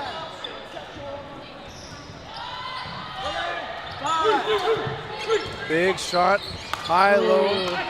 Josh Walsh looks for Joel Jodouin in the middle and just misses. Shot clock counting down. Oof. On court. And he gets that rolling ball. still no hits out of either side yet. Oof, they're looking at Mergler. They want him gone. And I think the ball's going to stay on the Royals side, so it'll be their burden to throw. A lot of bodies. And Ready? no hits yet in this exchange. Now they we get got one. it. And a the catch. Walsh saying, I want to be one of those MVP finalists. Yeah, must have heard us over here. Is he a lefty arm as well? Yes, he is. Oh my goodness, who threw that? Was that Nick? Oof, that is a Grenier hammer. I don't want that. I don't want that smoke anywhere near me. Watch that, Matthew Garcia Silveira Holding the line, making some real intense eye contact up there. hiding in the shadows. Grenier getting hands back. Play call now by the Mavs. Big rips Oh again. my gosh, now that hit me. Now you've been connected. And Walsh gets another grab, and we're looking at a 5v2. That one hit me in the head, and I didn't even flinch either. I didn't even see it coming. Garcia Silveira hiding in the corner. Oh, Grenier, wow. whoa! Nice shot out of Ben Rousseau, number Perfectly 8. placed Benjamin. Ooh, the curve. Wow, that was a wide sweeper. Let's see how Maddie plays this. Oh, that's a brilliant catch. I was about to say something to that effect, but didn't want to jinx it. I thought he was going to do where he puts the ball in between his legs to go for the catch, but he just elected to let them go. Watch out for Walsh, who's had a couple this set. Blanchette, Rousseau, Dutil, low, and making a play call. Shot clock counting down against them, though. Ooh. 2-ball block. It's a 4v2 against 2 veteran Mavs players, veteran Team Canada teammates. Oh, ricochet. He uses Maddie as a screen. Was that me? Yeah, stay with the game, buddy. Oh, Is that a drop That ball? definitely. I'm not That sure. was worth the refs coming because, like, he swiped at it, but I felt like it kind of quickly bounced back into his hands. But the Royals saying, no, you're good. See if they call it a drop block, which would be an out for anybody watching, but they call it safe. Clear. So maybe he slammed it. Yeah.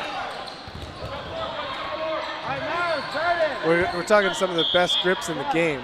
Right here. Big throw, Oof. missed. You want to run him down. Opts for the dodge instead of looking for the catch on that one. Ooh. Many misses. Look out, lethal. That's a sneaky. a classic. Yeah. That's a Maddie trap right there if I've ever seen one. Lying back catching is something he loves to do. Stays clear, 2-ball block. On target, and Walsh, add him to the list. Add him to the list. I'm going to write it down. That's 3 crucial catches. Put a point on the board for the Royals. Down 4, many minutes remaining. 16 to be exact. Oof. What would Josh Wall do? Wow. He did that with a lot of confidence. And as a left wing, like he's not your inside middle player. Dangerous because he's going to use that lefty arm. Oh, wow. Mavs doing a full court press, even though it is on the Royals to throw. They got exactly what they wanted out of that. Not the best laid throw, and of course they go for Josh Walsh, who was crucial in that last win for Royals. So now taking the left. Blanchette, Dutil, Savard, Blanchette with the throw. Just a graze on Mergler, and a refund on that one, so they'll be back up to 4 balls. Joel Jordan in between Grenier and Wood. Let's see, that's only Spencer Tate and Snow who just got in. So I don't know if they could have gone for that catch. I wasn't sure if the first one might have hit Snow already, but. Grenier dangerous in the left wing. Ooh, they throw 3 balls at 3 different targets and don't get any hits. 4 balls. 4 men at the line, many throws. Ooh, that's a good target. That's a target I would have been looking at. But 4 Joel players does to 5. really good at getting really, really high up in the air and then There's dust, yeah. really low to the ground, all in the same motion. What a block. Savard, dangerous. He does that just minimum effective dose blocking. He really keeps his elbows tucked, which can kind of be risky. You want to sort of push your elbows back out to make sure that there's no way that the ball ricochets somewhere off your arms. All apiece for the Mavs men. Pump fake, solo throw. Rousseau getting up in the way. Mavs playing a little bit slower here, only giving them 1 ball, so they likely only have 1 ball to throw back on the return. Tate putting that ball up to protect himself. Any counters happening? Oh, Rousseau tagged. And Savard! That was a phenomenal one-hand catch, and he manages to stay in bounds just long enough to gain control and then falls out of bounds. We are playing with the 2024 rule book where you can make aerial catches and you don't need 2 points of contact.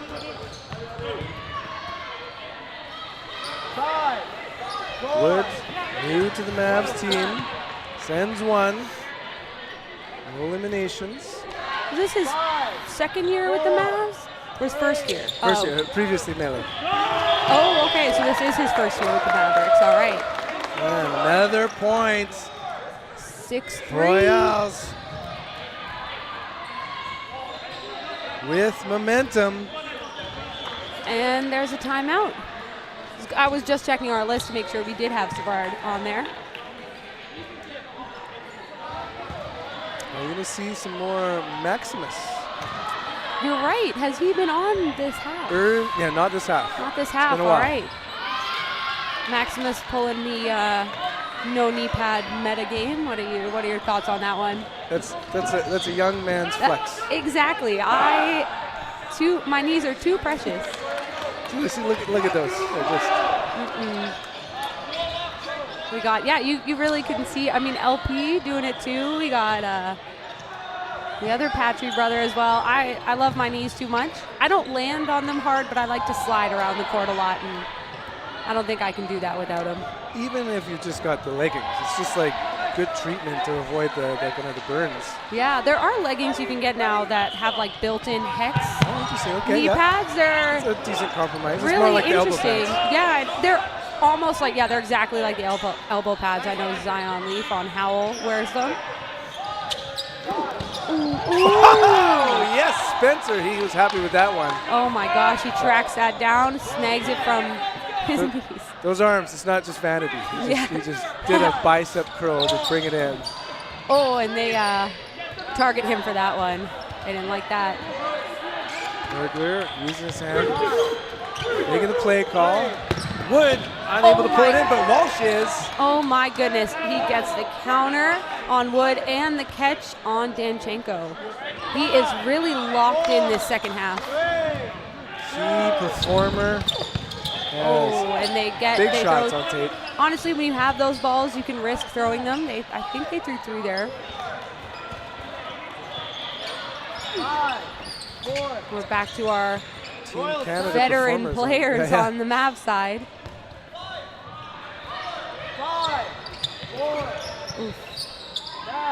Chet wide of target. Burden to throw with the extra ball now on the Mavs.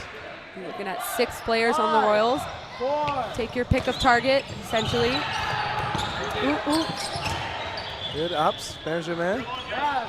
Ooh. Nice low, Savard. There's a lot of no looks coming out of this Mavs side. I kind of look at one player, throw at another, see if they'll catch someone off guard. Oh, it's still full bodies here. Yeah, a full complement on the Royals side. He's got up, down. There's so many of them, big-shouldered boys here. They're like, just might as well huck it.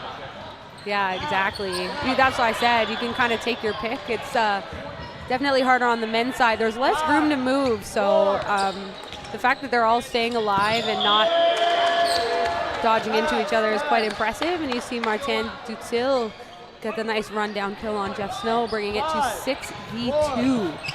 Mavs, Walsh drawing attention. So sneaky with that lefty arm. I know.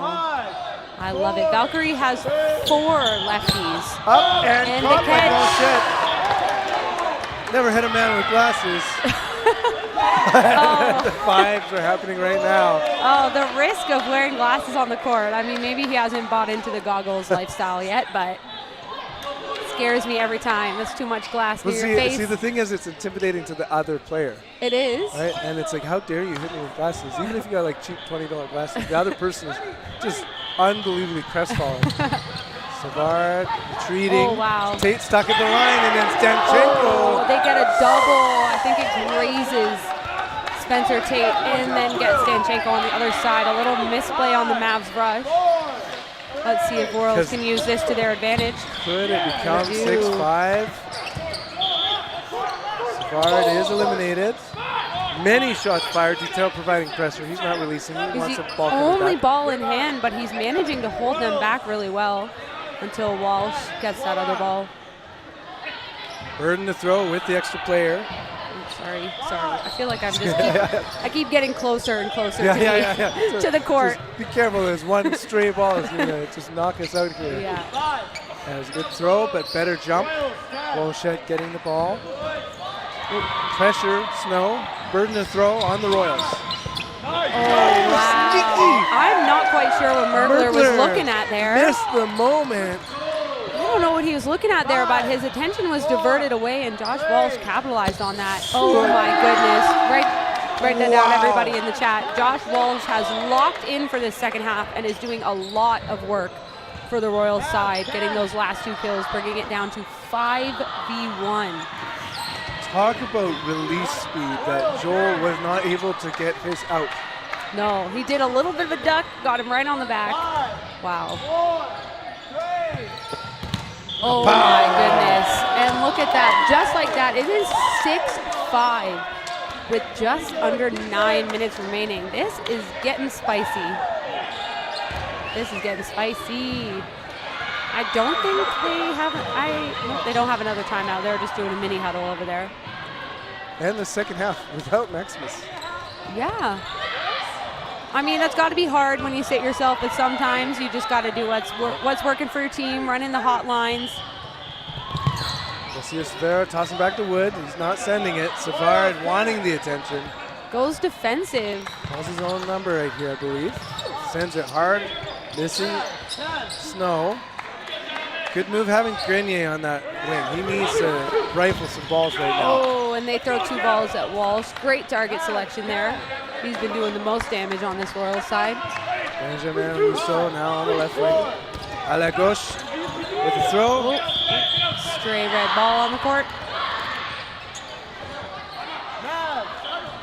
Okay, a little reset moment. Burden, Mavs.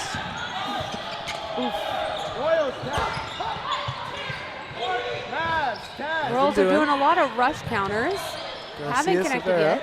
He's hiding back in the corner there. And Blanchette. Little whisper up from me. That ball and hits he catches Walsh back on. Ooh. the chest wall of Blanchette and then just hovers there for him to catch. Dangerous when you make your kind of top opponent the first out. Yeah, exactly. You want them gone, but then also you don't want them back. And they go for Josh Walsh again, this time not connecting. But they do get a connection on Grenier. I believe that was Robinson Patry getting a nice throw off there. Using the fact that they've been diverting a lot of tension towards Josh Walsh to kind of capitalize on being relatively invisible to the Mavs side. Yeah, it's one of those things, like when you can see, when you draw that much attention, good teamwork means making use of that kind of quiet shadow. Yeah, good strategy is knowing that they're not looking at you, they're not focusing on you. You can see their eyes going somewhere else. Garcia Savera with the play call. 4 men, ball apiece. Targeting Walsh again on the forearms. I think Walsh kind of looking to his teammates, going, "What? Like when they're at me, you know, you can see they're looking at me. You got to give a little bit more pressure. Don't make it easy for them. Stay a team. Right? The survivability of an individual sometimes is they kind of lock in on just trying to stay alive. As Wood does a good job of that right there. Benjamin Rousseau getting a ball, passing it over to Detail. Burden to throw on the Mavs with an extra player. Big rip. Oh, wow. Benjamin Rousseau. Also a team Sorry, that was, right that at was you. a big reaction on my part. Ben Rousseau, also a Team Canada gold medalist from this past Worlds in Austria. He represents the mixed foam side. He got the call up when, unfortunately, one of their players couldn't make it. Check getting low, stays alive. Oh, but and Mergler takes Mergler- a very honest finger block. He is always such an honest player. He plays with so much integrity. It's really great to It's watch. actually one of the reasons when I bought a jersey for my son, I actually made it a Mergler one. Oh, yeah? Top performer and just an icon of the spirit Yeah, of this game. the face of Canada, we call him.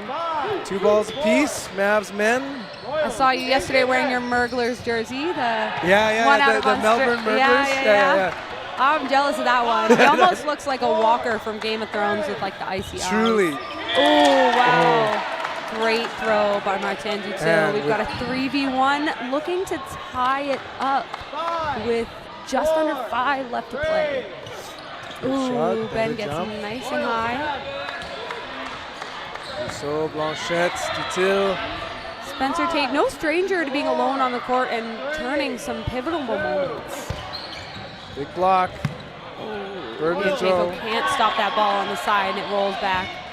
Royals. All Shot right, clock. everybody, make sure you get in your votes for player of the match. For the Mavs side, we have Jeff Snow and Jason Mergler, classic. And for the Royals side, we have Savard and Walsh. So make sure to get your votes in.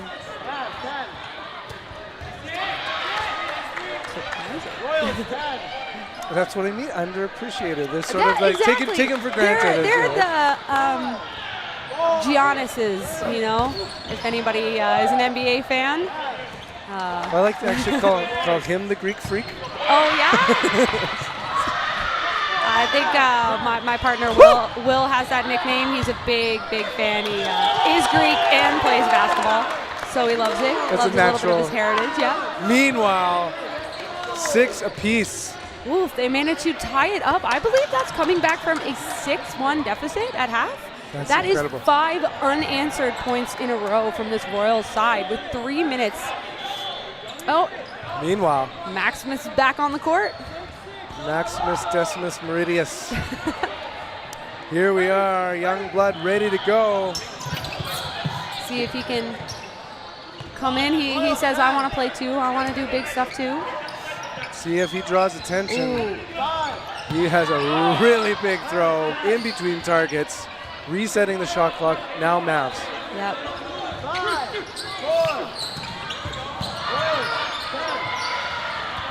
And they keep, giving him the ball. He doesn't want it. Gives it to his teammate Ben Rousseau to make the play call.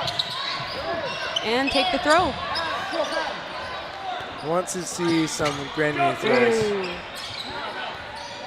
Oh. Trying to figure out whether that bounced, but in the end it doesn't matter because he does step out of bounds. So regardless of whether he was hit first, that is still out of bounds. Speaking of ground first, that just hit the ground before hitting Snow. 5, 4. Oh my gosh. He had the perfect angle in that. I can confirm that stayed in we his saw, ankles. and that's what's great about that sunshine. Yeah, where there was some brilliant light under. Yeah, that was incredible. Catches Maximus back on the court. Again, I cannot understand enough how well Josh Walsh has been playing this game. 3, 2. Oh, wow. We're getting a A little little bit hug. of a clump here. Oh, puppy! Oh, my goodness. Oh, my goodness. That is composure. That was impressive. I do think, Nick, I support that decision. You try to take advantage of the chaos. Oh, and they get Jeff Snow. We're looking at 1.5 minutes. Let's see how they play this, if they want to make this their last game in some sort of way. They got just over a minute. Oh. Good throw. They're doing a great throw, taking out Oh, my Wood. goodness. It's just Matty Garcia Severa now. No. Every time Joe I Dunn, think he's alive. Every time I think it's like, oh, they're going to go slow, maybe play a little reserved, you get a lot of those cross moments. Joel is trying to look for that. Oh, he gets it. Well, they can just accelerate their performance so quickly. Yeah. I do think with less than a minute left, I could see the Royals trying to maybe run the clock a little. Well, and no blocking with this many player advantage. Absolutely. Oh, wow. Oh, a heat I watched seeker. that throw. It Spanked literally him. looks like he whispered Max's name into yeah, that ball, yeah. and it found him. Yeah. That was incredible. That was the gluteus maximus. Oh, we've got 30 seconds left. 30 Okay. minutes. So if you're Mavs, do you want quick out? Jodoin has 2 balls in hand. Big I'm shot. always looking for, if you can make that hit, then just keep trucking for it. If you're missing a little. Offense. Yeah. Okay. Guns blazing. Oh, wow. They Step made them off. step out of bounds. Yeah, honestly, that's an interesting call. That's With when you have a 2 coach. veteran players on the court. I know it's a 4v2, but I don't think that was completely unrealistic. But I guess you'd rather, push for that extra one than, potentially risk a guaranteed loss. But that's a hard one. That's a hard one to take because I do understand the decision, but I also could see those 2 players turning it up. They both got great arms, great hands. Have a little faith in your players, but I also see as a veteran coach from Victor Gravilli, making a good decision as a team supporting it. Maximus now sitting. And we got no blocking here. Oh my goodness. Power right on the wood. As Savard, number 66, out the middle. He impresses me. Oh, He's been wing, big shot, big limb. Action here. Ooh, Josh Burglar. Walsh goes for Snow, doesn't get it. And again, you've got 4 veteran players for Mavs. We're looking at a 5v4. Mavs is looking to get the tie to potentially force this into overtime. Jeff Snow gets the hit. Now 4v4. 4v4. So Savard to Till, missing on Snow. Now Nice burden to look. throw Mavs. Snow just looked like he floated in the air for a second there. Very chill. Not close. We don't have to worry about the time. We do have to worry about the shot clock, and the burden is on the Royals. Oh, target. Goodness, LP, you could see Merck wanted that catch. Right on the hips. Oh my goodness, LP, what a cannon. Speaking of cannon, though, we want to see some more Grenier Oh. shots. I think that's A little bit of a risky throw out of Ben Rousseau. It doesn't necessarily go near anybody that he wanted, I don't think. But keeping them on their toes. now Jodoin with 2 in hand. Right on target. Ben goes for the catch. Oh my gosh, LP, that was wonderful. And gets the refund. I think it might have just hit like the middle section of the nets to come back. Oh, no. Chaos from No. over here. They Oh, throw Jodoin. all the balls. Oh, Joel Resort. lands pretty hard. Looks like he might just be Okay. a little rattled. They do give all the balls to the Mavs side. Now this is where we see Grenier just take off because he's had to be a +1 on It this is team. really. Oh my goodness! Oh my goodness! I am shaking. And who in does my- it bring on? Ooh, Josh Walsh. Jeff Snow, ready, sets, delivers. Oh my Holy! gosh! Manages to stay alive. How small can you get? Oh my goodness! And the Royals take the win. That is a huge comeback victory from 6-1 to win 8-6. You've got to give credit to the Royals. Wow, what an incredible comeback. And who better to have that final shot to take it out? Then our potentially MVP of that match, Josh Walsh, and LP to secure that catch, even though he gave all 6 balls. Oh, okay. It was Josh. Josh did win MVP. Is that what we're saying on this? Congratulations, Josh Walsh and the Royals. And that was Jessica.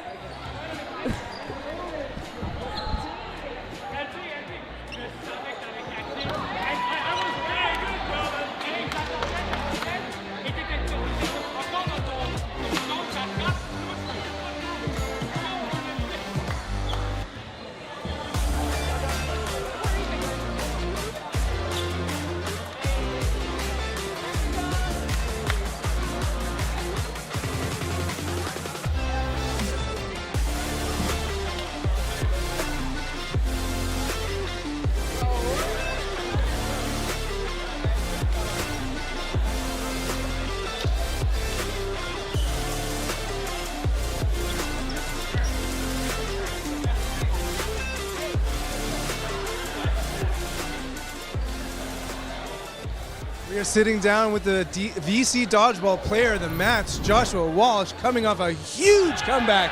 How does that feel? Honestly, that was insane. I just locked in. I don't know what happened. I don't normally catch that much. And sometimes they just stick. And when you start catching, you just kind of can't stop. Like even the one that landed in between my feet, it's almost like this energy that just brought the ball and stayed on me. It was just nice to see the team really pick up the pace, and the energy was really high. And I feel like it really built the momentum for us to just win I think we won 7 points straight, that we didn't lose. So yeah, honestly, it was insane.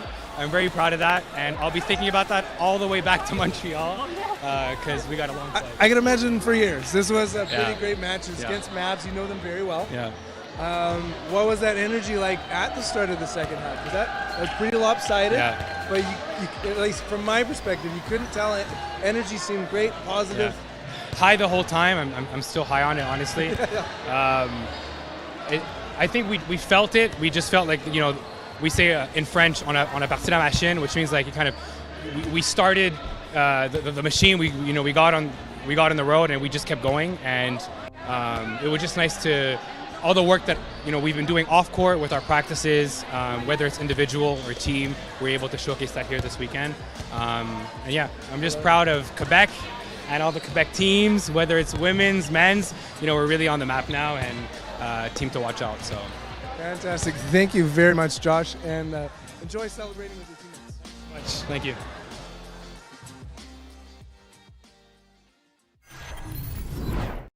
North and South medley. After a tumultuous start to 2025, Canadians and Americans seem to be putting their differences aside, all in the name of one very important cause: beating Austria.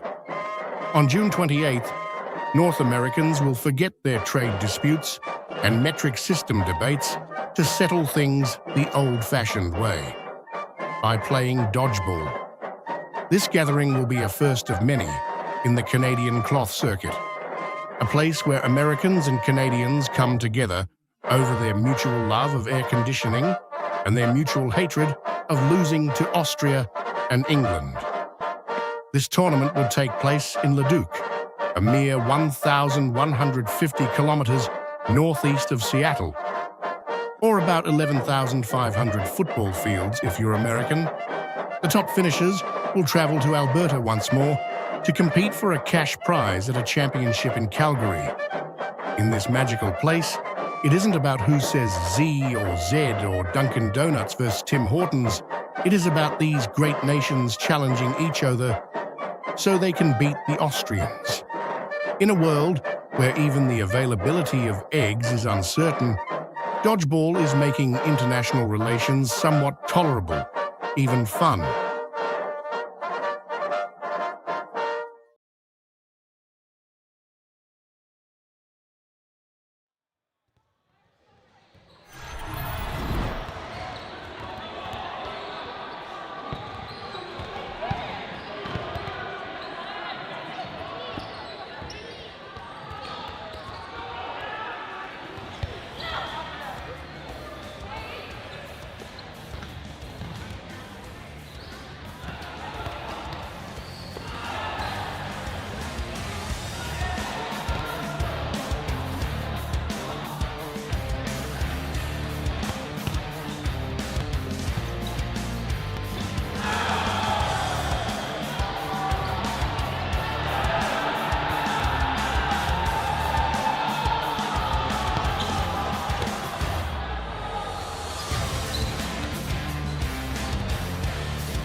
And we're back for more action at the 2025 The Thing in Seattle semifinals. Semifinals, women's semifinals. My name is Elisa Westman. Alongside Ben Johnson. And we are very excited to be watching this day 2 playoff match. Playoffs on the near end is Flex out of the USA. Any particular region? A little all over. A little all over the U.S. The People's Team, and on the far end, representing Manitoba, Rainbow Thunder. We've got a couple +1s, notably on the opening rush on both wings right now, actually. Judy Soon. Opening is a quick connection, taking out Brianna London. Good throw. This side, my balls. Captain Amanda first, providing some pressure. 5. Flex was ranked 2nd coming into today. Rainbow Thunder 6th. But I do expect this to be a very good game. Rainbow Thunder's been on quite a streak today. Taylor Ewell in center. She had that earlier hit. She sends it in between targets. Now Burden to throw on Flex. Paget in the middle with Fox. Sending out the play call. Preemptive throw soon, not connecting.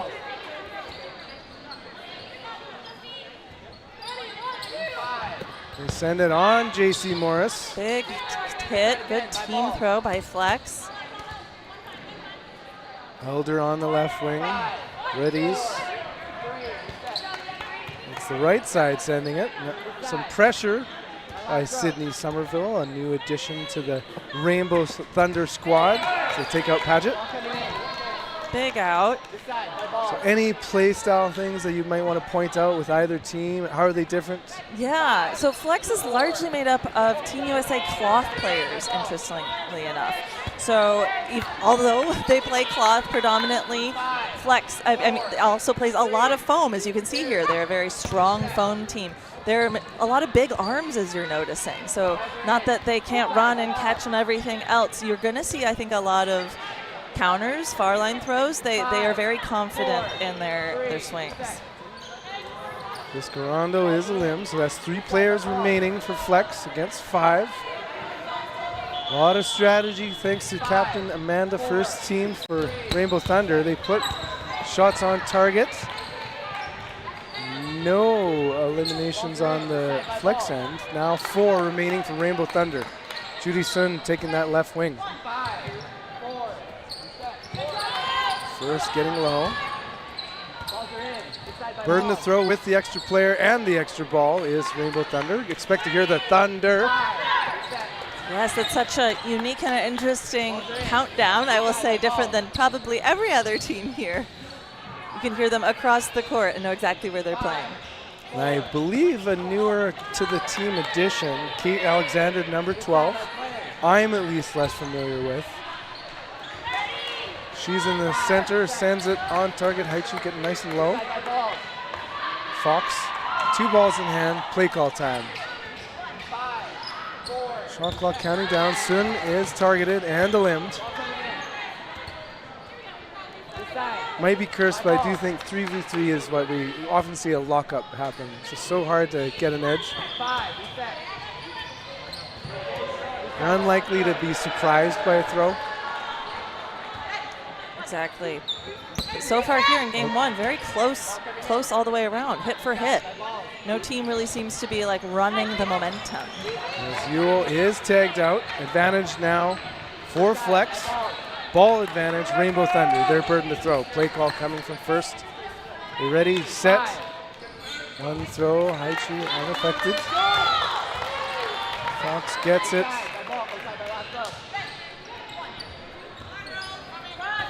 So we're not going to see too many off-target throws then if we're cloth players. They're just used to just maximizing that throw radius. Valid throws for days here, and Elder getting out of the way.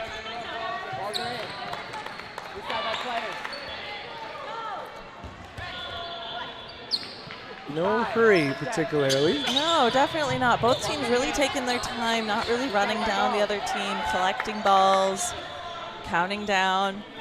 It also could be a factor of a little bit of fatigue potentially coming into play. It's late in a multi-day tournament. Yes, I think it's been a long couple days, and teams are maybe just wanting to catch their breath because this is a 40-minute match. There's a lot of time left. Active ball blocking. Maybe you'd be thankful then if you're Rainbow Thunder having that big roster, as you can see on the side. Yeah, that's definitely something different, I will say, between the U.S. and Canada. Canada tends to bring very large rosters, around 10 players. U.S. brings large arms. Yeah. U.S. often will bring 7, maybe 8 to a tournament like this. So I think it's just a very unique, difference. But I could definitely see how it would come in handy day 2 in a tournament like this to have some extra legs under you. To me, that is like exemplified in Austria, men's match, Canada, USA.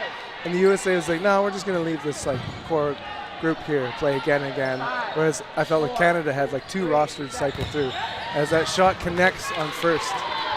Yeah, absolutely. I think there's a benefit to both, though. Sometimes a roster just has momentum. Yep. They have a groove. Obviously, it paid off for the U.S. and Austria. Absolutely, it did. So I think there's something to be said about both theories, but we'll see what pays off in this match. 1-0, first point on the board. Patience pays off for Flex. Opening rush time. Karen Vanderdyk. She is Vanderdyken. Double checking to make sure I'm saying that. As I'm earlier wearing a Van Dyke jersey out of Australia. She's in the center there, ready for the play call. Watch out for the JC Morris windmill. Not happening right now. Flex. Yeah, we're not going to be seeing them sprint anytime soon. They're very patient.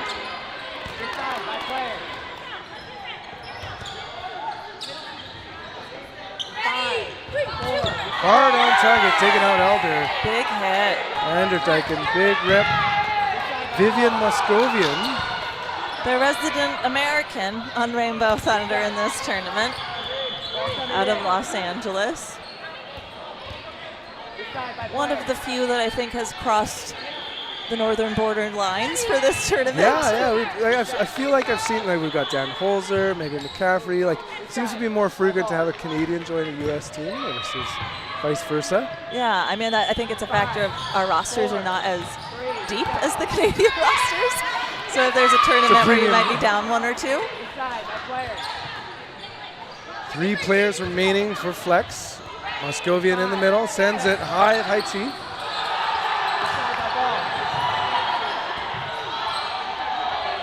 There isn't as many vulnerabilities, I would say, too. It's like when you're Flex and you're not moving quick. Jamie Tapper, also on court for the first time, is eliminated. So there isn't those moments where you can catch them in transition. So expect probably a consequence of this is a lower scoring game.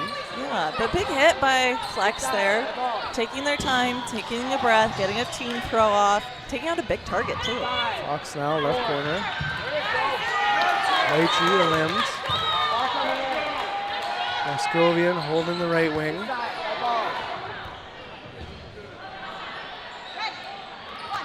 5, 4, 3, 2, Good shot, wide of target. Viscarando protecting. 2v3, player burden on Rainbow Thunder. Good throw, better protection. First, pushing, slow to retreat. Head back, into the tack zone, ready, set, and right on target. Good blocking. Fox, she's got 2 balls in hand. Now both players do. Play call, spreading it out. Do they throw 2?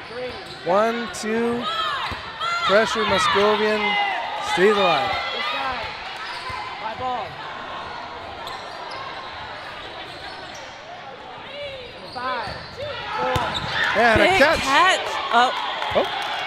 Must have just slipped out of her hands. Yeah. See, now, maybe if I were to be critical of the new catch rule, it's like, how long do you have to hold it, technically? Yeah, it's true. Because it's not like she had to have her feet down. Right? No, no. I don't think she had full possession of it, though. Ooh, that trailer was good, but just a little bit too low. Moscovian, slow to retreat. Ooh, beautiful toe shot. Not quite connecting, but she is looking for it. Open shoulder, no look throw. This side. My ball. Double elbow pads. Tex on that one. Getting a little too low, trips the ball. Ali Viscarando. Yes, Ali Viscarando is from the U.S. cloth team. Very elusive player. Exemplified right there. Yeah. I'm glad she proved me right. Very hard to hit, and she is notoriously known for running up, like as you see here. Frequent open shoulder thrower, trying to get first. Staring down on Moscovian. 4, 3, 2, 1. Big shot, better block, and gets a refund. Burden to throw with the extra player stays Rainbow Thunder. 5, 4, 3, Another double block. Very tenacious player. Interesting, did not take the opportunity to go for Moscovian. Yes. And that's probably, I was supposed to say that's why, but in and out. I think she went for the player with the ball so that player wouldn't run up on her as soon as she released. Smart strategy. Now 1v1. Ball just short of the feet. Patience. Whew, might be extra gas, getting some extra carbon dioxide. Just breathing hard, you can see it. But time is on her side. Already have the first point. 2-ball block, expertly blocked. Ball goes low. Getting back. Scarano getting low. Whew. Yeah, she needed air. Lifts in the mask, getting a little oxygen. And the best of circumstances, it's a gassing experience to go 1v. And you can see that she's just not quite getting enough oxygen. 5, 4. Shot clock counting down against her right now. First, squares it up. She does always have the option to go for a catch, but I do believe that she's trusting her ability to chase this player down. 5, 4, 3, 2, Oh, just Beautiful work. Oh, now take a rest. So yeah, take a breather. Well deserved, bringing Flex ahead 2-0 here in the semifinal match. And again, Flex is one of the teams that only brought 7 players. So if they are breathing hard, it's well deserved at this time. See any changes on the Rainbow Thunder end. Tappers ready for the opening rush. Are we going to do a double toss back to Taylor Ewell, Judy Sun? I think it was a false start. Is that on Flex's side? Brianna London ready to go on the right wing. And we're underway. It is a double toss back, but no one pitching it. With the point, it's Burton on flex. As it ready is number 99. Counter successful. London out. Elder stays alive. A little bit of frustration, I think, on Ewell's end. Only one ball on Rainbow Thunder's side, so let's see if Flex can take advantage of this moment. Igans, number 24. We're just having a little pause in the action here. It looks like there's maybe a little Maybe sweat. moisture on the court. Yeah, looks like there might be some moisture on the court. Pausing the game, smart move. Don't want anyone falling. No more risk for injury needed here in day 2. Oh.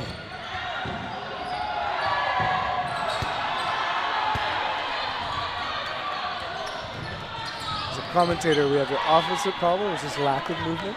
Yeah. So I just get tired, but I actually haven't got my steps in.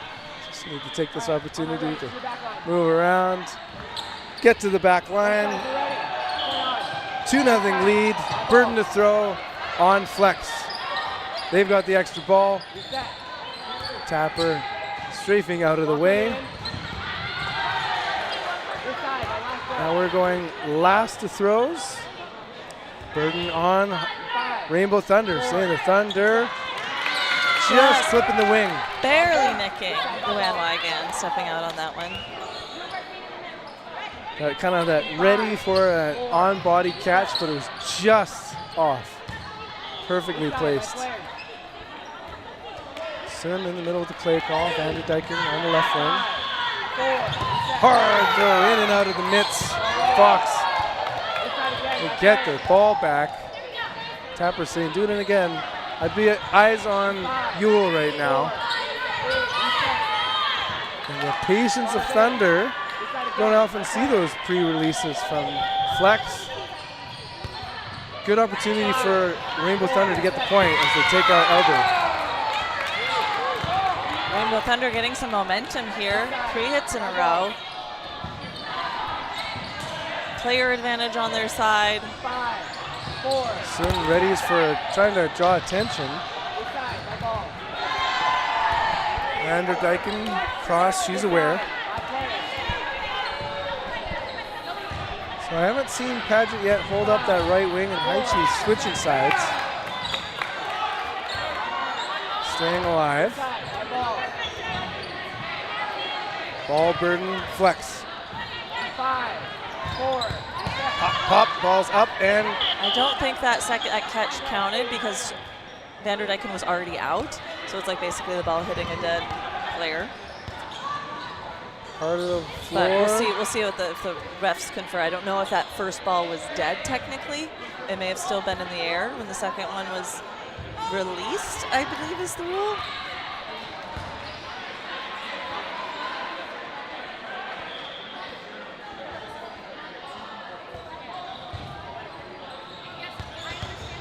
I don't think it'd be released.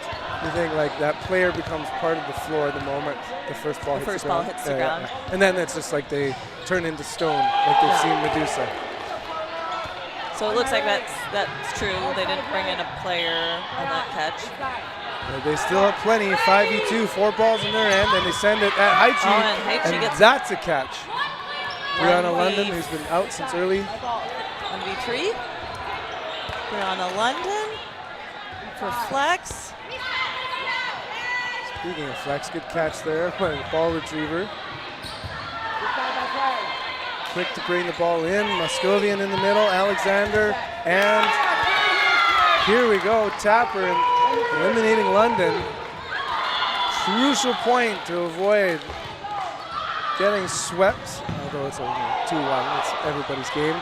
We do have a low-scoring first half that's happening. Yes, so far, definitely. About 4 minutes left in the first half. Do you think we see 1 or 2 more points? I think maybe one before no blocking. Okay, yeah. But, I don't know, actually. We've only had 3 games so far in about 16 minutes. Whoa, Morris ripping it hard on Elder. I don't know if Elder was watching it. No, I think Rainbow Thunder starting to pick up that they might have more energy, some momentum right now, so it's probably to their benefit to take some more counters, run down Flex, since I do think they're getting a tinge bit fatigued. Well, and that's, again, we're talking rosters. Sydney Somerville now on that left wing again. Morris hasn't had that many shots, and we saw that power come out of her just a moment ago. Paget and Co. ready, set, and crisscross shots. No applesauce. Burden reshifts to Rainbow Thunder. Tag and out.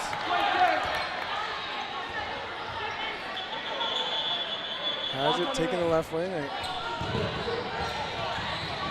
There's a point coming here from referee. Okay, Burden to throw on Flex.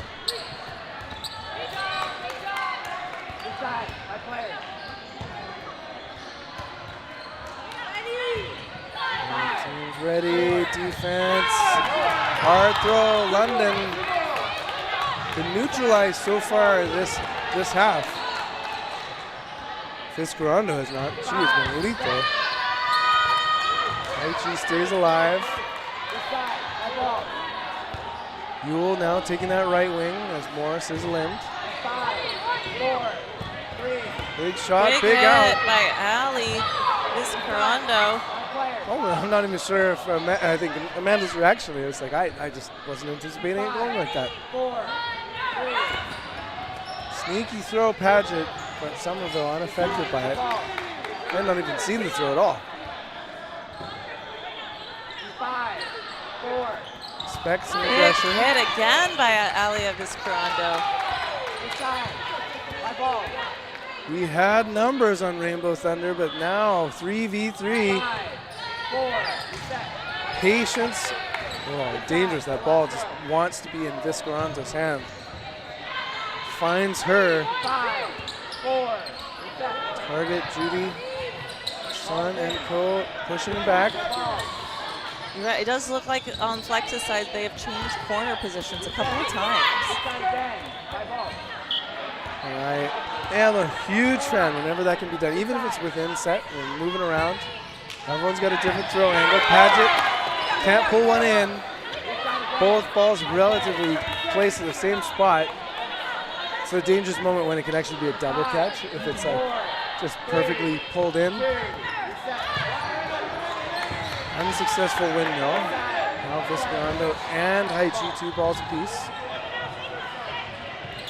5. Big shot. Now 2-2. So later we're going to be talking about your VC Dodgeball player of the match. Well, an early leader in this, it's got to be Viscarando. I do agree with that. She is, again, here left in. Last moments of a game. 30 seconds left before no blocking. A bit of a crucial point for either team. And which also means if Sid Somerville and Alexander want to make their case for being a Rainbow Thunder MVP, this is their canvas right now. Hasn't been any huge moments for Thunder. 5, 4, 3, 2. Ooh, sneaky throw. And we're in no blocking. Only one since we chatted. So at best it could be 2-2. It could be a 3-1 lead. And considering how long these games have been, that's quite a lead. yeah, so that's the danger. That slow, methodical pace.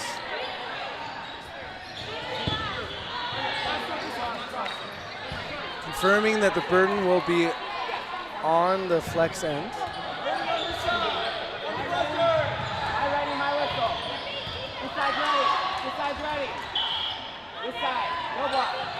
Shot clock now counting down.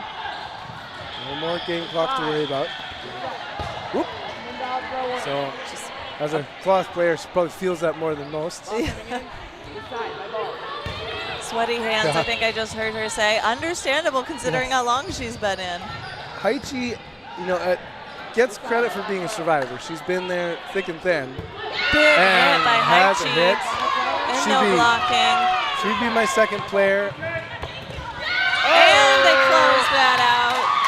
Flex taking the lead by another point, 3-1, going into the second half. And as mentioned, considering how long these games are, that's a pretty significant lead with about 20 minutes left in the game.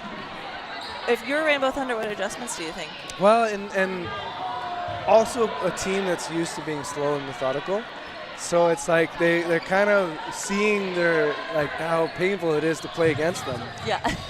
And so I would just I'd want that Suns out, guns out from the wings. Yeah. JC, Taylor, just to have both of them just shot frequency to go up. And how can we get that? There isn't that many moments in transition, but how can you? Because there's no tricking right now of the Flex players. There's only been a couple moments where it didn't feel like they had great eyes on the shot. Yeah, no, I agree. Again, we're going to go back to the roster for the umpteenth time. But considering how much more players they have, more energy likely, I think that if they're wanting to get some points here, they got to move quicker. They have to play a little bit of catch-up ball. If I'm them, I'm probably running more counters, pushing up as soon as Flex takes a throw. It's going to be a little harder for Flex to pedal back if they're feeling fatigued. But we'll see what adjustments Rainbow Thunder makes here in the second half. It's if ever, taking that opportunity just to sprint in transition, because we know that there isn't that hustle retreat on the Flex side either. So it's kind of they've been giving them that opportunity to slow walk it back, and I don't think there's been any backpedaling on either team really. No.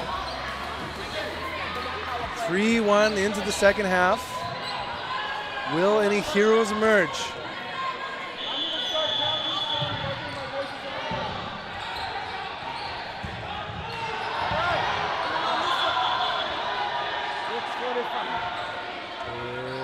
The clock already start moving. Okay, here we go. Referee making the necessary adjustments. And we're underway. Vanderdyken ready, sets, and does not send. Passing the ball on to Somerville, although captain first giving Vanderdyken the ball back again. Then there's what we need to see, and though Somerville didn't pull it back in, she was able to continue to neutralize London.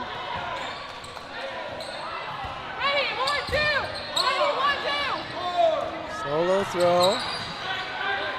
Eyes on Morris. 5v5. Really playing tit for tat. Ooh, Elder.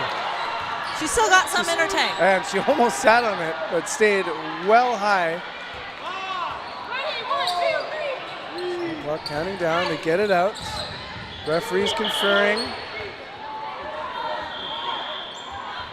Need to check with the line refs on that one. This one certainly hit the ground first, and they confirmed both did.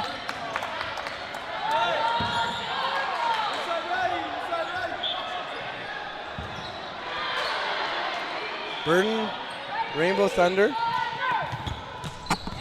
And let's see if we can have a standout performance here. Good moment by Sid Somerville so far in this set. Vanderdyken get another shot on transition. See, that's your opportunity right now. Playing it methodical. Slow and methodical. And again, they're down 2 points. And they double tap Elder. Moran Wigan takes that left wing. It's 3 remaining. While we still have time to finalize, for those of you listening, we've got our drafted names for Rainbow Thunder, but this moment is so huge for them. So they can take it and stay at the line. No need to retreat. Yeah, that's okay. Muscovian, I was about to just say, shout out. You're wearing a Clawson jersey. Again, another open shoulder throw. I would if we can have Morris just tattoo her the moment that arm is throwing. Ready to counter these wings. Ready, set, nothing. Okay. So clearly it's like slow and steady. Clearly it's let's play our game. Yeah. Even though we have met our counterparts here, it's just mirrored performances. They must feel they still have time to catch up, which they do. Absolutely. 17 minutes is a lot of time. It could be a 3-1 half the other way. Expert blocking. Playing the long game, literally. Big block, big hit. And now it's Flex taking the opportunity. Rainbow Thunder still with the player advantage, but that was a big swing there.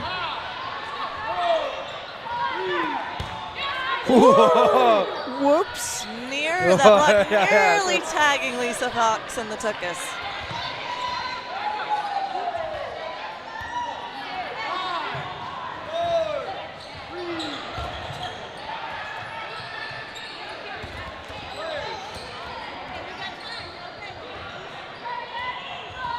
Big shot, better block.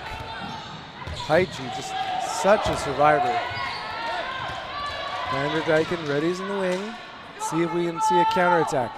She's the target though. Tapper pushing.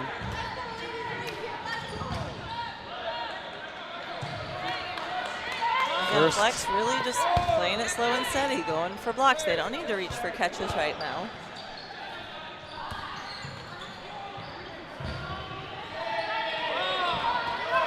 Fox the target, ably blocking. From Rainbow Thunder, I recognize a few national team players. Can you help me point them out? Vanderdyken, Jason Morris, Taylor Ewell. All in the mixed squad, correct? And mixed foam? Yes, and then in the 2022 Worlds, Amanda First, mixed foam coach.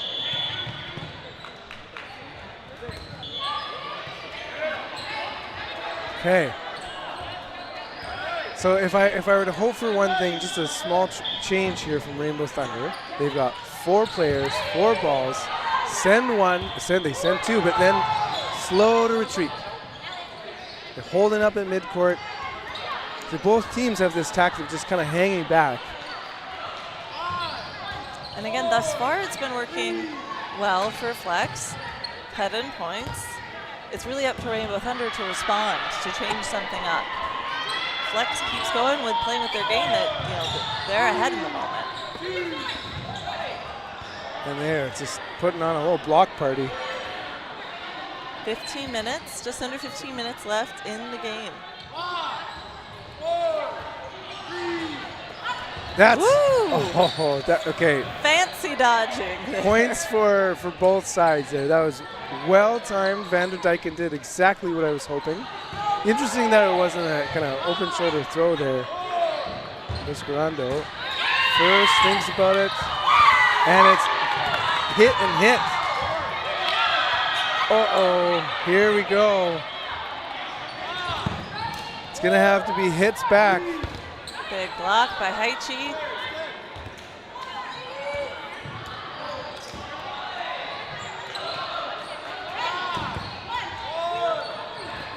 Clock counting down. Hit on And Haichi. another hit. And again, Tapper. Flex walking back. They're walking back to the line. Yeah. A little bit of a hobble there for Viscarando. Just kind of taking their time. Good 6-12 curve on the Vanderdyken throw. Are they going to send a couple? Spread well apart. She sends one in the trailer. No connection. Oh, it's 1-1. So her throw works. And here we go. Karen Vanderdyken. That's why she's on the national team, able to close it out. Hard-fought match, though. That was the first set of the Near second 7 half. minutes. Almost 7 minutes. Almost 7 minutes. So the score is 3-2. Rainbow Thunder is well within range, just 1 point differential. And Are you kidding me? Ricochet. Okay, that's input versus output. Reward that action. That was well played and incredible reflexes on the flex end. Was that Lisa Fox with the catch, I believe? I believe so, yeah. Well, not when it's directly on her hands. That's good when you're a player. You don't get afraid of the shot. Although, if you were throwing in the last match at Josh Walsh, then I would say otherwise, because that was some hot hands. I don't know if you were watching that. I think I was playing. Oh, you're playing. Okay, yeah, that's a great excuse. A good reason. London probably a personal best this match for time on court. Players Haichi and Viscarano have been the latest target. And London, fresh arm, great throw. Vanderdyken manages to stay alive. Sun's out, guns out. Elder also survivability award right there.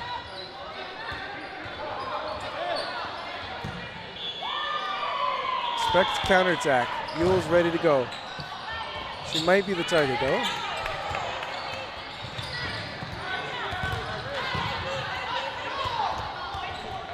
Can we have a 10-minute set?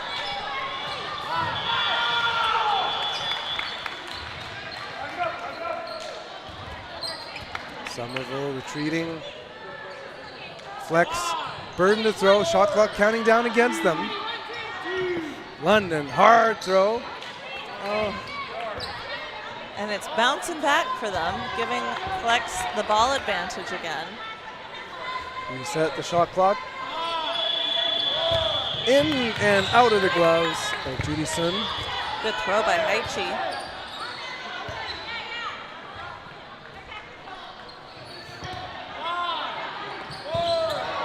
Taking the full shot clock again. Is it a trade situation?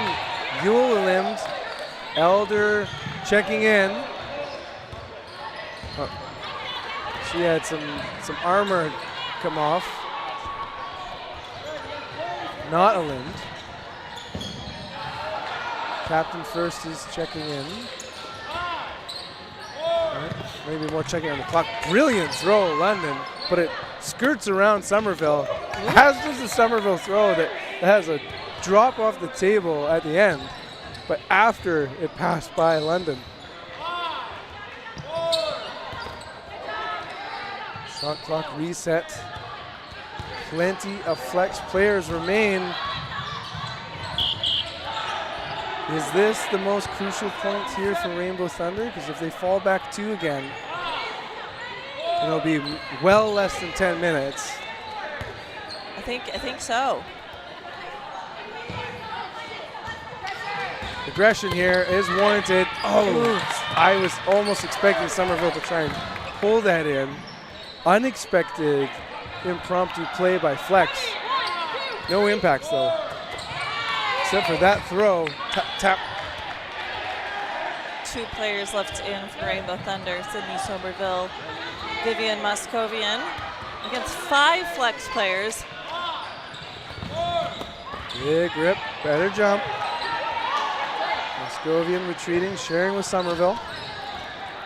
Somerville in 2025 addition to Rainbow Thunder. Big curve on that throw from Brown London.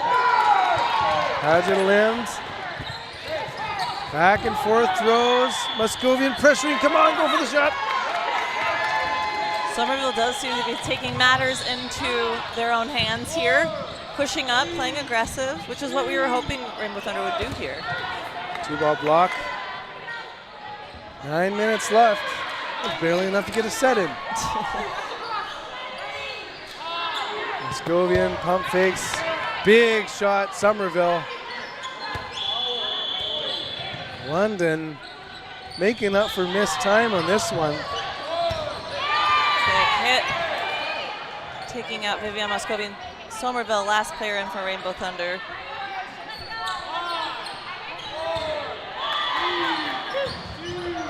We see multiple shots on target, and we do. First one does it. Bringing the score 4-2 Flex. 8 minutes left on the clock. That sounds like a long time. Do you think? But considering, how long these games have been going, that's probably 2 points. So if Rainbow Thunder wants to, bring this back to a tie before no block or, during no block, I think they really got to speed things up a bit here. Good time for a timeout. Boy, did they ever. It just needs to be a burst of action. And maybe like if they get a good opening rush, they do tend to do a double toss back. If they can get a 6-4 player advantage and just keep the hustle.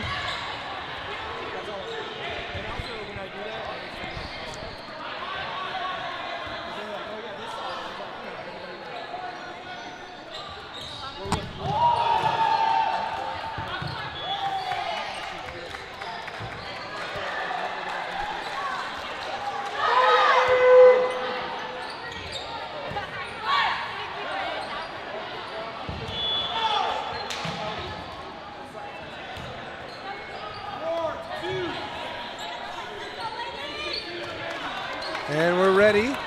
Somerville holding up that left wing. After the opening rush, expect Morris to take the right wing. Big shots so far in favor of Flex. Taylor Ewell unable to get the job done there. But she's the first one back in if there's a catch, and there needs to be at least one for Rainbow Thunder. Somerville providing pressure.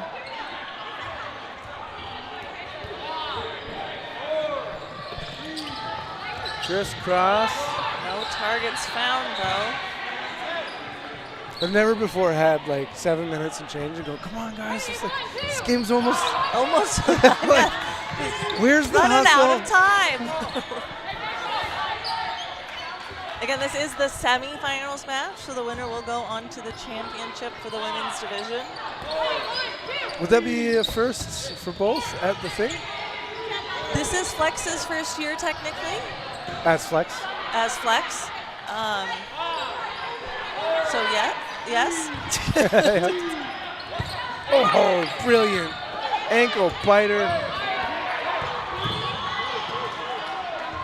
I do believe Rainbow Thunder's been in, the top 4 the last couple of years. Andrew Dyken not electing to counter. They have yet to eliminate a Flex player.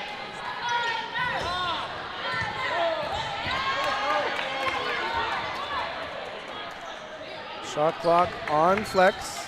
They're waiting for the ball to come back in, and it does. I'd be a bit surprised if there's 2 on target. Elder sends one, missing Morris. No green light yet for Vanderdyken on the counter. No. Still burden is Flex. Morris also does not send it. Got it. So just getting some off-screen confirmation here. So Rainbow Thunder's been to the thing every year. This is their 4th time returning. First year they were 8th place.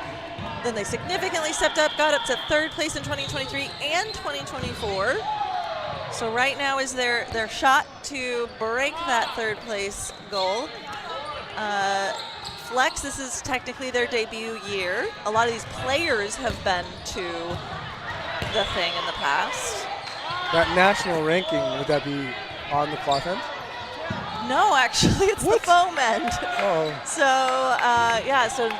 ranked nationally #1 in foam. They won at nationals last year in Kansas City. Again, although they are mostly Team USA cloth players, they are very experienced foam players across the board.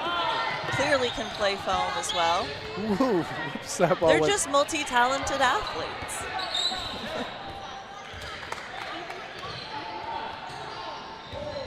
And they know how to savor. They're not quick to it's not that reactionary chaos that we kept saying. It's like that's the same vibes of Rainbow Thunder.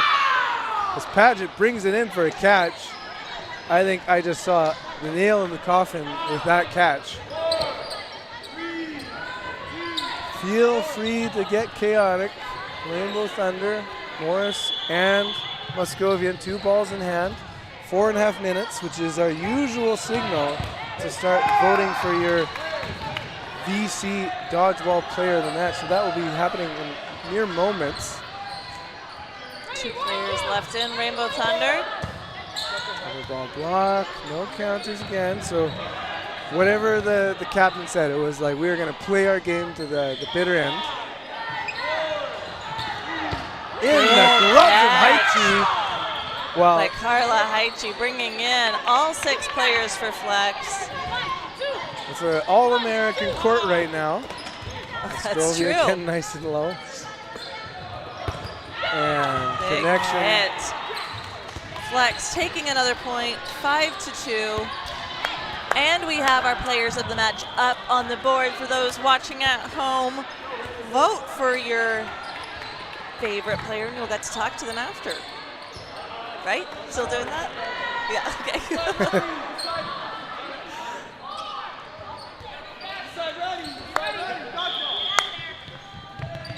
Opening rush. Toss back, quiet.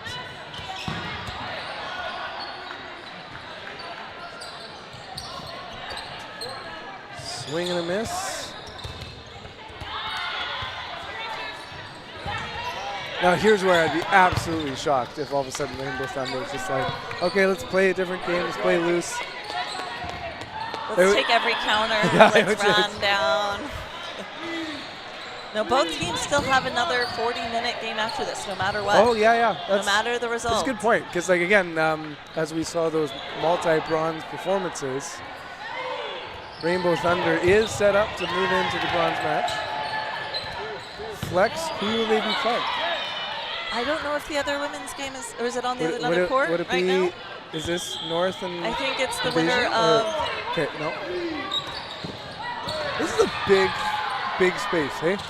Yeah, I believe it's the winner of Valkyrie and Hyper. Valkyrie and Hyper, which are playing a few courts down. So we are, and this would probably be by far the best performance for Hyper. Valkyrie has had, I say like fifth-ish history. Oh, first is tagged out. So it will be a international gold medal match. Which I think we all enjoy seeing. We like having a Can-Am game. That's why we all came here. Esperando, Haichi, who is your MVP? Do we have an early lead? Viscarando. Votes for Somerville. Haichi tagged out, as is Somerville. Oh, okay, so yeah, Somerville going like, whoa. A line, perhaps? I'm not sure. Stop the clock, even though maybe more for historical purposes. Yeah.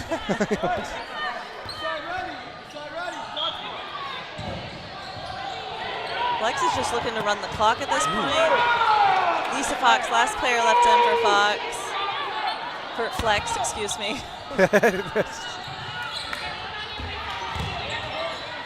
We'll watch the Fox Flex. Ready for a 1-2. And because of the counter, it wasn't really able to be a smooth 1-2. Somerville pushes into the attack zone. Buell hiding in the shadows. That ball goes way out on the bounce. And we are in the final minutes. Congratulations, Flex. She just, I believe, has to last until below 30 seconds, and then you don't play the no blocking, or you don't have to play the no blocking game. And they get the win. Final 30 seconds. Bringing score 5-3. So a different story. You could, okay, it's within the realm of, so it has to start no blocking inside of 30 seconds. But, well, this is one of those moments, we're in 2024 Worlds, different rule book, this would actually just be game over. Yes. It was just, you run out the 30-second clock. And Which was confusing for those of us. Well, it's use a different word, but. Yeah. Because and we are playing it, even though You can't score 2 points right now. And Ewell has a catch. Meanwhile, London gets one in. Second one drops too low.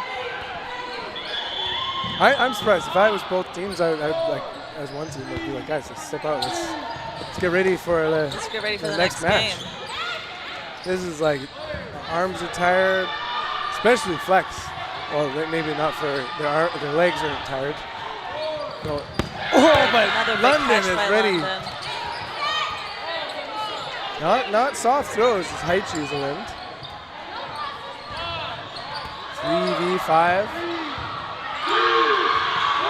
They just get the ball out in time. Devin McManus making sure his team hears it. That's something I don't know, you've been playing. I have like barely heard the refs shout the 5-second countdown. Oh, wow. London, 3 catches this set. She's looking for them.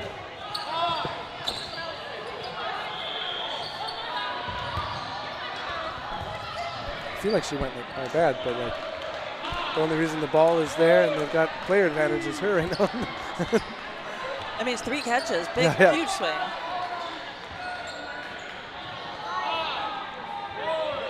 Three seconds in the shot clock, counting down. Paget the target. And we're looking for the 6th ball. 1, 2, 3. Up. No catch by Sun. And the first is last. Very biblical moment right there. Oh, it was a good throw because I wasn't sure what Fox was doing, if she was trying to shadow, but it was like she was trying to be a backpack for Haichi. All smiles and laughs. Expect a hail of bullets on first right now. Up. There we go, and congratulations. Flex moving on to the final. Absolutely, and Rainbow Thunder, you'll see them in the bronze medal match. All right, stay tuned for more exciting dodgeball here at the Thing 2025 in Seattle, Washington. I believe we have a men's game up next.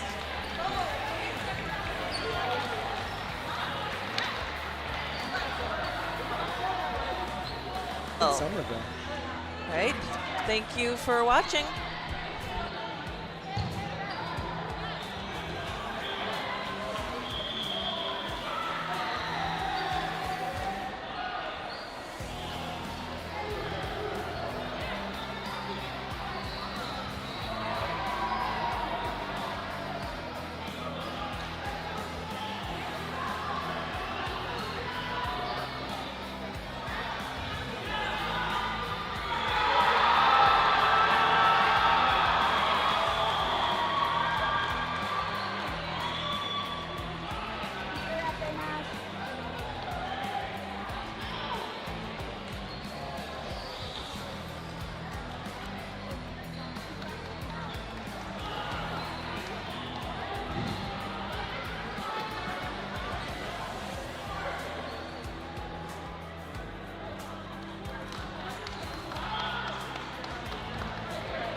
After a tumultuous start to 2025, Canadians and Americans seem to be putting their differences aside, all in the name of one very important cause: beating Austria.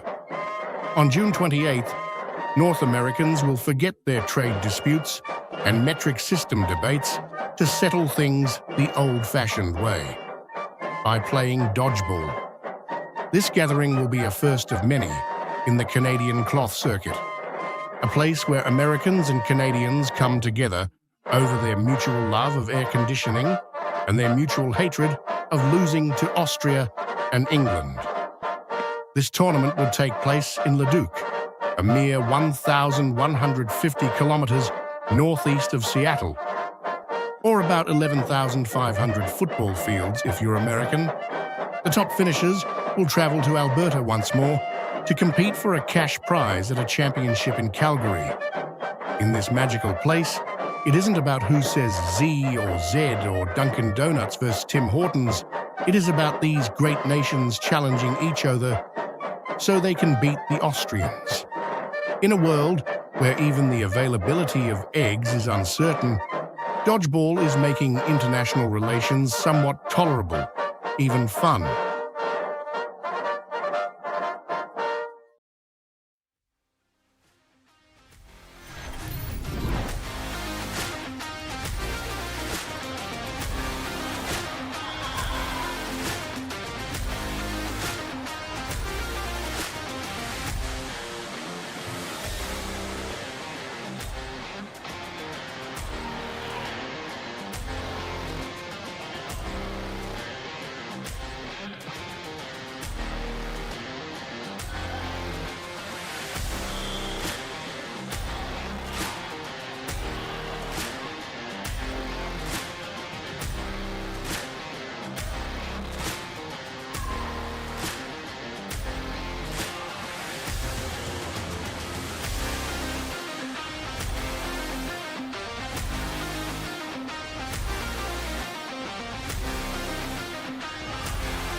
Hello, everybody, and welcome to The Thing here on Dodgeball Live. We are in Seattle, Washington, and we have a bronze medal game for you guys. Dodgeball.live. My fault. Anyway, big bronze medal match here. The opening game of this tournament for the men's division was Outsiders versus Saiyan Elite, and we're back at it, this time in a bronze medal game. I believe these two teams tied facing each other for the first time, but we are here. They're going to get a rematch. Two very solid squads here. Saiyan Elite in the blue, Outsiders in the gray. Outsiders from left to right, it looks like they're starting Logan Garagu, number 17. Number 3, Elijah Hashimoto. Number 4, Kim Nguyen. Number 21, I believe he's number 21. The guy windmilling his arms, the guy with the goatee. White shoes, that's Jake Hebert. We got Vaughn Kelly and Shota Barbeau, and on the bench we got Bo Tillman and Eric Jones. Very solid lineup. Even though Hashi's injured, they made it to a bronze medal game. Very impressive from the Outsiders side, proving that they don't need a healthy Hashi to get somewhere. On the Saiyan Elite side, lots of talent as well.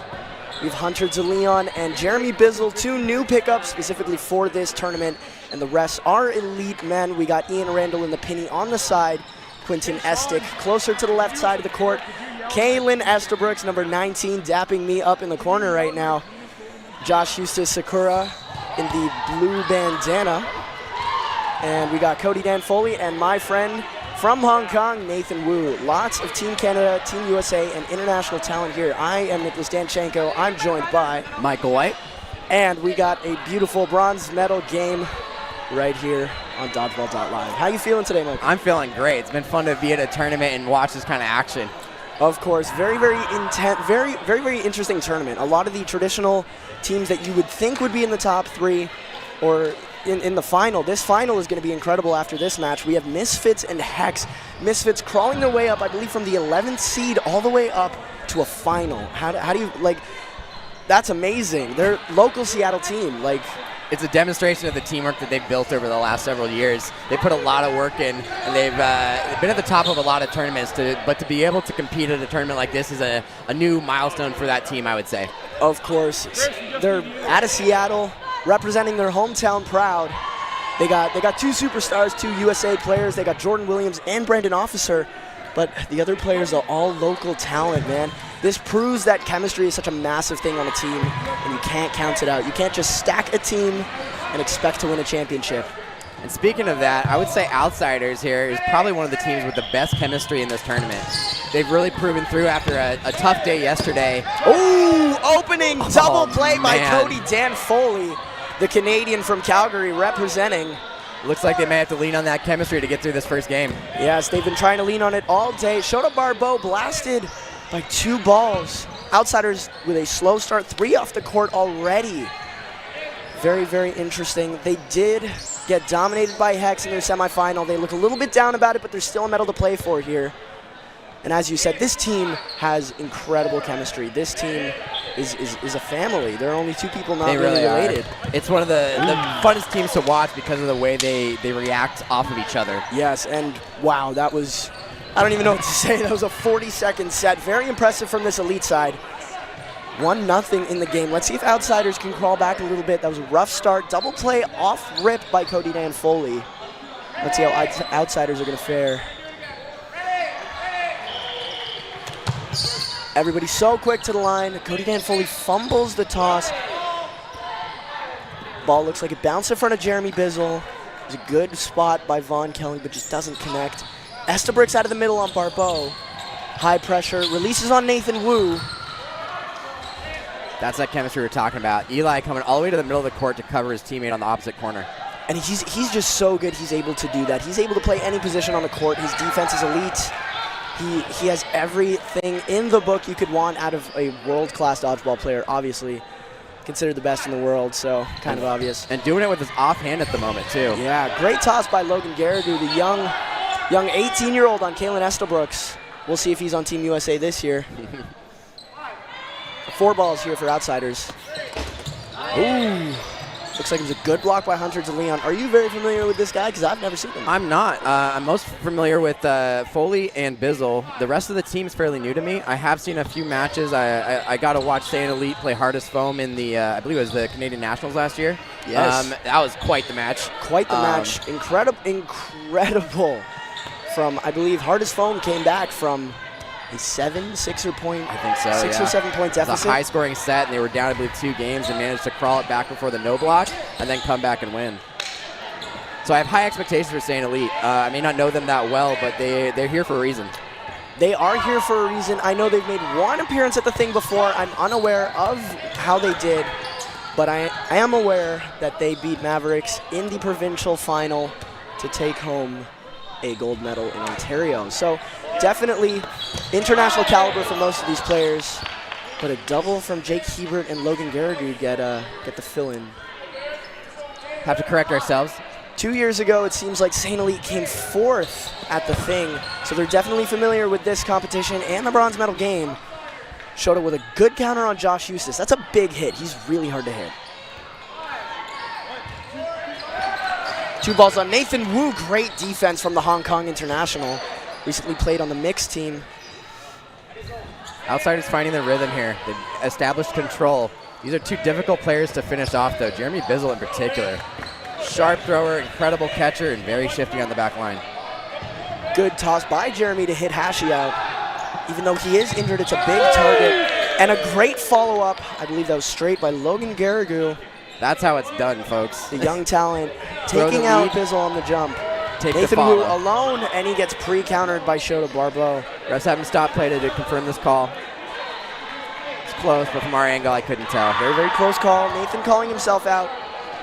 Good honesty here. Yeah, the teammates can see it. 1-1. That's what we like to see at this level of play. There's no clear winners. As this tournament has proven, a lot of the big names. Obviously, we have Misfits in the final against Hex. When the Rushdown podcast did their predictions, it seemed like a lot of people predicted Outsiders, Shred, and Mavericks to be in the top 3. Only a couple had Hex. Well, yeah, I meant to mention there, Mavericks is our 1 seed today, but they've been knocked out of the tournament so far. They put on a good performance, though. Yes. Definitely Mavericks have done better in the past, getting to the final last year, but losing again to Outsiders this year in the quarterfinal. Big curveball from Josh Eustace in the middle. On both sides, there were some substitutions in on the court with the white knee pads on the Outsiders side with a ball in hand. That's Eric Jones. And pink shoes with a big hit on Jones. It's Quinton Estick, a Toronto local, plays for Ascend. He's a local legend. We all love him down in Toronto. And recently helped his team qualify for nationals. He was an instrumental part. Amazing to see him have an early appearance at the thing. That's a big trade. Shota Barbeau for Kalen Estabrooks, but Elite do have the player advantage. And that may have looked risky, but Shoto's is the type of player to have that kind of catch in his bag. He got that counter off early enough to where he could face that throw. He reached out just a little bit. I think that's the only reason it really got away from him. 3 on 3 here. Oh, no, sorry, 4 on 3. Ooh, and it bounces off. Wow, double here. Hashi and Garrigou are both tagged out, leaving Kim, one of the best cloth players in the United States. And no slouch with foam. No, this guy can play. Definitely not. He can play. He knows how to make grabs. Oh, right there! A clutch grab from Kim Nguyen on Hunter DeLeon. And it's going to be Jake Hebert against 2 of the hardest players to hit on this court. Josh Eustace and Quinton Estick, who's considered a little bit of a Josh Eustace regen. But Jake Hebert, also not an easy target to get out. Gets Josh to bite. It's good dodging by Sakura. Great use of the pump fake there. Just a little behind the dodge. Beautiful. Got him to bite, but Eustace is still so good at controlling his body on the way down. Look at that curve. Big jump, big curveball from Josh Eustace. There is going to be a play stoppage here. We don't know what's going on. Yeah, I'm not sure why that was stopped, but we're resetting. Resetting with 3 balls each side.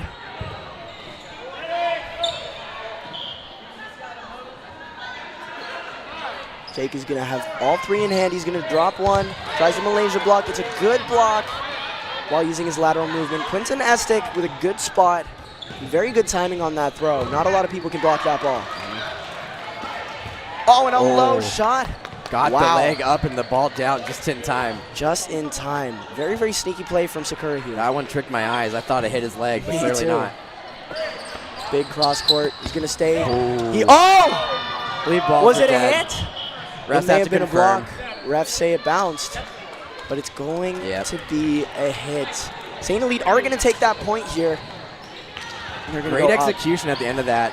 I like to see that Outsiders is trying to use the transition. They had good use of it there. It was unfortunate in that 3-on situation that Hashi got hit before the next rush, because that's what caused Logan to get hit. He didn't have support from the middle that was supposed to be there. Very, very important things here. Oh, Cody, Cody Van Foley with a point-blank catch on Eric Jones. Foley doing Foley things right here. He might be going Saiyan, guys. He's going Saiyan. Double on Jake Hebert. Hebert gets tagged out. 3 at the line, 3 of the hardest players to hit on St. Elite. Big throw from Nathan Wu. There's that Sakura gets transition. caught at the line, and so does Barbeau. Both tagged out. A good trade in favor of Elite with 5 players left on the court. 6 balls in hand for Outsiders. They need to make some connections here. That's one. Hunter DeLeon close. Able to stay on the court. Oh, and a big cross court by Kim on Wu. And a trade, a fantastic trade. Very, very smart. Logan stays on the court, but refs need to confirm did this one. get hit. Tough one to see for the refs because both players do it at the same time. You can only see one throw hit. You can't see both. Definitely a tough spot for both teams here. Estabrooks and Foley playing the late game, which is very interesting. Normally I see them both playing wings. Of course, Hashi not to be counted out, even only throwing lefty. Still very, very good. Using his position extremely well, getting high and forcing attention to create that opportunity. Yes, this entire tournament he's been really high up the court. That's great 2-man dodgeball. Great block by Estick. Ooh. Well-placed throw. Is there going to be a hit? Estick does get called out. He's a very honest player. I would give him the benefit of the doubt here, but it is ref's discretion. 4 balls on the Outsiders' side. There's still a chance, but 2 of the hardest players to hit in all of Canada left. Woo. Hashi a little bit high, lining up against Kaylin Estabrooks. Outsiders with the advantage of being able to keep 3 balls. Estabrooks, big throw. Hashi's going to run up. He does get hit.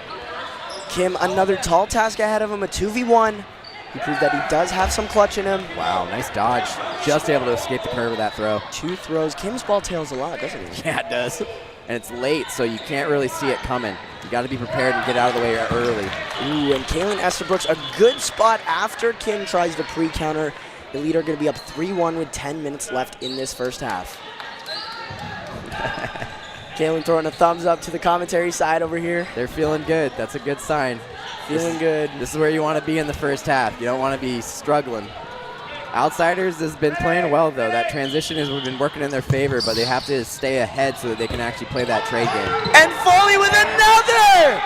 Foley with another! Oh, man. Stop throwing at this man. Giving Dylan Cruz a run for his money. Don't throw at Foley. Outsiders still with 5 this time. They're not in the deep hole. Keelan with a big throw. Almost gets tagged out by Kim Nguyen on the counter. Lots of balls soaring high here. Tired arms at the end of this two-day tournament. Nathan Wu, and he connects with Barbeau.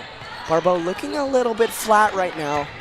Yeah, he's trying to protect himself in that corner. He may need some help from the opposite side to help draw some attention. And Hashi gets taken out. So does Jake Hebert. Oh, man. Logan Garrigou is left.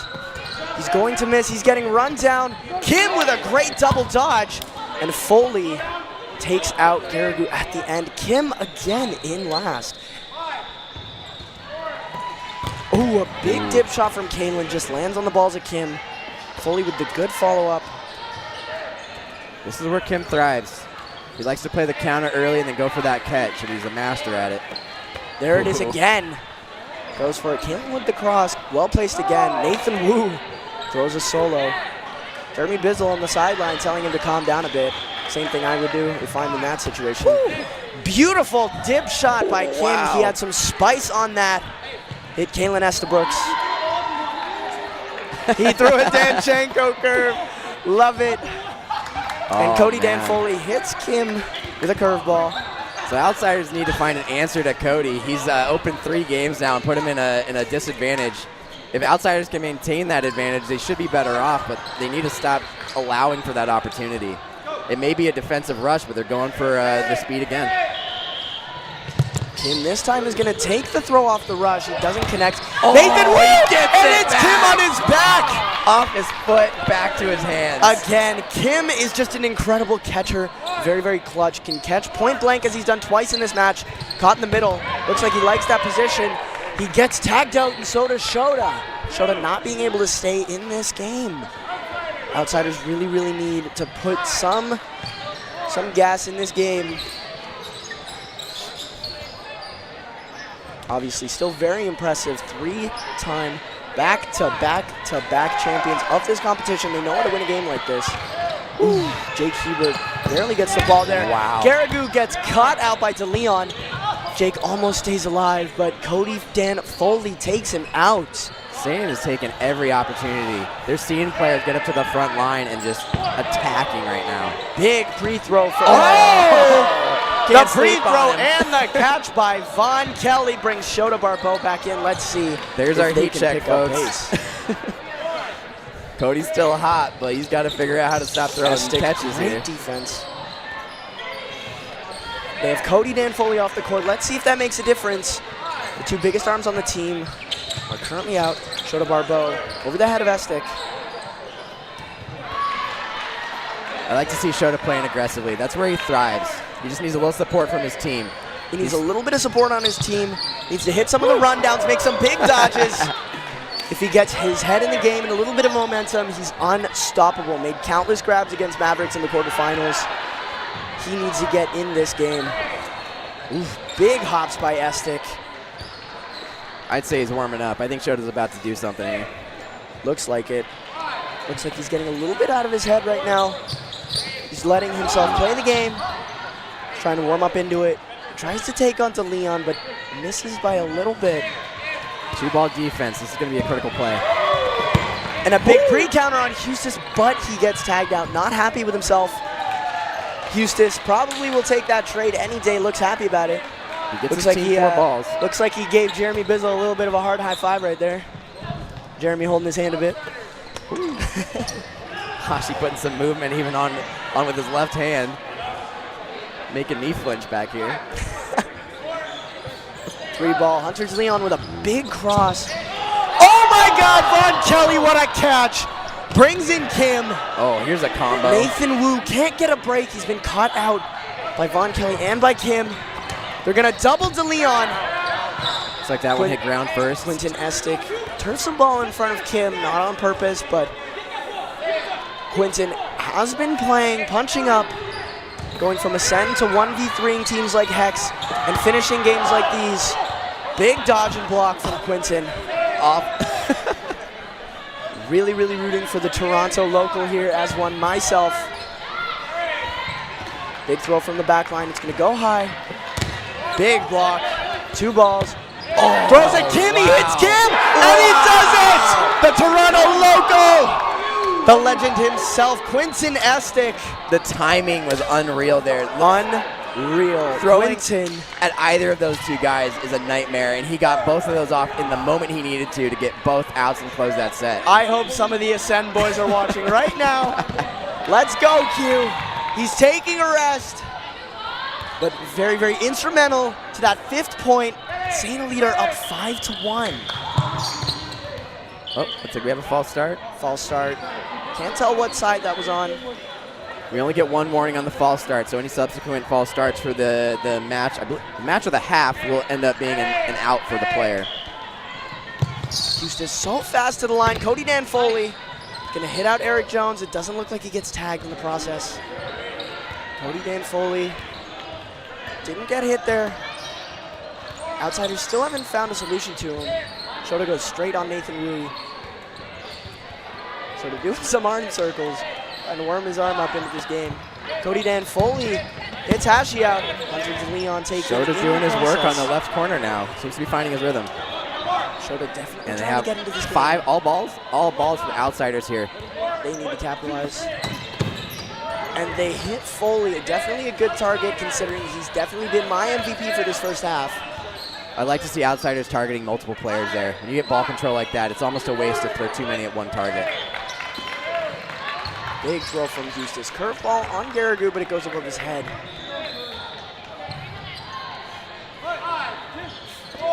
Showed a big cross court on Estabrooks. Outsiders able to push Say into their back line. There was no real defensive effort on that last volley. Oh, big free throw, and man. it's going to take out Estabrooks. That's a big hit by Jake Hebert.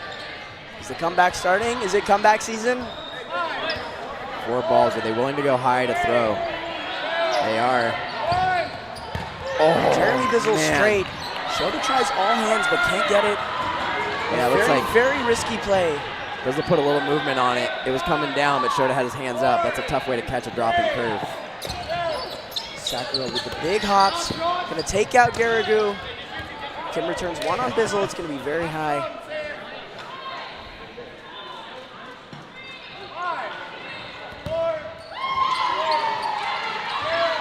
Sakura. The poise. And it's a big hit on Hebert. The poise. Sakura, the vet himself, lots of years on TC, has a point to prove. He didn't get activated, showing Canada it was a mistake. He's been on fire in the most recent tournaments that he's played. Incredible from him. 2 spends on Kim. Good lateral moving on the back line, making it hard to target his feet. Bizzle with the last ball on Sayan's side. Big toss. Bizzle with good hops. Ball's going to be on the line. Bizzle surviving very, very well here. He's going to send one out to Eustace. What will they do here? Are they going to run down? Yes, Ooh. Eustace does. Big curveball again on the backtrack. Kim doesn't connect on the first throw, doesn't on the second. Eustace with a quick return. Has Kim on the ground, but he gets up because Eustace doesn't push the line. Eustace announcing he sees the curve. Eustace with a great block, great movement. Eustace doing what he's known for, and he puts up, he puts Sayan up 6-1 with a minute left in the first half. Wynn really trying to use that outside curve to take Sakura. Almost had him, but he was fortunate on the first one, recognized it, and then dodged hard to the right before he got that opportunity. That was well played. Very, very well played. Is this the second false start? Second false start on Elite's side. Looks like Quinton Estic did slip. So now Sayan's down to 5 to start this game.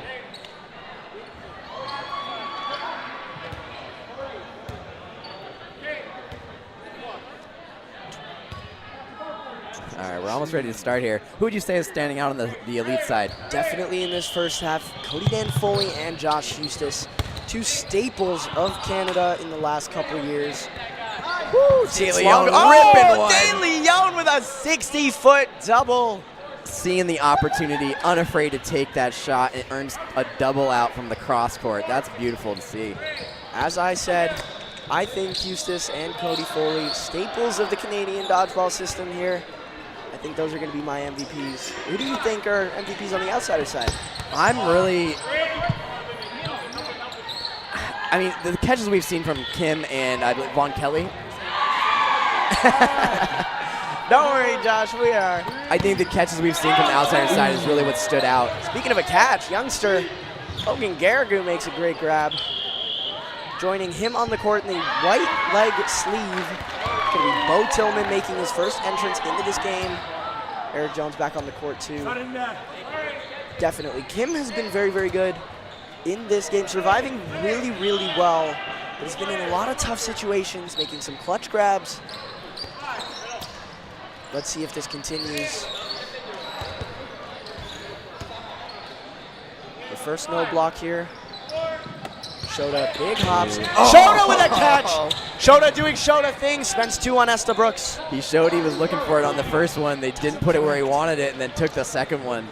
Wow. Shota's getting into this game now, clearly. Made a big grab. Let's see if they can ride the momentum. Oh, unfortunate screen. Hashi. Hashi dodges, but his teammate was behind him. Screens Tillman. Logan Garrigue taken out on the same play. Big 60-foot throw from Hebert. Lace that 5th ball. Woohoo! Hashi fakes with his left. Hashi drawing all the attention, doing his work. Kalen from the ground. Oh, wow. Has 3 taken on him. That bounce first. Let them bounce first. Down to 3-on-3. This is the dodgeball I love to see. Something very, very interesting I noticed in this tournament is even though Hashi hasn't been able to have a large output in terms of hits, a lot of teams are still targeting him, and I think that's a little bit of a mistake tactically, because if he can't be effective on the offense and his defense is drawing in a lot of balls, at least my logic would say we need to focus on other targets here. Focus on Shota, even though he's hard to hit. Looks like they took your advice. Focus the cross court on Shota, pressuring from the right. It's a good decision. Looks And like I wouldn't say you're incorrect. It may be a sign of respect to Hashi as a player. He is so good that even throwing with his left hand, teams may respect him enough to want him out of the way. He does use his court position extremely well. definitely a lot of implied pressure, and he's making himself a very juicy target here. All the way up at the line. I like that he tossed the ball out of his hands to help cover himself during that dodge. That's innovation. A little Malaysia block there, done by a lot of people out east. Nathan Wu was doing it a little bit earlier. Hashi looks frustrated, only being able to throw with his left. He knows he can do better in this game. Survives 3. Hashi just so great in terms of survivability. Taunts Estabrooks and doesn't make the grab. I do think it's a respect thing here. Hashi, I also think it's just genius play from Hashi here, putting himself in a juicy position, right center of the court, so high up. His survivability is just so good that teams will take rips on him and he'll just live. 2, 3 balls, as we saw here. It's just so hard to get him out, and that's why I think teams need to stop spending on him. Elite are doing a perfect job of just that. Taking out the reigning champions and first-ranked team in the United States. And maybe Sane had a slight advantage coming off their last set. They played right before this match. There was a small break, but they may be a little bit warmer. I wonder if this second half will trend a little bit differently. Now that both teams are warm, outsiders may be able to make the push they need, but they're down 6 now. It's going to have to be a collective effort. Down 6. We've seen Elite lose a 6-point deficit like this, as we mentioned, against Hardest Foam at Nationals in Canada. And 20 minutes is a long time. 20 minutes is a long time. There were 8 points in that first half. Let's see if Outsiders can do something about this. To that point, ultimately, they only need to win 5 games to come back 6-7 within that 20 minutes, because they'll have the opportunity to go into no block if there's still time on the clock. That would allow them to tie it in the final no block, but you risk losing that game. Ideally, they tie it before the no block so they have a chance to win. Yes. If Outsiders do get a little bit of momentum and the ball rolling, it's not impossible for this team to crawl back. 5 points in the second half. Cody Danfurley almost makes another grab. Answering Cody finally. We have a 5-5 opening. Looks like the second half is going to be more of a headbutt. Sane might look to play the trade game. Oh, Logan Garrigue with a big tailing ball takes out Sakura.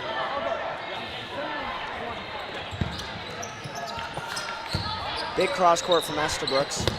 There's Shota. Shota Barbeau. This is what Outsiders needs. Now they have the leverage. They have 2-player advantage. They can push and dominate the court, or they can settle back and control. They're getting some momentum here. Elite are probably going to try to play a little bit slower this half. Big toss from DeLeon, a pop-up grab into the hands of Nguyen. Outsiders making the play to everyone get low and allow the ball to pop up. That's teamwork. It's not luck. A triple on Kalen Estabrooks, and he survives. They spend 5. Fun spends what was the 6th, but the ball rolls back. He eyed the other ball on his left, I think, and knew well enough he could throw that ball and keep one on his side. And here we go. Hashi is going to take the final ball. He's going to survive. So does Shota. Hashi with a little 360 there. Hashi dancing it off. Outsiders with control. Let's see if they can end this quickly. Untouchable. Kalen Estabrooks with a grab. Beautiful grab, but he does get tagged out in the process. He gets a catch, so someone should be coming in. I believe it's Foley off the opening rush. They're making sure that it was a valid catch. Looks like the catch wasn't valid. Looks like the ball died before the catch was made. Ready on both sides. Jeremy Bizzle, only one left. Up for the task. Shota tries to dive. Bizzle, well-placed shot on the heels. Excellent follow. He's holding the court with the ball he has in hand. The outsiders only have one in their hand at the moment, now two. Great survivability here from Bizzle. Big throw, tags Jake. Outsiders extending for catches they probably don't need to make. It's tough when you're looking at Jeremy Bizzle, though. The guy can throw and hit you, so you got to make the play that's available. Bizzle, ooh. Ball just tags him on the shoulder. Outsiders get the second point in this game. Committing to the jump in the corner, trying to survive. Outsiders have a little bit of momentum finally. That could be all it takes for them to start to climb into this. These boys are no strangers to intense matchups like this against elite level competition. This could be the beginning of something for Outsiders. Defensive rush for Elite, looking like they don't want Cody up going for a trade. Looks like they're valuing survivability. Big hops on the back line from Elite. Cody Dan Foley is going to bait one from Shota. Sayin is finally pushing off the back line. It's interesting to see because they've been pretty reserved in that regard for the most part. They haven't needed to. It was well executed by Cody to recognize the ball's coming at him and just take 5. He had no need to throw. Shota not happy with himself. Hashi managed to dodge 4. Ooh. Big block by Hashi. Last second with 5 balls. Hunter DeLeon with a good block. Setting up for a grab. Outsiders unable to make a hit with that 5-ball opportunity. They only had 4 in hand. Oh. Hashi trying to make the impact play. It's not a bad move. If he makes that catch, it swings this game. He definitely does. Houston gets tagged out here, but still a very, very difficult matchup here for both Von Kelly and Kim Nguyen. Well, these may be our MVPs here. They've been thriving off catches. If anyone's going to do it, I'd have my money on them.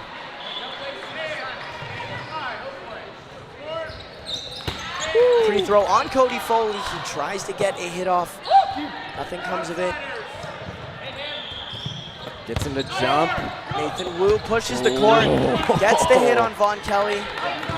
Moved a little too high up the court there, looking for the opportunity to get a hit. Ooh, and Kim Nguyen into the pocket of Esther Brooks. Man, Sayin is just looking good right now. I think this is the best I've seen them play throughout the tournament. They want 3rd place. They definitely want 3rd place here. They were 2nd seed, so it's good to see that they made one of the medal matches. They want to go home with something. Ooh, Cody Dan Foley on the rush again. Trades for Kim. I would say that's a very good trade for Outsiders here. Outsiders giving Logan, the young gun, the ball in the middle. Quinton and Eustace are going to run into each other. Everybody stays alive on both ends. You'll notice one of Logan's advantages is that he's a left-handed thrower. You put him in the middle, it's hard for players to recognize that unless they're conscious before the throw. He also has a big arm with great tail, and he has very good accuracy. He also has fantastic timing. A very, very good thrower. Could be seen on Team USA this year, going to Worlds. Nathan Wu, dumb play running for a ball in the middle. Gets tagged out. Outsiders doing an excellent job of controlling the court. Outsiders are crawling back here a little bit. 14 minutes left, and it's Quinton Estick getting tagged out. They're making up for that last game. They need to end it now, though. Hashi, what a grab! Makes his play. Hashi having lots of impact. He's been looking for that this whole set. Finally gets it. Couldn't have been a better time. Here we see the flaw of going for Hashi while he's up at the line like that. He can make grabs, he can make big dodges. Not the best target, especially when he doesn't have an arm in this tournament. It's hard to say that was a poorly placed ball. It was low, it was drifting wide, but Hashi dove and got under it. Hashi is the best player in the world, man. What do you expect? Cody Dan Foley tagged out. Kim Nguyen looked like he was looking for the grab like he usually does on the back foot. Outsiders have their momentum again. Outsiders probably going to try to ride this wave. Comes out of Logan and Shota's hands here. Logan connects on the toes of Estabrooks. Big pop up there, but it went behind the court.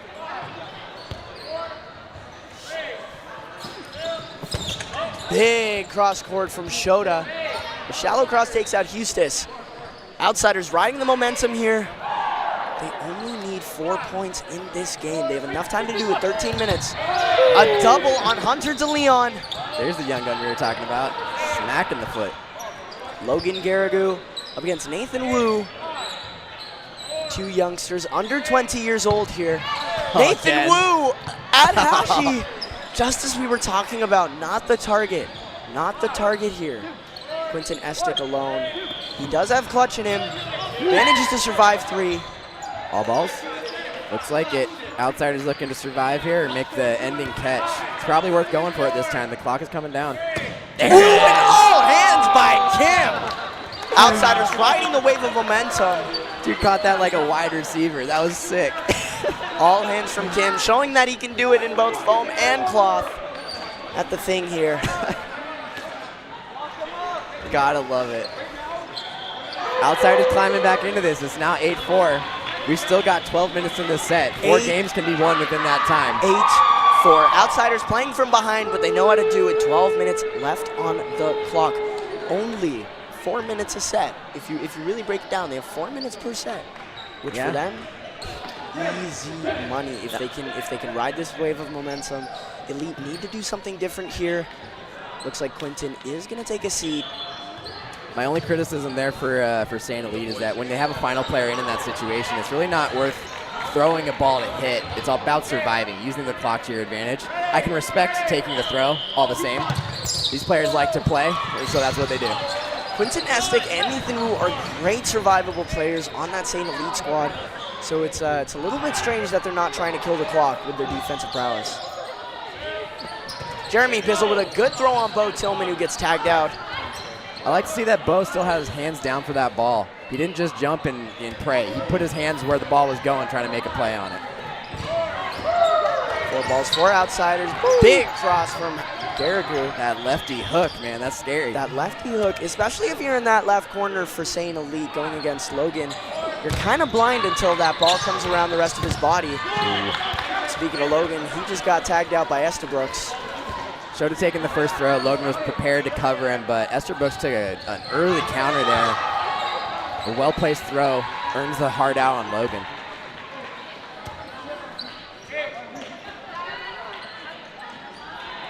Just under 12 minutes now. Kalen Estabrooks, good throw on Kim. Outsiders showing their composure. Big outside tailing ball on Cody Foley. If that didn't tail, I think that would have hit his knees. Yeah. On one hand, tail is a fantastic thing, but there's a little bit of a duality that sometimes it tails out of the way of the player you're throwing at. Yeah, you have to have a sense of where you're placing it almost before you target. You're going to have a tail right, aim left of the target. You're going to have a tail left, aim right of the target. The risky run is that it can go central doing that, and then it gets caught. So you got to trust your instincts. It's harder than it looks. And a very, very hard thing to adjust to, especially if you're unfamiliar with how your ball tails. Shota with a very straight throw. Shota doing Shota things. It is the Dodgeball Show right here on Dodgeball.live. Riding that wave. Outsiders is officially in this game, folks. Let's see what happens. Outsiders in this game. As we said, there are 2 minutes left if they want to keep equal time to win the next 2 sets after this. St. Elite need to survive here. And it's a big hit. Bo Tillman on Cody Foley, proving that he has the arm for the United States. Will he be making the world squad this year? We'll see. Ooh, Ashy playing the gamble. I like it. Playing the gamble, pressing up really high against Jeremy Bizzle. Both players who like to play that high survivable game. Bo Tillman, another toss that connects.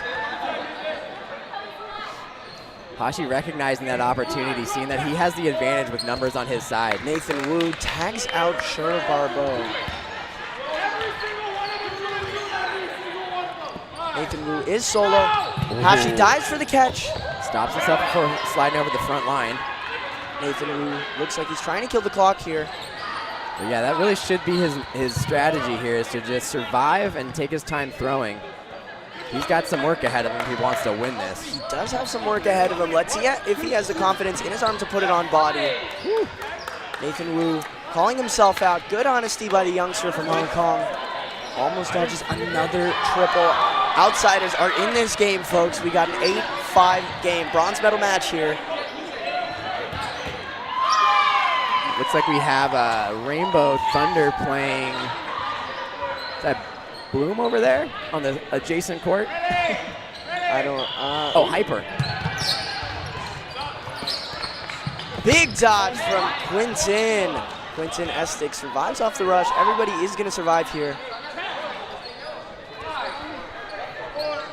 Oh, yeah.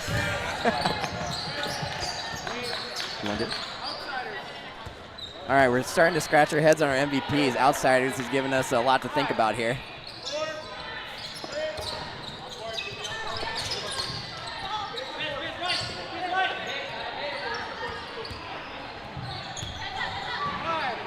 I think we have to nominate Foley. He's had trouble maintaining his pace, but man, he was running so hot to start. I don't think anyone else is standing out more. But yes, indeed, Fody definitely instrumental in that first half. He really did carry the team through that first half, I would say. Not to say he didn't have support, but he got him started every time. Shota Barbeau takes out DeLeon while dodging two.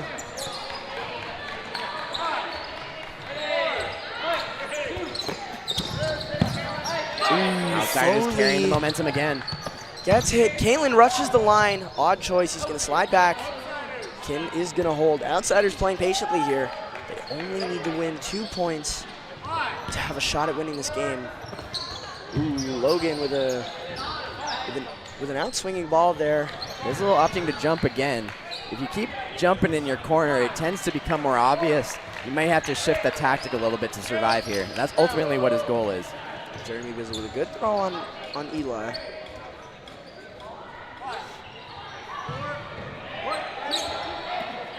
There it is, starting to move a little laterally. Jeremy Bizzle and Kalen are definitely going to try to kill some clock here. You need to be prepared. Outsiders is going to run. Shota runs it down, can't decide where to throw. A little bit of hesitation as Jeremy Bizzle dodging his ball.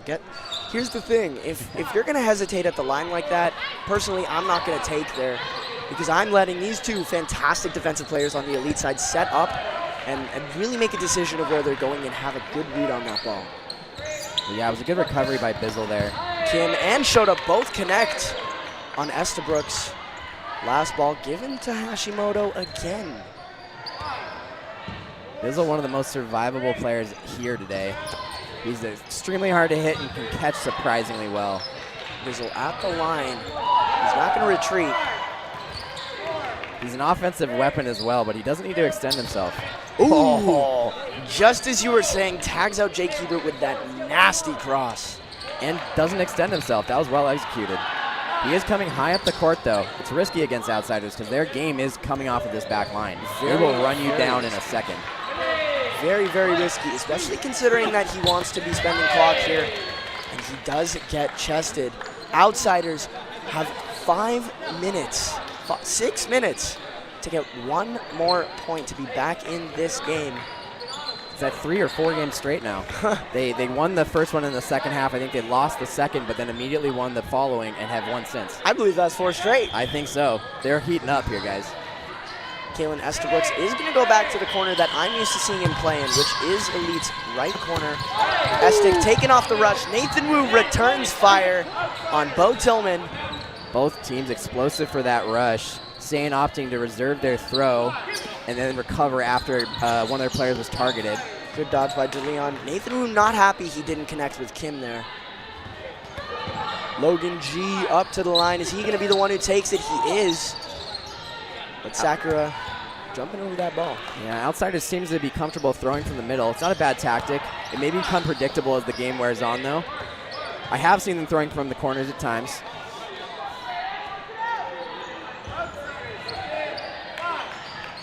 Sane with the advantage in the fact that they can maintain 3 balls on defense. Good block by Logan.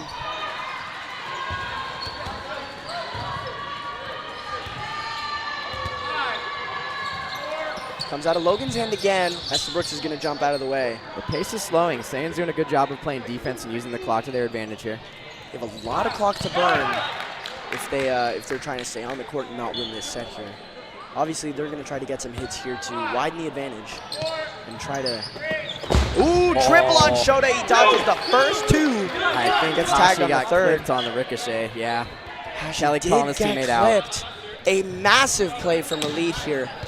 All right, we're coming up on 4 minutes left in the match. 4 minutes left in the match. You guys get to vote for your VC MVP player of the match. On screen, we got 4 options for you. Outsiders, you got Shota Barbeau and Vaughn Kelly. And on the Elite side, Kaylin and... Ooh, Logan manages to get out of the way of 3. Sakura's taken out. Logan G. It's a youngsters showdown. Got the Nathan catch Wu gets caught. on the ricochet. Ooh, I was really hoping that I got to see a little 1v1 between my my 2 young friends here. My 2 fellow youngsters. Wow. Estabrooks, a catch and out. He did secure it, kind of released it immediately, but he did have the ball secured to make that catch. There's a game here. This is critical. This is a 2-on-2. If Saiyan can get this win, they can eat some time that they need right now. And if Outsiders can turn this game, they are 5 games straight and on their comeback. Logan gets tagged by 2. Interesting choice, going for a grab here, leaving Bo on his own. If I'm Logan, I'm trusting the defense and trusting my big arm to take me into a win here. And Bo Tillman gets tagged out. Cody calling out De Leon. Are these simultaneous throws, so both players are out? Looks like it. Insane Elite 9-6. Fending off Outsiders in a critical game. We're under 3 minutes now. Outsiders needs to win at least 2 games now before time expires in order to use the no block to tie. They're against the clock. They're going to have to come out swinging. Now they're against the clock after losing that set on a very unlucky double. Starting off strong, Vaughn Kelly hits out Estic, who's very hard to hit. We've seen Outsiders do this earlier in the set. They need to retaliate from the back line. And that's a trade all right. here. A trade's an out. You still keep moving. You just got to keep moving. Every out's a significant play. You can't take your time doing it. Especially when it's on someone like Kaylin Estabrooks, who's definitely Elite's biggest player. There's one. Nathan Wu gets tagged out. Outsiders knows what they're doing. They're taking their opportunities. Was that Hashi with his left arm? I taking think out so. Nathan Wu? Come on, Nathan. And he's looking for a catch. Just look at him. Oh, wow. Almost dodges 4. Going airborne. Hashi gets tagged out. Like Shota gets tagged out too. 3 and 3, but the game's moving. This is what Outsiders wants. It'd be great to have your teammates in, but they're getting the outs they need. Cody Foley gets tagged out here. Minute 38 left on the clock. This is possible, everybody. Last ball in hand. 3 exceptional catchers on the Outsiders side. Saiyan really has no need to target anybody. They're trying to work the clock down. I'm very, very jealous here on the court on this Outsiders side. Ooh. You've had more catches in this game than I've ever had in my career. DeLeon with his Oh my God! Hunter DeLeon stops it with his hands. Wow! Cradles it with his legs. That is wow! I've never seen. I mean, you know, it's rare. It's pretty rare.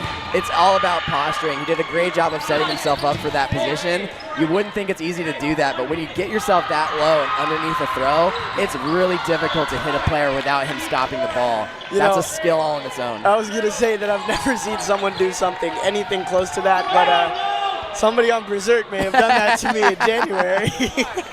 I don't know what he's talking about. Ooh, big curve by Eustace. A little bit late on the break.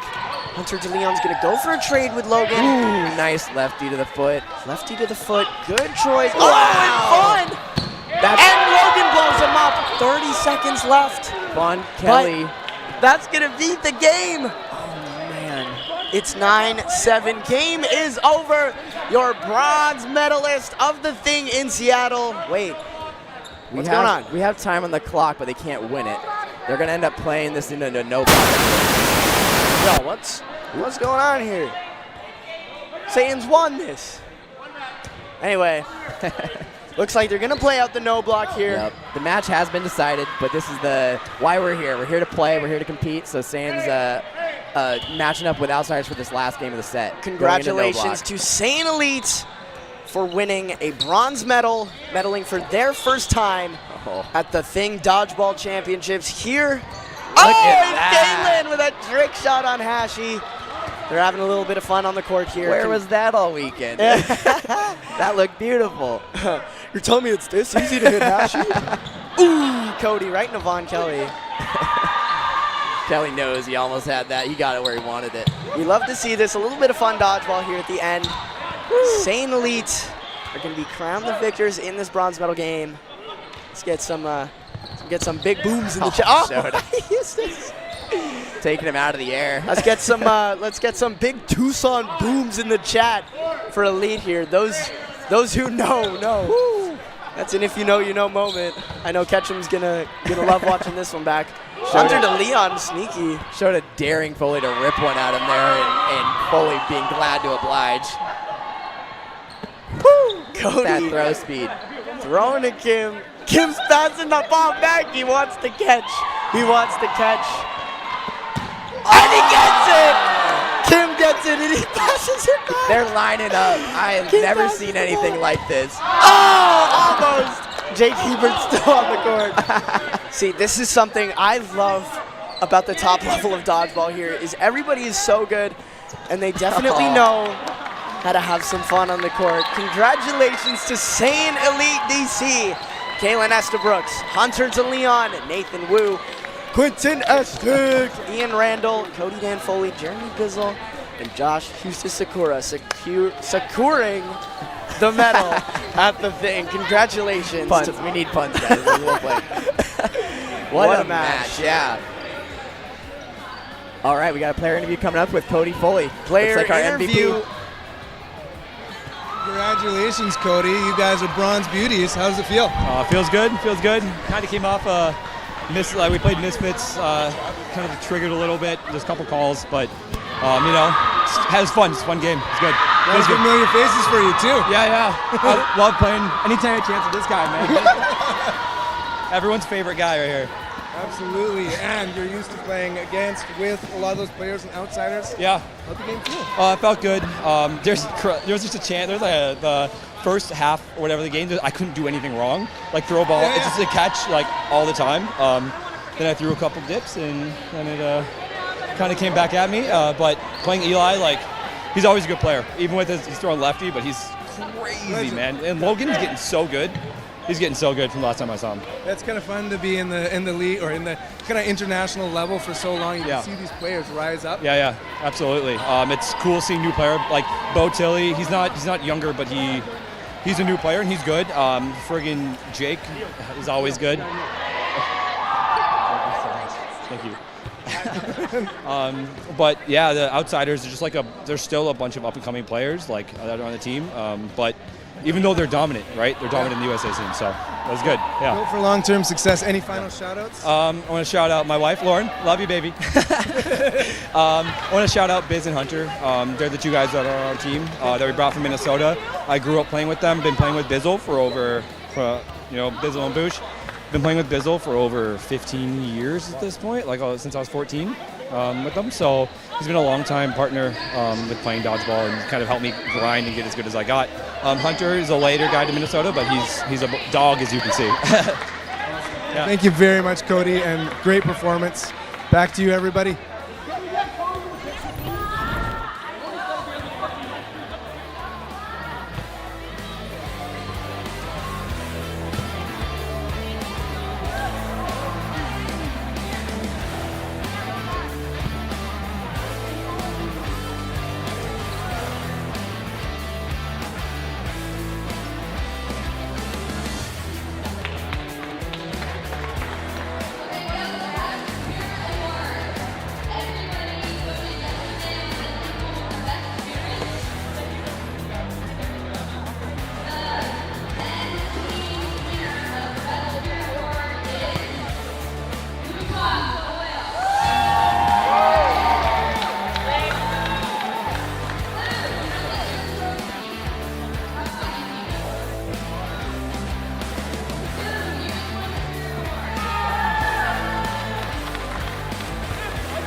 After a tumultuous start to 2025, Canadians and Americans seem to be putting their differences aside, all in the name of one very important cause: beating Austria. On June 28th, North Americans will forget their trade disputes and metric system debates to settle things the old-fashioned way, by playing dodgeball. This gathering will be a first of many in the Canadian cloth circuit, a place where Americans and Canadians come together over their mutual love of air conditioning and their mutual hatred of losing to Austria and England. This tournament would take place in Leduc, a mere 1,150 kilometers northeast of Seattle, or about 11,500 football fields if you're American. The top finishers will travel to Alberta once more to compete for a cash prize at a championship in Calgary. In this magical place, it isn't about who says Z or Z or Dunkin' Donuts versus Tim Hortons. It is about these great nations challenging each other so they can beat the Austrians. In a world where even the availability of eggs is uncertain, dodgeball is making international relations somewhat tolerable, even fun.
are back with our gold medal women's final here at the Thing 2025.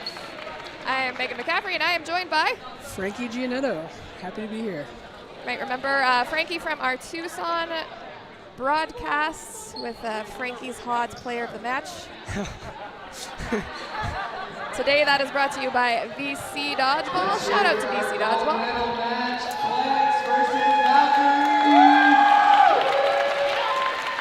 Looks like we're just getting started, doing some announcements.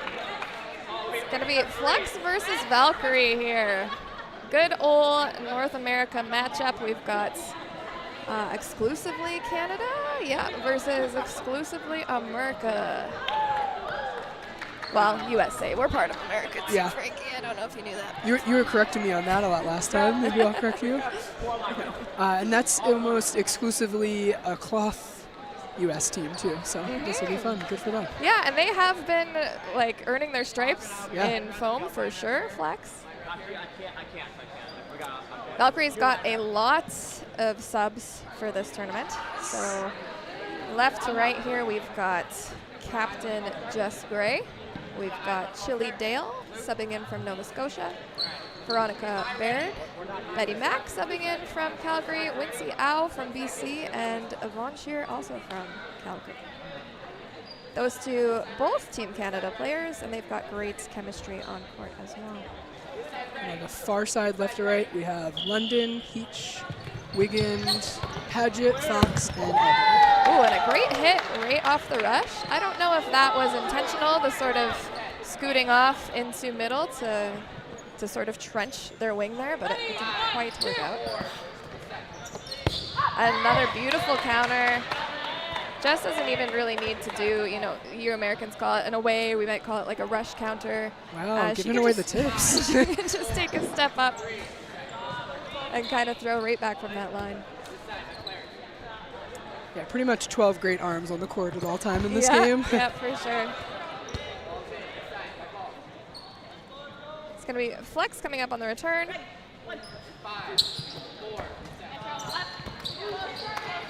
Couple throws and nothing connects. It's going to be back on Flex.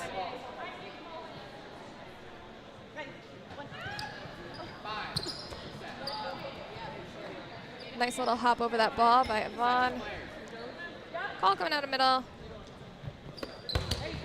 Nice throw by Betty Mack. That was a great jumping block by Fox there.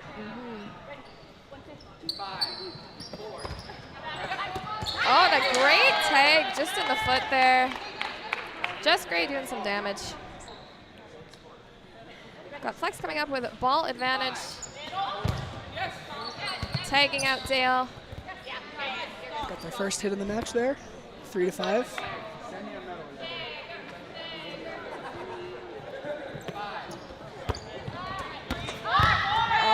Great work on the coverage there by Veronica Baird. She's just jumping all over the place. Looked like almost like 4 throws there, but just one hit for Valkyrie. Oh, I think Luann just dropped that ball, so that would have been clean. I think we're going to see a throw off of right here. Yep. Nice block. Flex coming up on the return. Oh, and an assertive counter. You can hear the crowd. Ooh, that made a nice sound when it connected. Wigan really set up for the catch there, too. She wanted it. She got it. She has been catching all day. She's a great catcher. You can't go easy on her, yeah. And first point's going to go to Valkyrie. Oh, Canada. Really strong throws in that game. Like power, accuracy, it was all there from Valkyrie. We've got Tara Flatt in the Cowie 24 jersey there coming on the left wing. She's got a great windmill, so watch out for that. Nice speed off of Valkyrie. Throw does not connect. No casualties on the Flex side.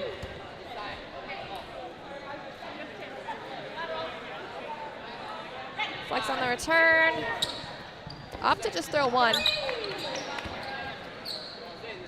I think they got 4 a lot last match. They might be trying to play a little ball control. Yeah. See if they can get some hits. Which would be a great adjustment. That was almost a catch, but instead we've got mutual destruction on the court. Oh, and Berkeley also on for this match, just got tagged off. Sinead Berkeley, longtime Valkyrie player, recently relocated to Calgary, still plays with them at most of the tournaments.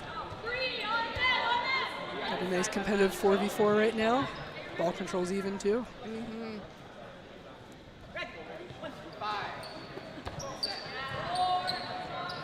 Nice little run up. Betty Mack out of the middle here. Usually quite a fisher, but I think she understands kind of the accuracy. Ooh, great throw. Found a very good hit there. That was a great spot from Mack. Not putting herself in harm's way as much as we usually see. So good sign of respect there. Nice block by Von Scheer. And Valkyrie's going to be on the return. Call coming from Wincy Au in the middle. Sliding block. Everybody on the court wearing knee pads. I do not like the trend not wearing knee pads. I It agree. scares me. Yes. I am team knee pad all the way. Flex on the return. Carla opts for cross.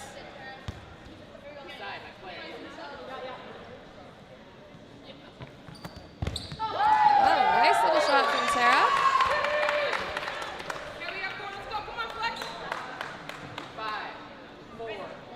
Vaughn calling a hold. She might take it herself, and she does. And we are down to 1 on the side of Flex. I expect a run down here. Yeah, let's see how far up she comes. Wasn't there. Looks like Carla's definitely playing a little safe, not willing to come all the way up, so Yeah. she has a better shot here to survive her catch. Smart on this team. This is a speed team for sure. Looks like it might have gotten in there. See what the refs say. Refs are going to have a conversation about it. Valkyrie certainly thinks it was a hit. I could have seen that going either way. I agree. From my angle, yep. Nice to have the line refs as well at this tournament. Lots of eyes on these calls. We're going to call it safe.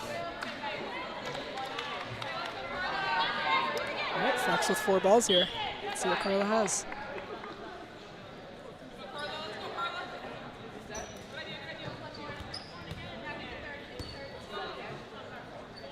This is an interesting combination on the wing because we tend to see Yvonne do these sort of rush counters, whereas Tara might do a deep back at the court sort of counter. Interested to see how these players sync up. Oh, they both up for a rundown. Both not seeing the shots. Playing it smart, taking their time. There's no rush on this. Oh, what a catch. What a catch. This is some finals level talent right now. They're coming right up to the line. It's a risky play. But Flex very confident in the catches.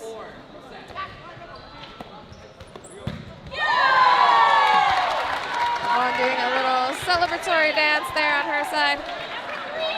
That's going to bring the score up to 2-0 for Valkyrie. It's definitely more competitive than our first point. It looks like it really settled in the middle there. Yep, some Flex. good adjustments from Flex. Yeah. Tried to mount a little comeback, was able to find the 1 catch, but couldn't find a second. Definitely in this still, about 12 minutes left in the first half. Closer to 13. A little bit of confusion off that rush. I think they might reset it. Wonder if there was a false start called on either side, or that was just on the refs. And it looks like Flex is changing up their lineup a little bit there too. Got Allie on the courts.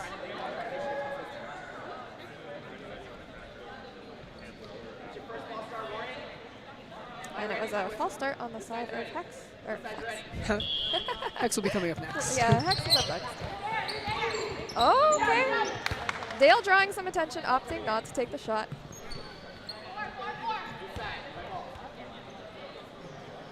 Flex talking it out. It's coming up to the line. I expect 2 throws on this. I am wrong.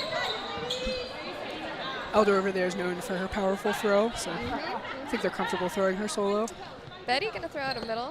Yeah, and a nice shot. She's really been working on the velocity of her throw. She can throw over 100.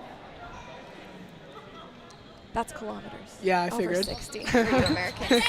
I got the translation. That's an easy one. Nice tag and good accountability on that as well. We've got Shade Berkeley making the call out of right wing there. Opts for that backline counter. Gray also tagged. Both teams losing a strong corner there.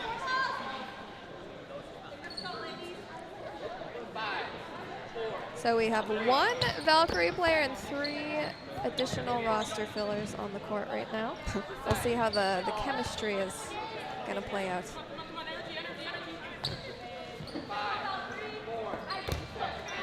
Easily blocked by Lisa Fox. Getting a lot of movement when they're pump faking, but not able to connect on the floor. Oh, there we go. Seeing a classic staggered throw, so you might have your 1 and your 3 or your 2 and your 4 throwing together. Those angles, so tricky to read. So pre-counter there from Valkyrie, so 5 balls here for Flex.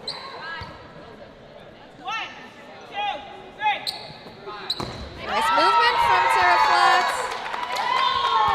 They're very good at staggering as well, so she had room to kind of dip behind Betty Mack there. That was a big dodge there. That could have been a turning point in the game.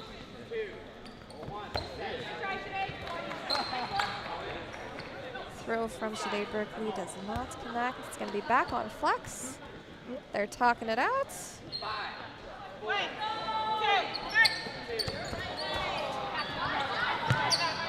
A little bit of conversation there, but Shade Berkeley is out. They've got 5 balls.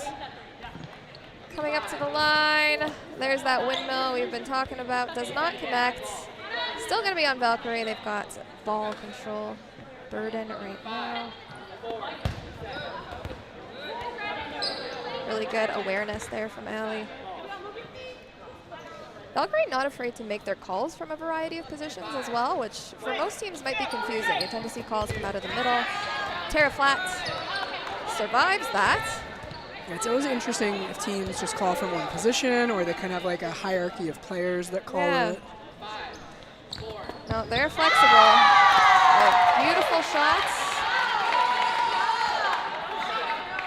That puts Flex on the wrong side of a 3-2 player advantage.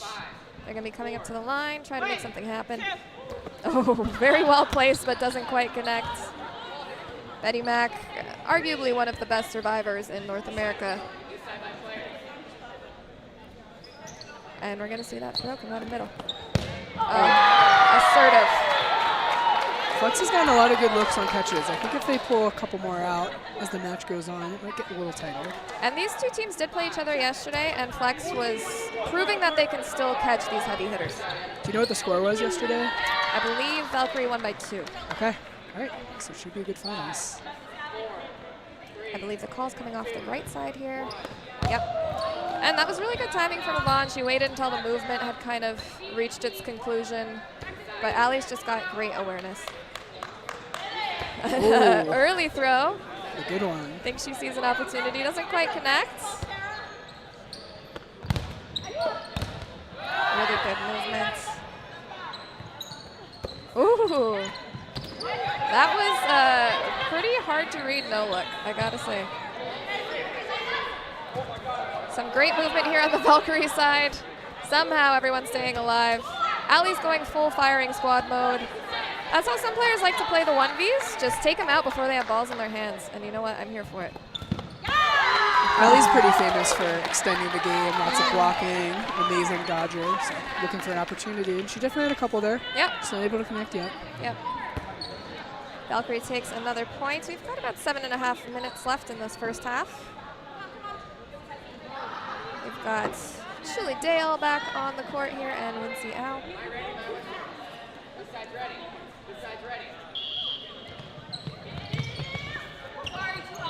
Wow, somehow Veronica Bard snagging that toss back out of the air. Calls coming out of middle. Between 2 targets there. Nice and low though.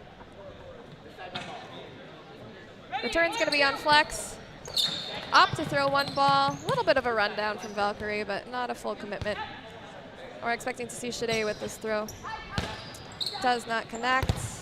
Great counter, also easily blocked by Veronica Baird.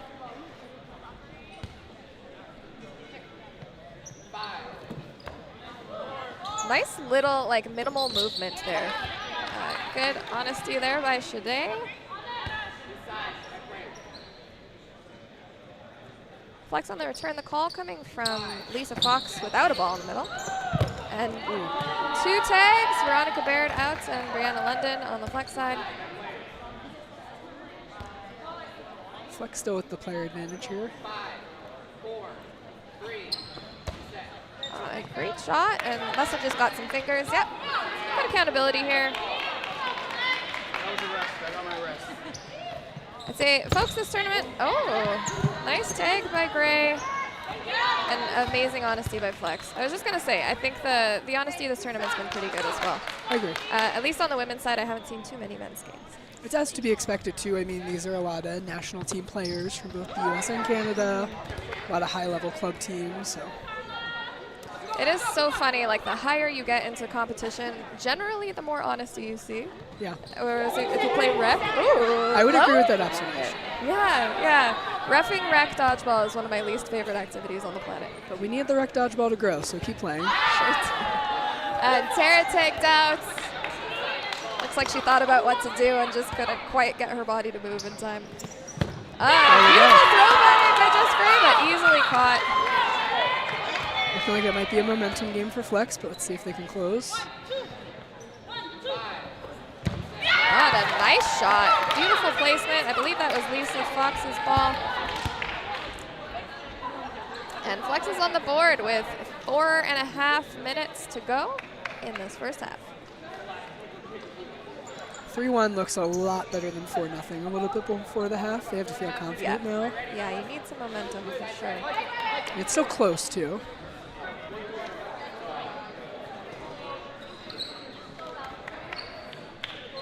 Yeah, we're going to want that point on the board.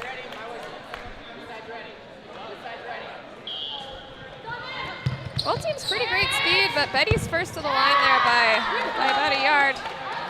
That really sets up Veronica for a good shot.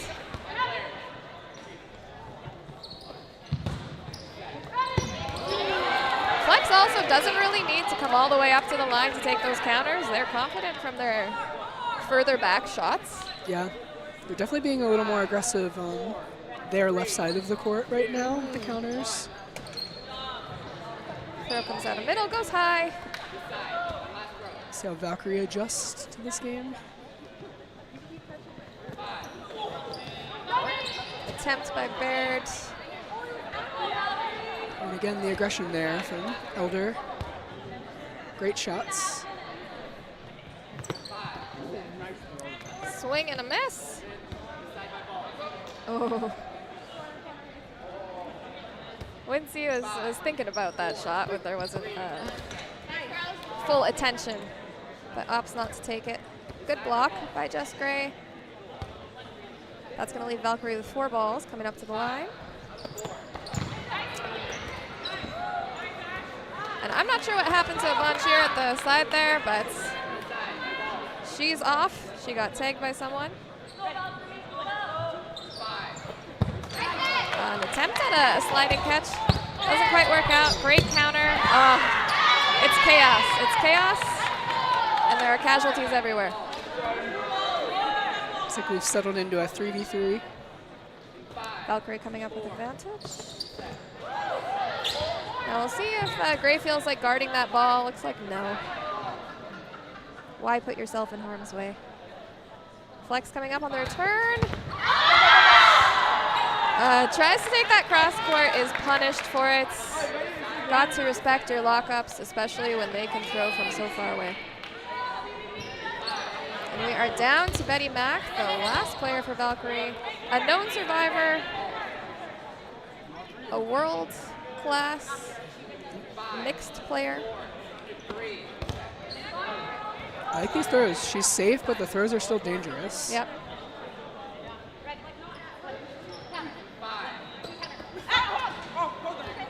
Looks like Betty Mack is also sitting up for the catch here, possibly. Yes, she's a great catcher, and a lot of these players from Calgary did come from a format where the girls do a lot more catching. It's largely co-ed. A great hits. Just dances on the line, checks to make sure she's not over. Patience paid off there. Survived the triple, able to get a pretty close shot on the run down. Doesn't always happen when you're by yourself. Nope. No, she's got a lot of tools in her arsenal that she can point to. She can get up there and retreat very quickly, or she can play it safe from the back and stay alive. Nice, well-rounded player. Great movements. It's going to be a really big point as we approach 1 minute left in the half. Yeah, and I do wonder if we're going to take it to no block. Doesn't look like either team is maybe trying to do that. Couple blocks. We are down to a 1v1. Lots of action up at the front of the court there. Two players who have both played well as the last person left in this match so far. Indeed. Nice block. I hope this goes to no block. This will be fun. We've got 30 seconds for your wishes to come true. Throws just wide. I've always admired players that can be aware of their feet after they make a dodge. And Betty just kind of sucked her toes back in after a slide. Opts to fake, look for some movement, wasn't happening. A lot of power on that throw. Definitely. We've got 10 seconds left in this first half. Balls will reset, so we'll see if this gets crazy. Yeah, I don't see any desperation to close this. Oh, disarm for the win. Unexpected. Yeah, and throwing those two balls at the line is a risk. Yeah. I would say for a lot of players, it's a detrimental sort of move to be making, but yeah, for some. I think the awareness there. It pays off, yeah. Time was low. She's on her knees. Yeah, exactly. So she's probably not going to be running you down quite as fast. But again, like Flex is really good at throwing from these backline sort of zones. So you do have to be careful. Can't take anything for granted. Betty Mack taking a well-deserved rest after that long point. Balls connect in the air, no casualties here. Going into no block. Valkyrie's up with 4 balls. And a pre-throw tossed off by Flex. Some really great dodges from both teams so far in the no block.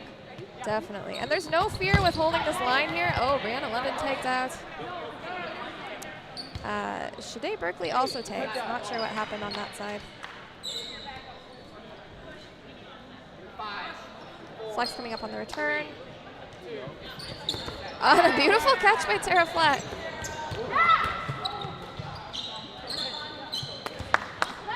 Ashley Elder escapes a very dangerous situation there. Able to get 2 close-up dodges. I believe we're looking for a throw out of middle here. Oh, as long as we don't drop it.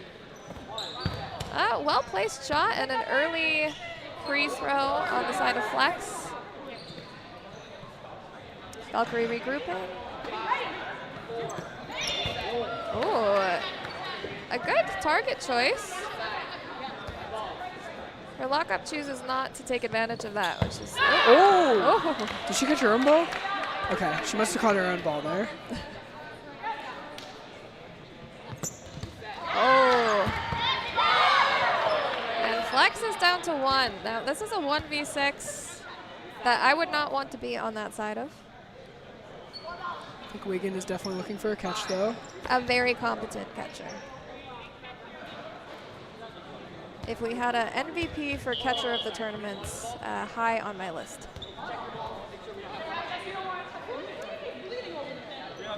I think they're looking to swap a ball off. Oh, there's blood on a ball. Everyone checking their hands. We're getting some wipes. We're getting some wipes right now. Somebody might be bleeding. Of course, we do not want the exchange of bodily fluids on the equipment, as per safety concerns.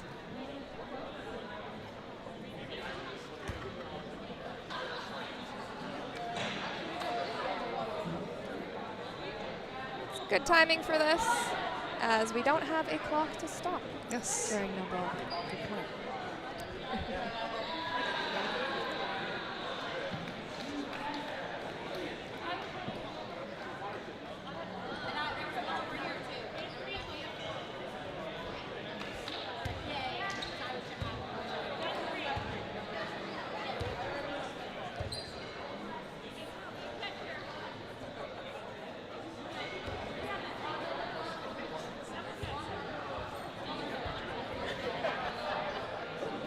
good time to remind you that we've got the VC Dodgeball Player of the Match. That's going to be coming up on your screen later in the second half. Start thinking about who you would elect as the MVP of the tournament. You'll be able to do that with prompts in the Twitch chats. Our chat bot will help you out. And don't forget to chat with our AI as well. We're training it up. We're teaching it the ropes. Telling it about all our favorite players.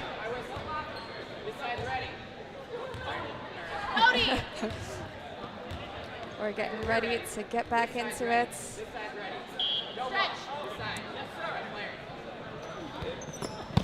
Oh, and Luann had it. That was a good attempt, but those throws, whew. Well timed, well placed.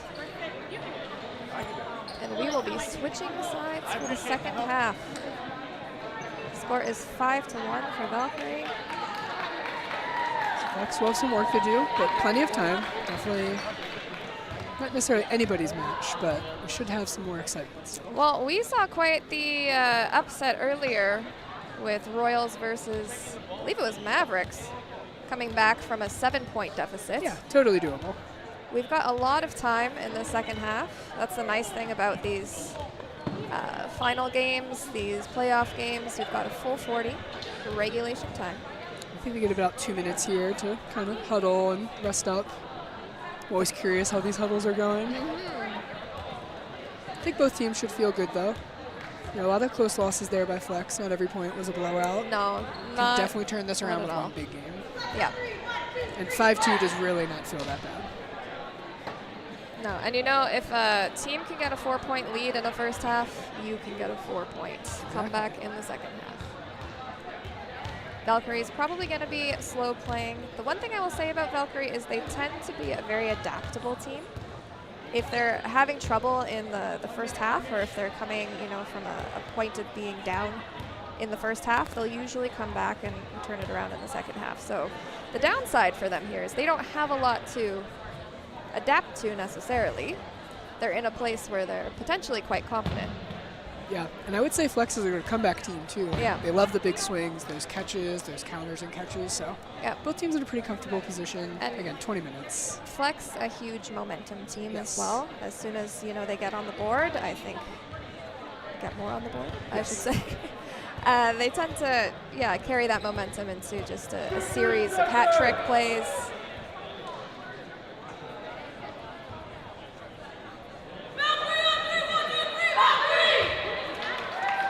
And we are lining up for the second half.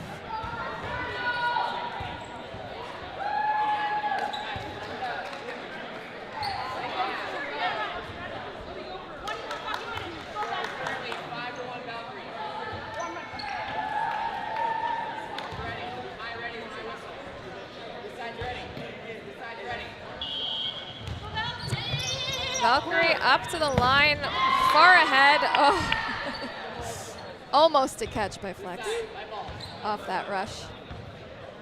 Yeah, the speed is really serving Valkyrie, I would say, off these rushes, and that is making a difference early on in the game. I would agree. They've started up most of the games, it's felt like. And I do hear a 2-ball play, and if I heard it, Flex probably heard it too.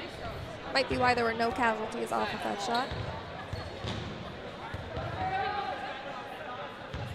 Flex on the return, coming up to the line. Some defensive pressure from Shear. The counter from Gray.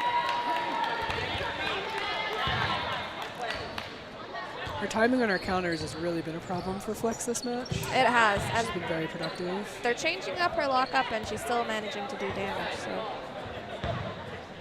they've got to figure out something to do to deal with her peskiness. Good slide. Again, that staggering that they do on the defense really allows for good lateral movement on their dodges. Clean block by London. Flex coming up on the return. They've been opting to throw 1 ball on these 4-ball plays, and they switch it up for this one. They're looking for tools to pull out of their arsenal to see what's going to kind of shake things up here for them.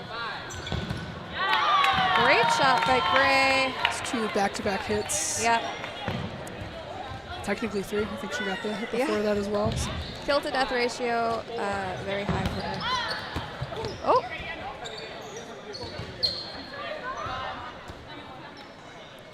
Valkyrie with player advantage coming up to the line. Nice little windmill coming off Terra flat. Hits our lines ref, but does not connect with anyone from flex. And really nice misdirection there. Definitely looked like they were eyeing up Lisa Fox, but opted to throw at Ashley Elder instead. Really nicely placed shot by Yvonne there. And Flex finding themselves in another 1v scenario.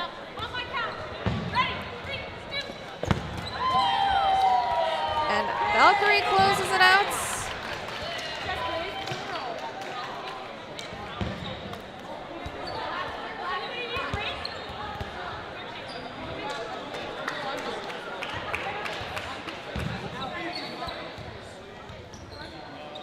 There's some conversation going on for Flex. Seems like all smiles still. They got plenty of time. Definitely need to start winning soon, but 17 minutes.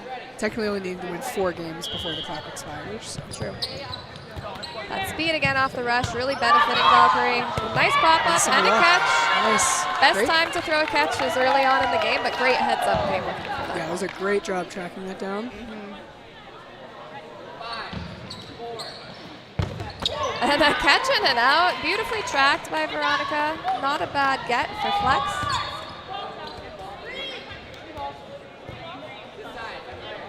It's going to be Valkyrie with player advantage.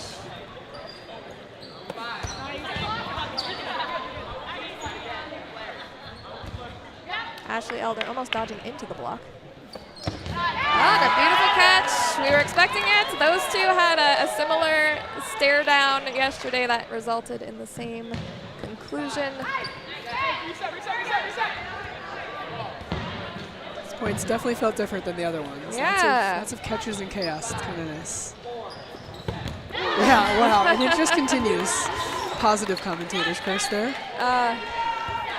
I mean, for every catch there has been a hit, but you're gonna need the player advantage for that to make a difference here. Great jumps. We're a little some hang time. Yeah, we're a little elevated where we're standing. It almost looked like Elder jumped as high up as we were. Yep. On a really nice spot there by Luann. Taking out Yvonne Shear. She has been a problem for them this game as well, so that's not a bad tag. Ooh, just a dirty, dirty toe shot by Veronica. Flex coming up to the line. They've got ball advantage here. And vengeance is acquired on Veronica. I always feel a little bit better about my deaths when my death is avenged by my teammates. Yeah, it's like you got to trade, right? Yeah. You know. Yeah. Valkyrie resetting for their call. And a beautiful catch. Down to one of the less experienced players on Valkyrie. Oh. Wow. That was a 3-catch game from Wiggins. Yep. There she is, as predicted. Let's see if this momentum is going to help Flex get some more points on the board here.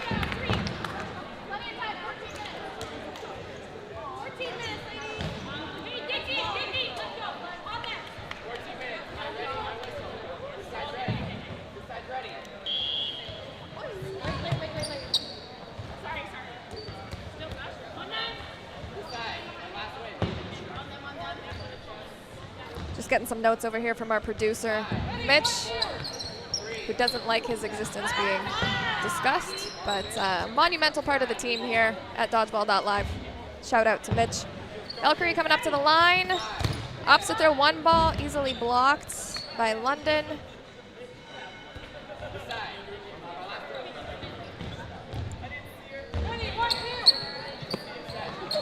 Ooh, some great movement by Yvonne there.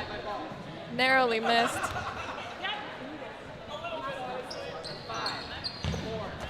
Great movements. We are not being let down here for acrobatics. Love to see it. A throw and a dodge. We're going to have Valkyrie on the return. And a ball just skips into Lisa Fox's foot, but it is ground first. Flex coming up to the line. Some good movement on that ball, doesn't quite connect. Valkyrie changing it up a little bit there with a running counter instead of just doing set offense.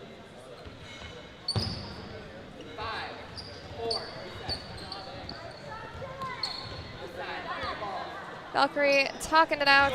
Call coming from Shade Berkeley out of the middle. They opt to throw one ball, does not connect. Say at this point, the clock is their friend. They might dial it back a little bit on these 2-ball plays, but then again, maybe not, judging by how many catches have been coming off the flex side.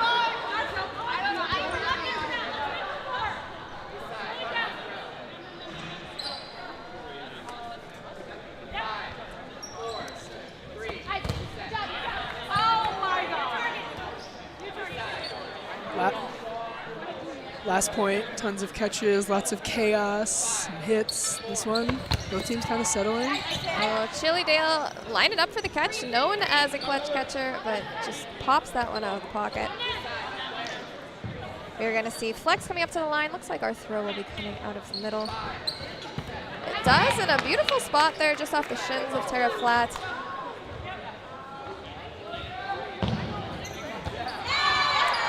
Jess Gray, who's been doing so much damage, throws a catch. But I think she's earned it after so many decisive kills. And this is very much the opposite of what we've been seeing so far. So this is now Valkyrie having to fight their way back.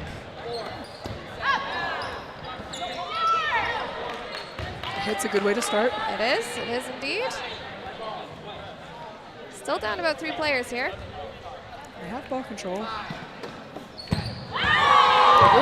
nice shot in the foot. Are you a player that tends to go for bodies or balls in this sort of scenario if you're on the side of Valkyrie? It depends what the other team is doing. If they're rushing me down a lot, I do feel like you have to make sure you're throwing a couple of the balls, just to keep them honest. But with 5 people in, you're probably going bodies just to kind of get it a little closer. Especially if you're connecting on the solo throws. I'd say anybody is going to build momentum. Yes. And again, if you're a very momentum-heavy team, sometimes it's just that one out. Ball goes high. Shade coming up with a counter. Does tag Lisa Fox. If she would have ducked on that one, I think she would have lived, but there was a little bit of a hop into it. I don't think she realized it went up kind of in her range at first either. Otherwise, she probably could have tracked it down. Yeah. Oh, and Valkyrie brings it to even. 2v2. 2v2, we've got 10 minutes! 10 minutes! an early throw coming off of Ashley Elder here. And they want to punish that, but everyone survives it. Oh, I was talking about acrobatics earlier. Looks like Ashley calling herself getting tagged there. Must have been some hair. Yep, she's tying it in a bun. I did that earlier. Oh, maybe not. Tying it a little tighter, though. Paget looking to keep flexing this. Oh, what a comeback.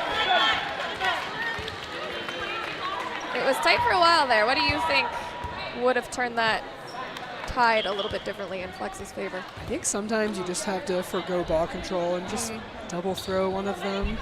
Yeah. I mean, the obvious answer is hit your solos, but it's so hard when there's only 2 people because both kind of know it's coming. They both have a ball to block. You either have to kind of run at them or a team throw, just something to disrupt.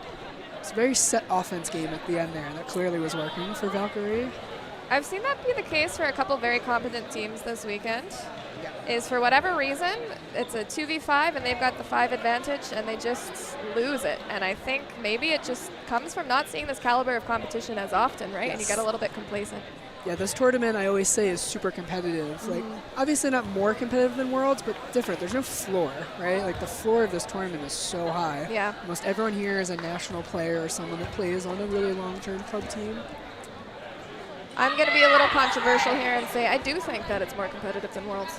Yeah, I think on the kind of like how much you play and Yeah. how intensely you're playing the whole time, but obviously there's a level of quality of player we are Yeah. missing from some of the other really well-regarded countries. There's just no easy game here, and I think Yes. that's been very apparent by the standings. Yes, the women's standings were also no undefeated teams. Every team had at least 2 losses. And yeah. Our men's finals is about to be, I think, an 11 seed versus a 4 or 5 seed. So Right? Absolutely insane. It's just who's your matchup and what your strengths are. not sure the seeds here. I think 1 for Valkyrie, but Flex is probably pretty high. Probably. Yeah. 1 and 2, I think. And Betty Mack has to do the rush all by herself. Her team misses that call, but no one dies off of that. Valkyrie looking for the refund off of their throw. Just under 9 minutes here, so time starting to join Valkyrie's team. A great shot takes out Shade Berkeley out of the center.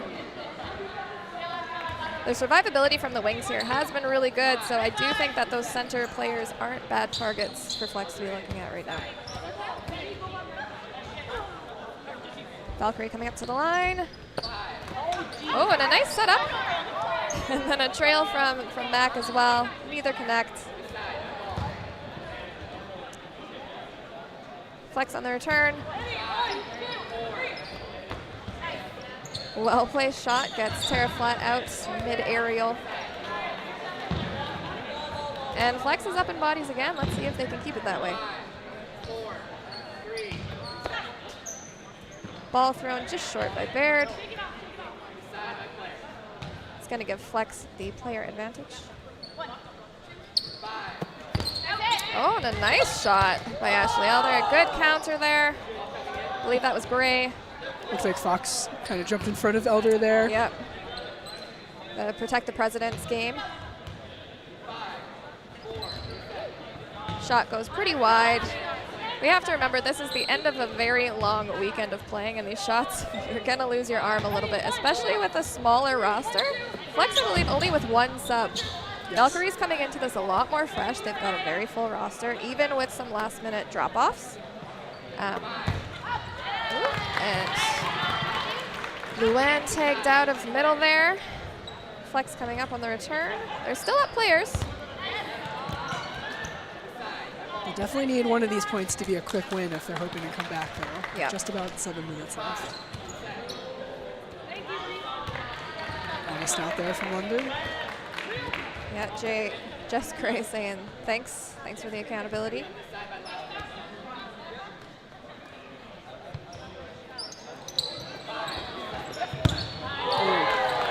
And she knew that counter was coming. She was squaring up for it. I have seen her do that so many times against teams that just don't have the same firepower. And just like that, Flex on another 1v situation, 1v3. Carla played this great at other opportunities. Yep. Let's see if she can find the catch or maybe a couple hits. Oh, and that was the a right great play look. just had to hit.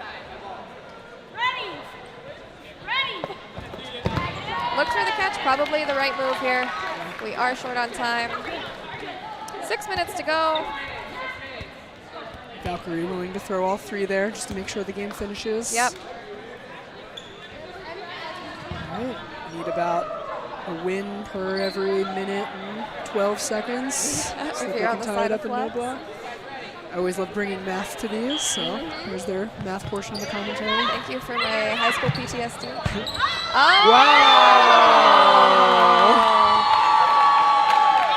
A leg rebound catch. Yvonne apologizing for it. Very Canadian.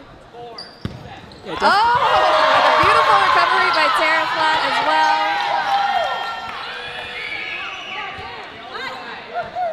Did someone come back on for that catch? No, Maybe I there think wasn't anyone to come on. There was not. Yeah. Gray just got tagged, I think, by London during all the chaos. Again, just great dodging here by Ashley Elder. A lot of throws there from Valkyrie. Definitely something Flex wants to see to try to get back in this. Betty doing her classic fish up the middle. Draws in a little bit of fire, but unfortunately we've got 2 teammates tagged out. Flex up in bodies again. And we've just been informed that it is now time to vote for your VC Dodgeball Player of the Match. Pop it in the chats. Pick your favorites. If your favorite's not there, complain. Complain hard in the chats. Tell us we're wrong.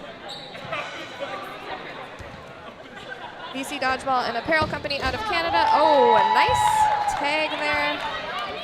She's had such good survivability all game. A little frustrated with herself, but there's no reason for it. Looks like a trade there on the other side. Valkyrie on the return with a lot of balls. Tags in the knees. Very impressive, Valkyrie being able to get under some of these blocks. Oh. And it was there, and then it was gone. Flex has definitely had a lot of good setups, like very athletic to get into positions and attempt these catches, just not pulling all of them in. Oh, they are squared up beautifully. They know when the throws are coming. They're not getting caught off guard too often, but it's just not sticking.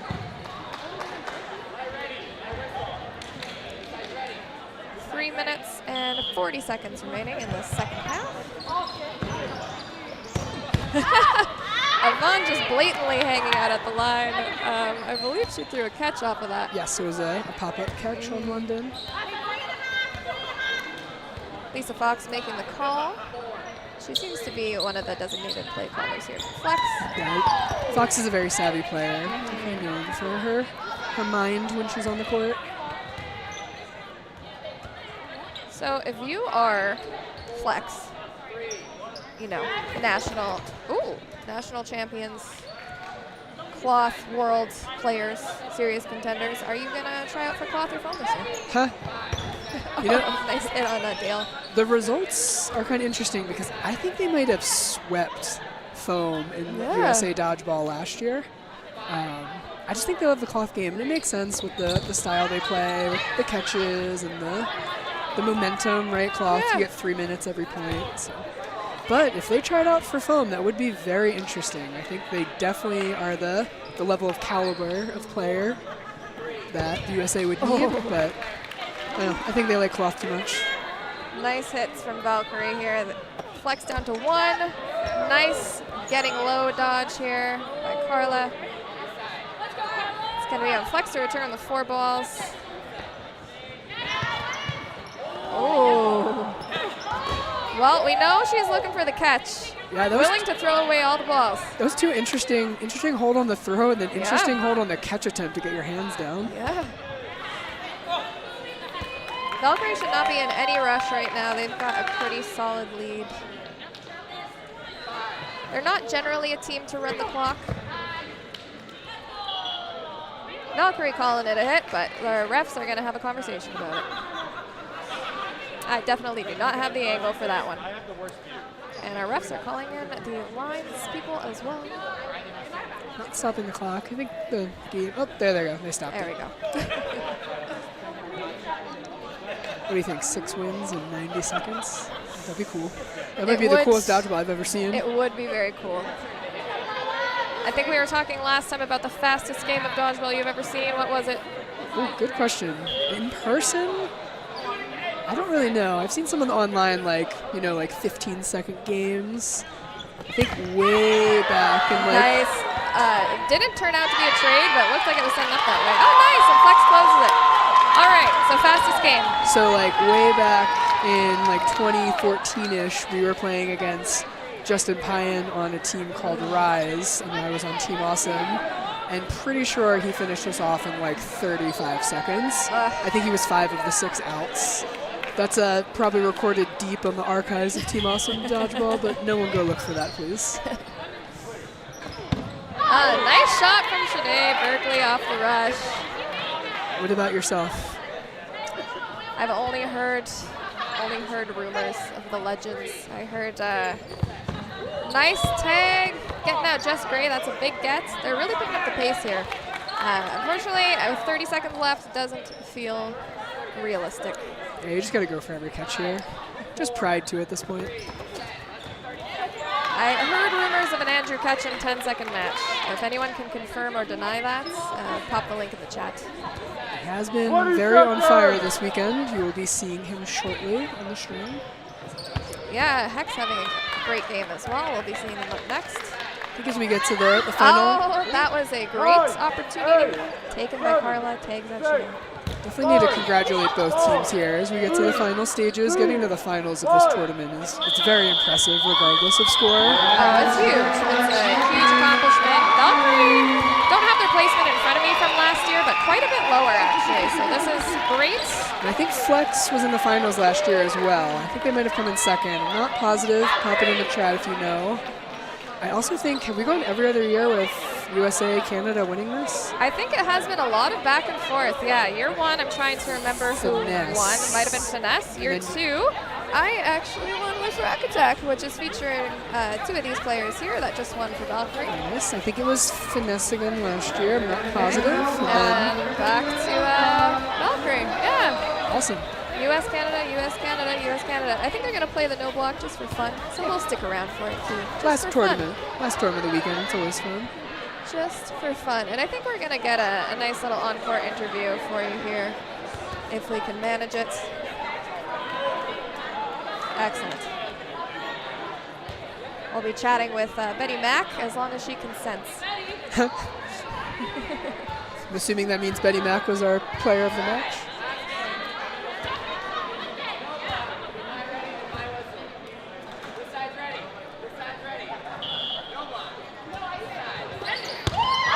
Oh, beautiful hits. Two beautiful hits. Sometimes when you get to just loosen it up in these final games, all of a sudden it comes together. Yeah.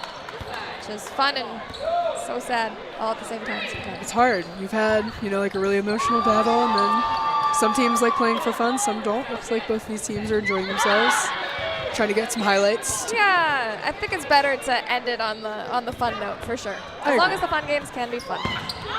Yeah, it was a good competitive, clean finals. I think both teams probably happy with how they did and happy with how the game went itself. No pointing and screaming across the courts. Refs did a great job as well.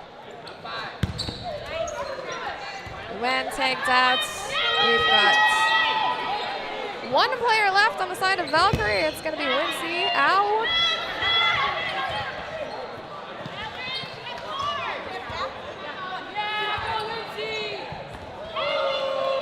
Nice little movement and just tilts the head at the end.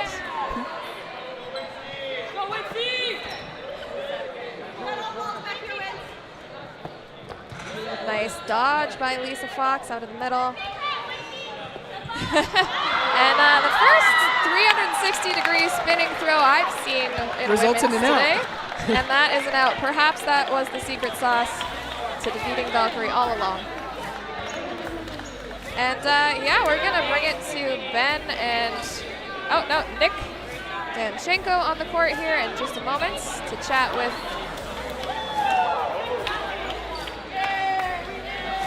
somebody from Valkyrie. Betty Mack is our player of the match, I believe. Keep it tuned to Dodgeball.live. What's up, Dodgeball.live? I am standing next to the women's final MVP, Betty Mack, the very, very clutch in this game. Fan favorite of everybody in the chat, clearly. So, you just played with Valkyrie, not your normal squad. What was it like really trying to get into a rhythm with this new squad?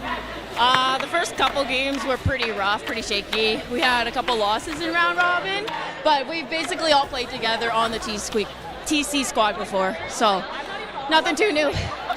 So you had a bit of the chemistry from TC. What do you think was really, really working throughout the tournament in the latter stages where you guys found success?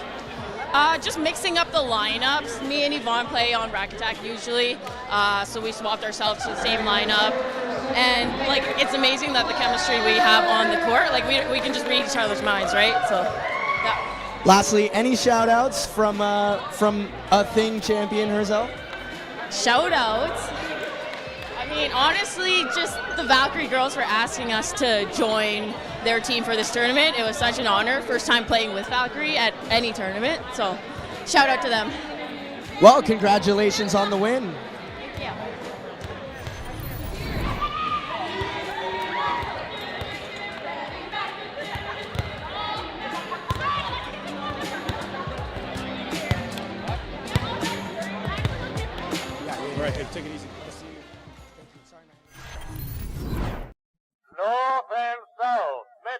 After a tumultuous start to 2025, Canadians and Americans seem to be putting their differences aside, all in the name of one very important cause: beating Austria. On June 28th, North Americans will forget their trade disputes and metric system debates to settle things the old-fashioned way, by playing dodgeball. This gathering will be a first of many in the Canadian cloth circuit, a place where Americans and Canadians come together over their mutual love of air conditioning and their mutual hatred of losing to Austria and England. This tournament will take place in Leduc, a mere 1,150 kilometers northeast of Seattle, or about 11,500 football fields if you're American. The top finishers will travel to Alberta once more to compete for a cash prize at a championship in Calgary. In this magical place, it isn't about who says Z or Z or Dunkin' Donuts versus Tim Hortons. It is about these great nations challenging each other so they can beat the Austrians. In a world where even the availability of eggs is uncertain, dodgeball is making international relations somewhat tolerable, even fun.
Hello, and we are back for the men's gold medal match here. I don't think anybody could have predicted these teams in the final. We have Hex against Misfits. What a match, a true underdog story, going from 11th seed after round robin to making a final. Misfits have had upset after upset after upset, and they are here. They could win it all on home turf. The first team, aside from Outsiders, winning a title at the Thing Championships. On the other side, Hex. Definitely a giant of American dodgeball. And one of the giants being Andrew Ketchum on the right hand. Yep, one of the giants for sure. Hex are definitely looking to take this home with them and maybe spark a little bit of a rejuvenation season and carry this into nationals and other Premier Tour rounds. And we're off. Aggressive opening rush from Hex from the get-go. Cody with a big hit off the rush. Cam Parkey's going to spend on Brandon Officer. No connection. Your starting roster for Hex from left to right. We have Gage Young, Aaron Goodwin, Cam Parkey, Cody Trulio, Aaron Felton, and Andrew Ketchum. And Heck's not in the top 4 in our seeding from round robin, so this is not necessarily an underdog story on their end, but not necessarily what we'd expect by the seeding. Yeah, definitely. The Rushdown podcast had a prediction competition recently before the thing, and I don't think anybody's winning that cash prize because I don't think anybody had Misfits in their top 3 or Hex in the top. Well, a lot of people had Hex actually in the top 3. Cody Trulio, good throw out of the middle. Good target to take out early. John Bell can cause a lot of problems, and it looks like they're aware of that. John Bell is one of those players who are really slept on. The arm isn't the biggest, and he's like, he doesn't look like he can move as well as he does, but he's so smart, and he knows the game so well, and he's been so instrumental closing big matches against Hardest Foam and Elite to get this Misfits squad to the final. John likes to thrive in the chaotic space, but everything he does is calculated. Misfits has a pattern that they kind of work around John Bell, so if you can take him off the court, it can shift Misfits' intent. Definitely. And with their left and right corner, we have 2 American superstars here. I definitely know that Brandon Officer was at Worlds this year, playing won with the mixed silver with the mixed team. I don't know if Jordan Williams was ever activated. Jordan was not activated. I believe he did make the I don't even think he made a practice squad. He was at the combine. I know that much. But Jordan Williams, definitely a big arm on this team. Very, very accurate, and he does survive pretty well. So these players being able to work around John Bell are, we got a squad here, man. Sleeper squad. We absolutely do. Both of these teams are well built. And that is really the shift. If John Bell gets out, you shift to the corners. You got Brandon and Jordan working together trying to maintain defense, allowing their team to play out of the middle for offense. Brandon Officer is going to say, oh, what a pop-up grab. Cody Trulio. Excellent. Jordan Williams surviving 3.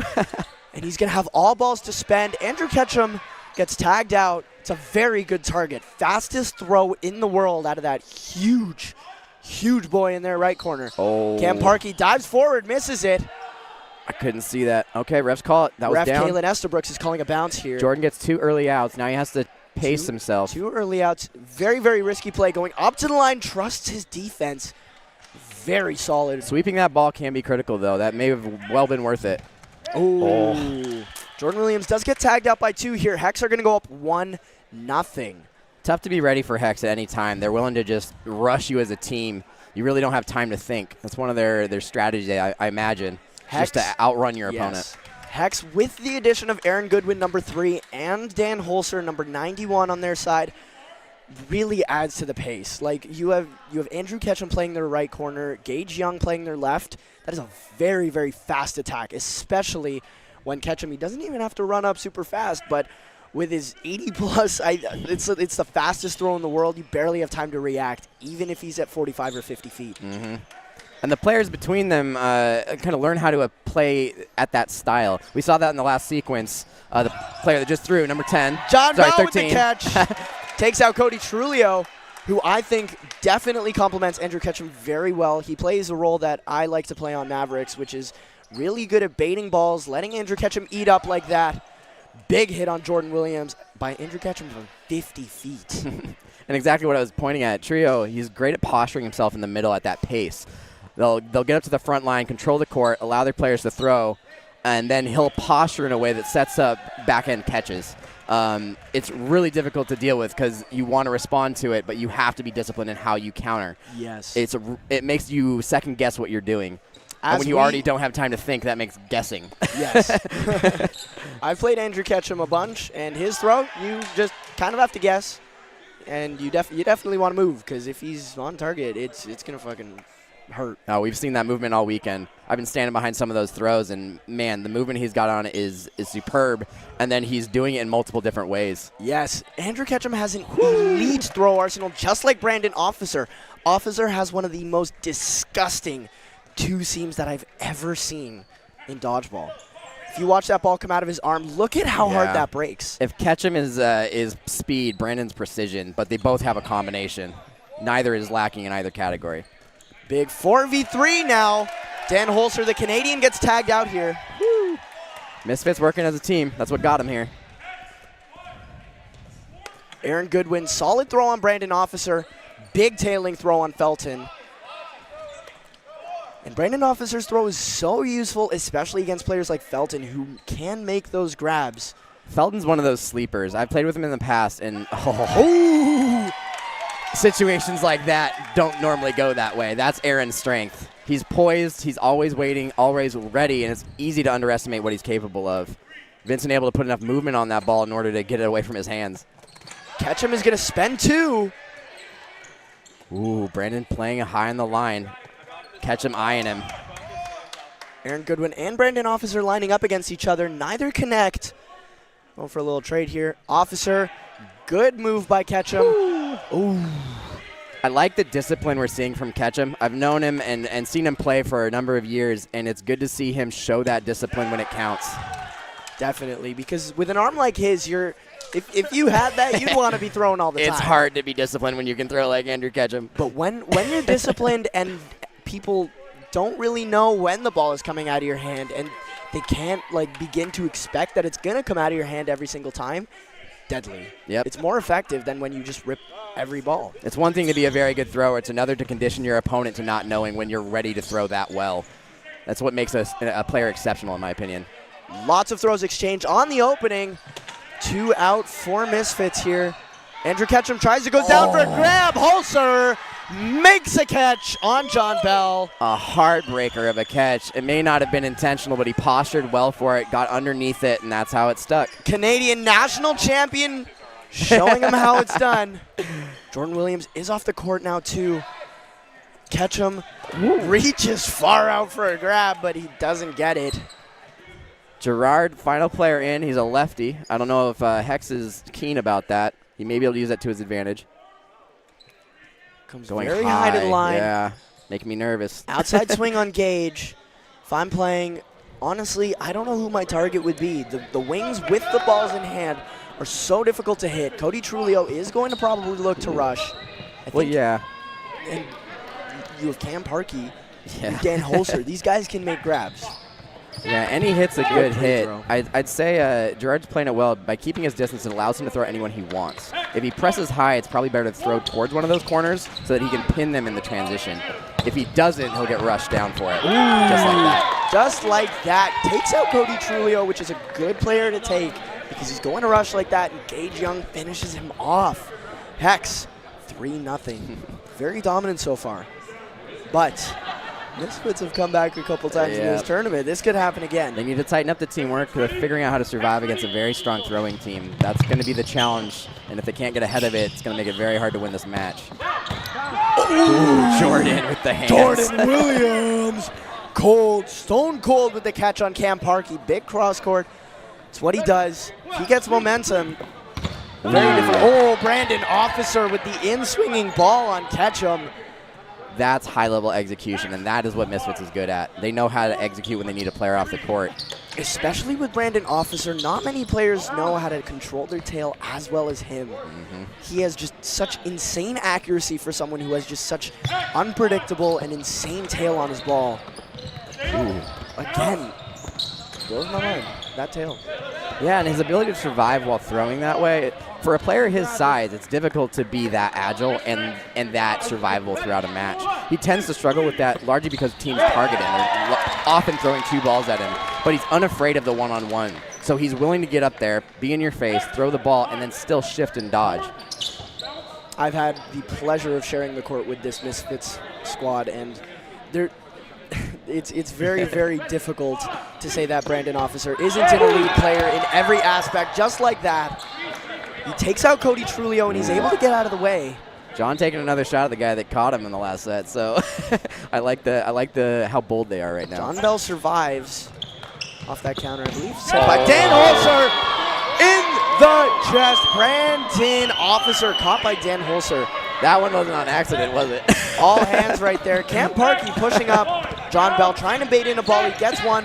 Felton, very close quarters. John Bell needs to be connecting there. Yeah, Misfits still has control here. They just need to calm themselves. They know what they're doing. Misfits with a big lead for the first time in this game. They're warming up into it. This is a huge final, and it's a catch! Pop-up. They cover the pop-up. Josue McIntyre is a last-minute addition to this team. He actually helps lead and captain a team called Berserk, which is up and coming in Seattle, and he's living for the moment right now. That's awesome to see. You'd be very familiar with that Berserk squad, wouldn't you? I am. I've been fortunate enough to play with Misfits and Berserk over the last year. Yes, there's the John Bell we know, isn't Yep. it? This is why it's fun to watch this team play. They're dynamic. Such a sleeper team. Out of nowhere, they get a bit of momentum. Looks like Felton's going to go for a grab. I think Andrew Ketchum is the first one in. I believe so. I mean, it's fortunate Misfits has played this the way they have. The mistakes they're making haven't been terrible because they've gotten the big outs and kept them out. Oh, Jordan Williams, the biggest arm on the court, tagged out. They're going to need to send 2, maybe even 3 to hit Felton out without him having a chance at a grab. A grab could be very, very bad for this Misfits This is side. what Felton is good at. And, like, I mean, he's so easy to underestimate next to other players, but he's an incredibly good late-game player. He's got a poise to counter and use that to his advantage to create catching opportunities, and it's just a handful to deal with. I imagine he's going to eat a lot of time off the clock playing this set, even in a 4-on-1. As I said earlier, very good honesty from Felton here. Misfits, first point in the game, roars from the crowd as the Seattle local team is going to take the first point in this match. As I said earlier, I had the pleasure with playing with Misfits back in January, and very recently I also got to play with Hex, so I'm quite familiar with both of these And then squads. you got to play against them both in this tournament. You've been getting everything. I'm not jealous. Good pressure from Struzik to cover. Good cross from Cam Parkhughes, taking over the left wing for this Hex side. A little complacent on the defensive side of the ball there for Misfits.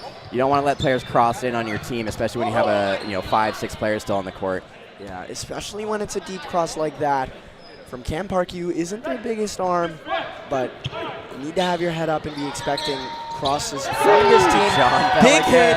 John Bell on Andrew Ketchum. We were just talking about this guy. So smart, knows when to throw the ball, knows when to hold. That is why Misfits is in the final right here. John Bell's such an instrumental player. It's one of my favorite parts about Dodgeball is that back and forth between players like Andrew Ketchum, these giants that can just missile the ball, and these players that are just dynamic and shifty and able to create opportunities with their size. It's big hops from Jordan. Oh my God, so many players exchanged here. Cage Young, Dan Holzer, and Aaron Goodwin left on the court right now. 3 left for Misfits as well. Their second biggest arm is still on the court in Jordan Williams. That ball just broke away from Goodwin's legs as he was floating in the air there. Guy's got hops. The thing about this competition especially is all of these teams can beat anybody, as Misfits has proven. Nobody expected them to be here, and they are fighting for it. They're going to grind out, whether it's a loss or a win. They definitely have the potential to finish this game and get a result that they like. Yeah, I'd like to see them try to use Gerard a little bit from this corner, see if they can get a cross in on the opposite side. Looks like Hex is trying to do the same thing. Gage Young with a big cross. Jordan might have to put a little pressure on him and keep that off of Gerard. It's hard for a lefty. Aaron Goodwin tagged out. Who tagged him out? Was that John Bell again? I believe so. Was that John Bell? Who is that guy? What's his number? Is that a dragon? He's confident. Big throw at Dan Holzer straight at the commentary area. And he catches Williams on the cross. Holzer brings back Ketchum. John Bell alone. Shifty though. Wow, the shiftiness of John Bell gets him out of it. Straight into the pocket. Hex up 4-1. He knew it as soon as he threw it. It's a tough opportunity not to take though. I think he was right to throw the ball. That's what makes Dodgeball hard. You have to make a perfect throw in a split second. It wasn't a bad take, maybe a bad spot. Dan Holzer is known for those grabs. Yep. But, the beautiful thing about this sport is that you have people who that is a big false start. False start, jeez. It's getting a little noisy in here. Vincent might be getting antsy. A lot of people on this court you wouldn't think are your traditional athletes, but they have their own gifts in this sport. Like, it's beautiful to see players like Andrew Ketchum go up against players like John Bell or Brandon Officer, who looks a lot slower than he is. And they have fantastic abilities. John Bell Great take again. This is exactly what I'm talking about. Out of the middle, he's putting the work in. Officer on Gage Young. Here comes Ketchum. Oh, God, John. That outside break. That is a dirty throw used to perfect execution. That's why you need to keep your head up. That caused a double right there. And the break from Officer's throw. Misfits needs to control their defense here. They're being really aggressive, but that's Hex's game. Doesn't mean you can't beat him at it, but it's a challenge for sure. Big throw from the middle. Cody with the hops. Brandon gets away with that. Brandon with the quick release and just there's something about his release that he can just hop out of the way of those throws. Jordan needs to make sure he keeps the ball in hand. He passed one over the left side before he had another one secured, and Ketchum saw that opportunity and took it. Fortunate to get out of there alive. Jordan Williams. Oh! Jordan Williams. The amount of times I've seen him make that grab in that little shoulder pocket area by your pec and in between like your shoulder, bicep, and pec. That area is his favorite catching place. That stoic Brandon muscle Officer. memory. Oh my goodness. And the two biggest arms on Misfits. They're throwing punches back and forth. Both went for grabs. I don't know if that's the decision, especially when coming up against Ketchum.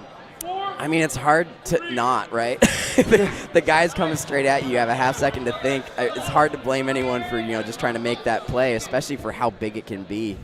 If you're trying to make a comeback and you can swing a catch on Ketchum like that can change everything.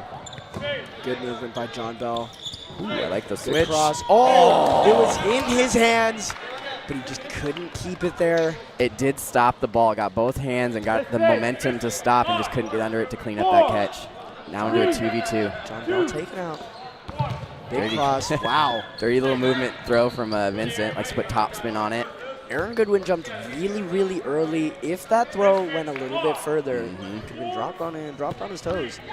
Aaron Goodwin. Oh, wow. Good teamwork there from Ketchum and Goodwin. Big counter rush. Obviously, Goodwin is a native of Atlanta, I believe, and plays for Threat. He's putting in the work for this Arizona team, Hex. I was going to ask. I'm not familiar or very familiar with Goodwin. It's good to know that he plays with Atlanta Threat because I know they've been playing a lot of dodgeball recently and getting some acclaim. I like that Hex is mixing it up and bringing in some players from around the country. Yeah, obviously they have Dan Holzer from Winnipeg, Manitoba, Canada. Shout out to the boys out there.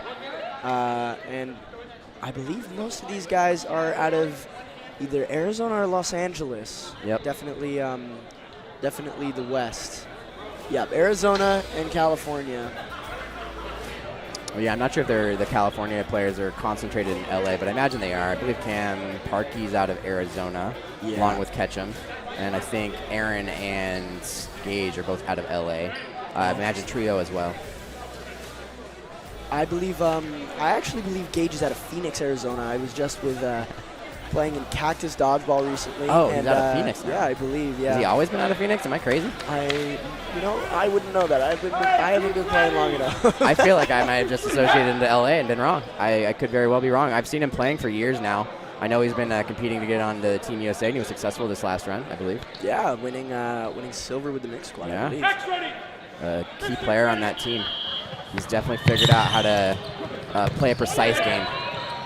Cody Trulio eating off the rush right here. Hex 6 on the back line, Misfits 5. They have 4 balls. Let's see if they can get a hit here. They're going to spend on Felton. Don't get anything. Ketchum returns. Yeah, and that transition scares me a little bit for Misfits. They were on their heels when Ketchum's throwing, which is not where you want to be. Andrew Ketchum, big throw on John Bell. There it is. Oh, Jordan Williams with a great counter. Ketchum asking where the ball went because he couldn't make the grab. Jordan Williams is a sneaky accurate player, and he knows how to put finishing movement on the ball. If you're trying to block, he's so good about getting it over your blocking ball with top spin. It's just, you wouldn't expect it to be so hard to block that guy at 60 feet. And he just does it over and over and over again. Jordan Williams is one of those players that I look at and I'm like, you don't look like you can be able to do all of this. He has insane hops. His blocking is very, very good. He has great catching. His ball just has this nasty tail that just manages to always find you. He's trying to turn it on. It looks like Misfits has decided to let Jordan kind of rip a few here, see if he can get some action going. Definitely, I would be letting loose on on this Misfits side, if I'm me, especially because you're down 4 in this first half with 1:10 to go. And if it's going to be anybody, I would say Jordan Williams. If he gets a little bit of momentum with a big catch and a couple big hits here, this could really shift some things. It was a really good attempt there by Gerard. I like that he was postured and committed to that catch, just not able to reel it in. Still 3-on-4 now, so Misfits isn't in trouble, but they need to make sure they're prioritizing defense. John Bell gets tagged out. The core 3 of this Misfits squad, only 2 left. But both big arms and very, very good catchers here. Jordan Williams and Brandon Officer. No stranger to having to be clutch. Jordan kind of feeling him out there. That may not have been like a real aggressive attempt, but trying to figure out what Aaron's doing over in his corner. Cody Trulio, very fast throw. Good shift from Brandon there to move his feet. Wasn't planted, so he was able to shuffle at the last second and get away from that throw, even though it was a very good throw. Brandon is such a big guy who has fantastic movement, beautiful pre-throw. Pushes hard on Parkey, and it's a hit. Oh, wow. Brings it to a 2v2. Dan Holzer calls for a double on Officer, and it connects.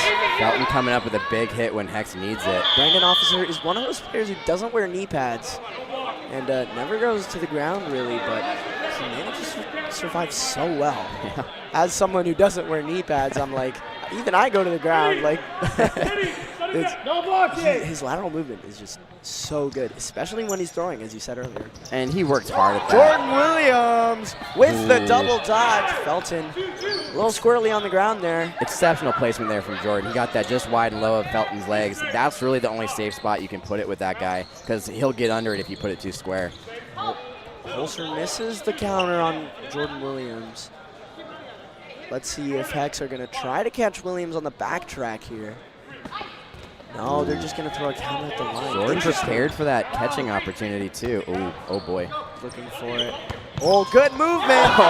For a second, reminding me of Josh Eustace with the little quick backstep right there. Yeah, I like the second shift there, creating an opportunity for the second catch. Just they placed it well. Misfits has some thinking to do here. They got a moment to recalculate their plan. Hex is coming out strong, and they're maintaining composure. I think Misfits needs to do something to disrupt what Hex is doing. But that's easier said than done. You got any ideas? Easier said than done. They've gotten to a bunch of closing scenarios with their core players. They really need to grind on finishing those sets out. Some split decisions to go for catches here and there might not be working in this first half. Let's see if they try to change what's going on there. Definitely good job on their priority targets. For example, they're really going after Ketchum, and I think every single team that comes up against Hex are going to be gunning for the big man in the left corner in front of me right here. Yep.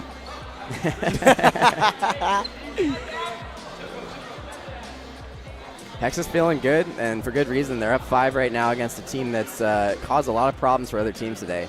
I'm curious to see how this opening rush goes. That could be one of the sources for Misfit to get ahead. It comes down to speed. That's just the nature of the rush. You got to be faster, and Hex is not slow.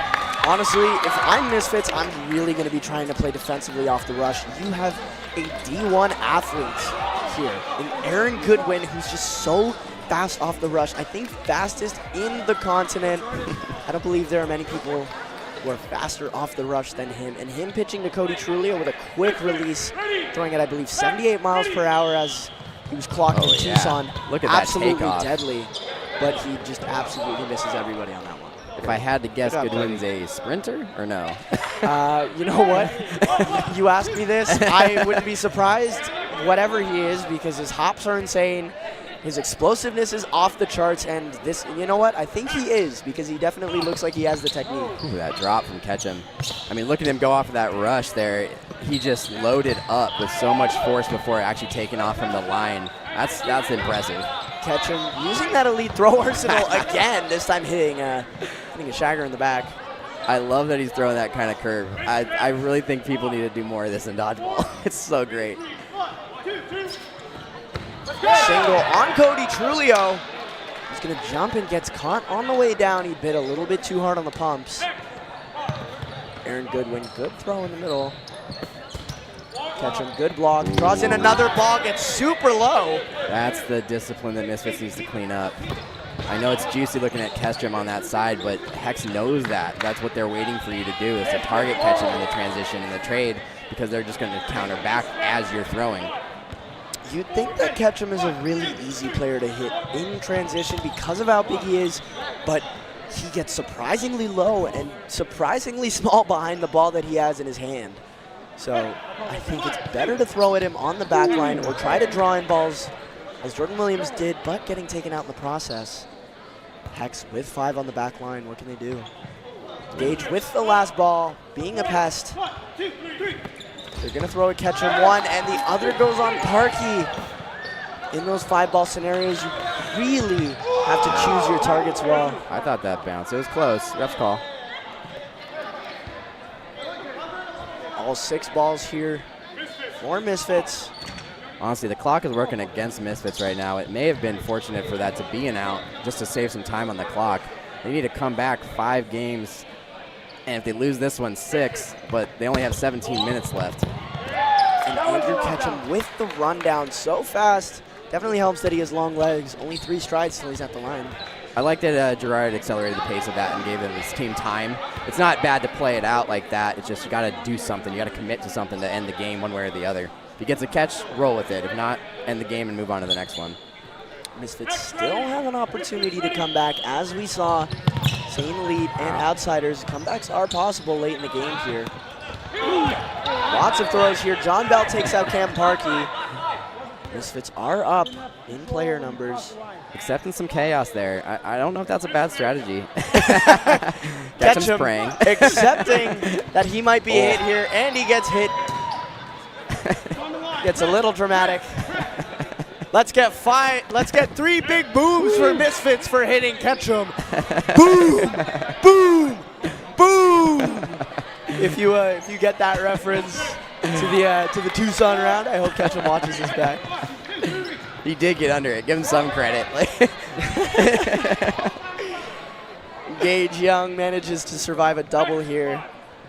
They have 4 balls to play with. Into the ground. Brandon Officer pushing hard to the line. As expected. Misfits need something here. Gage Young surviving. Surviving really well. Hex are pretty aggressive off the back line. I like that they're willing to push back. They have the advantage, so there's really no reason not to. John Bell with a catch on Holzer, saying you are not the only person who's going to catch in this game. And Brandon's up on the line again. Getting his get back. Interesting for Gage to come to the center court. I like the mix-up. Aaron Young and Gage, both left, both really good players in terms of survivability. Gage Young gets called out here. Aaron Young is by himself here. Can the Atlanta native do some work for Hex in killing time? Insane hops, but can't get out of the way of the second one. Yeah. Someone tell this man to drop the leg routine. I need that. It's up in 9 feet in the air. He might not just be a sprinter. I don't know. That was some leap right there. Long jump, high jump, jump. I don't know what competitions this guy does, but if he could jump over catch him, he's I'm glad he's using it for dodgeball. So fast. Cody Trulio. Oh, it does connect. I thought he missed off the rush again. Clipped Vincent on the outside. Oh, catch him with the double. Jordan, jeez.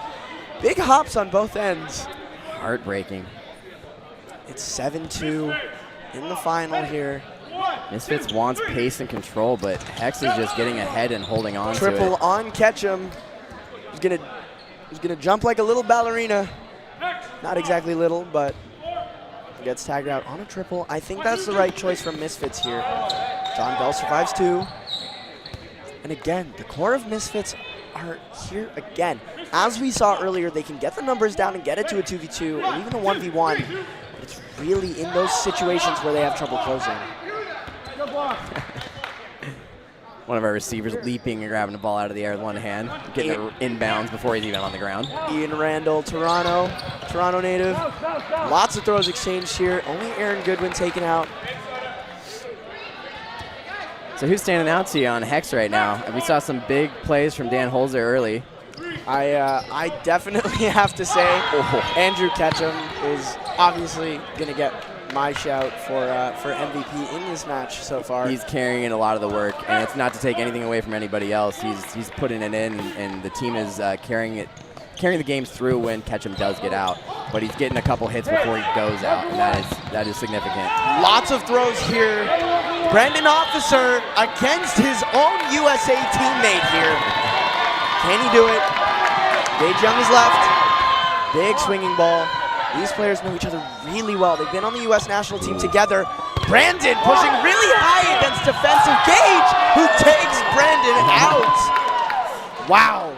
Bold. Speaking of my MVP on Hex, honestly, the other one for me is going to be Aaron, because he's been so fast off the rush that Cody Trulio has just been able to take an extra player out right away. Starting a game, one person down is so difficult, and very, very, I think a little bit underrated and like maybe not thought about a lot, but you know, I could be wrong. Cody, again, was off the rush. But I think that's a good recognition. That rush has really been a problem for Misfits. You're right.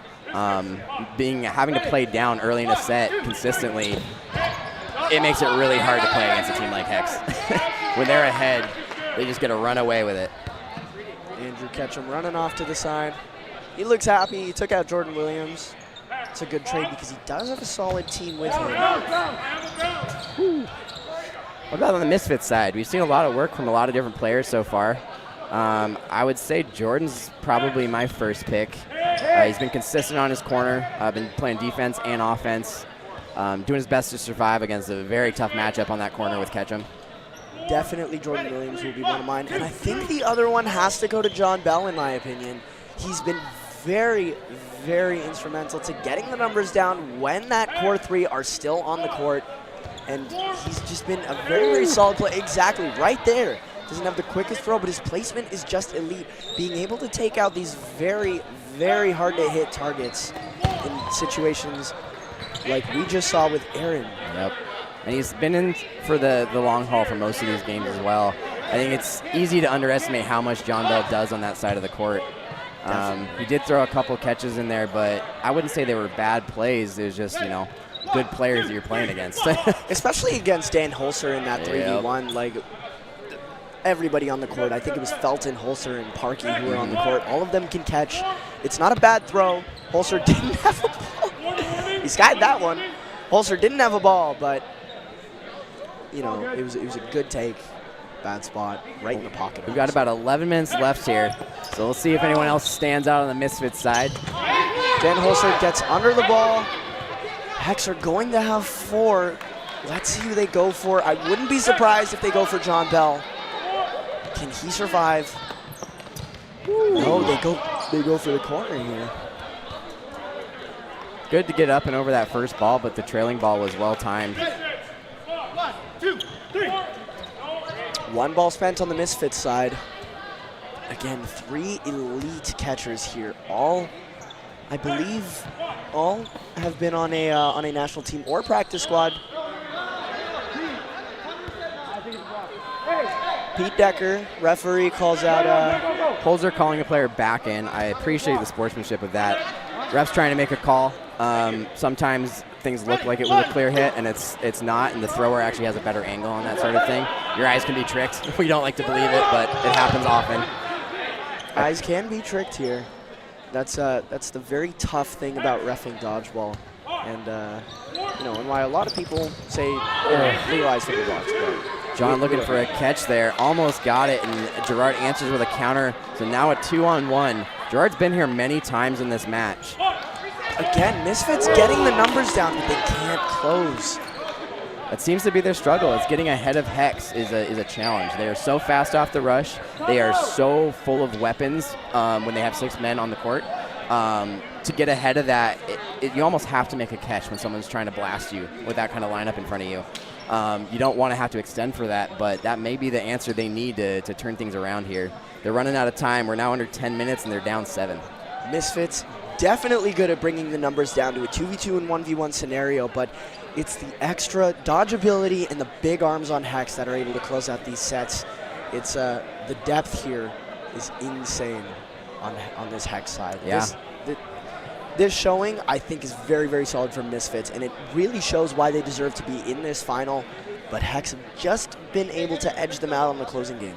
And it really is impressive. I haven't seen this combination of players on Hex before. I know some of them have played with each other. I don't know if this is a kind of a fresh mix for this tournament, but their teamwork is honestly exceptional. They're using their abilities as throwers very effectively as a team. It's not just taking solo shots, it's pressuring and using that pressure to create opportunities. And when you're that good at throwing and you create opportunities, that's just 1, 2, 3.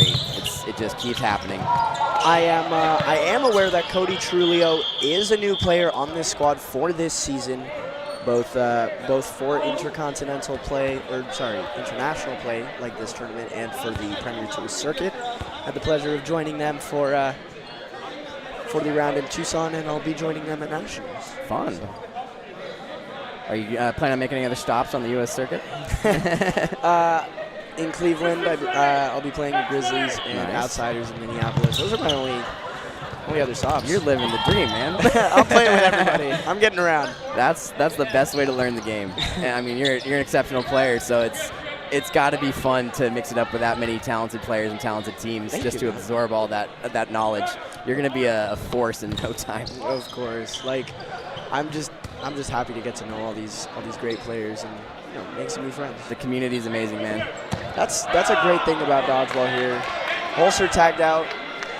Holzer is definitely a community man. He plays around a lot.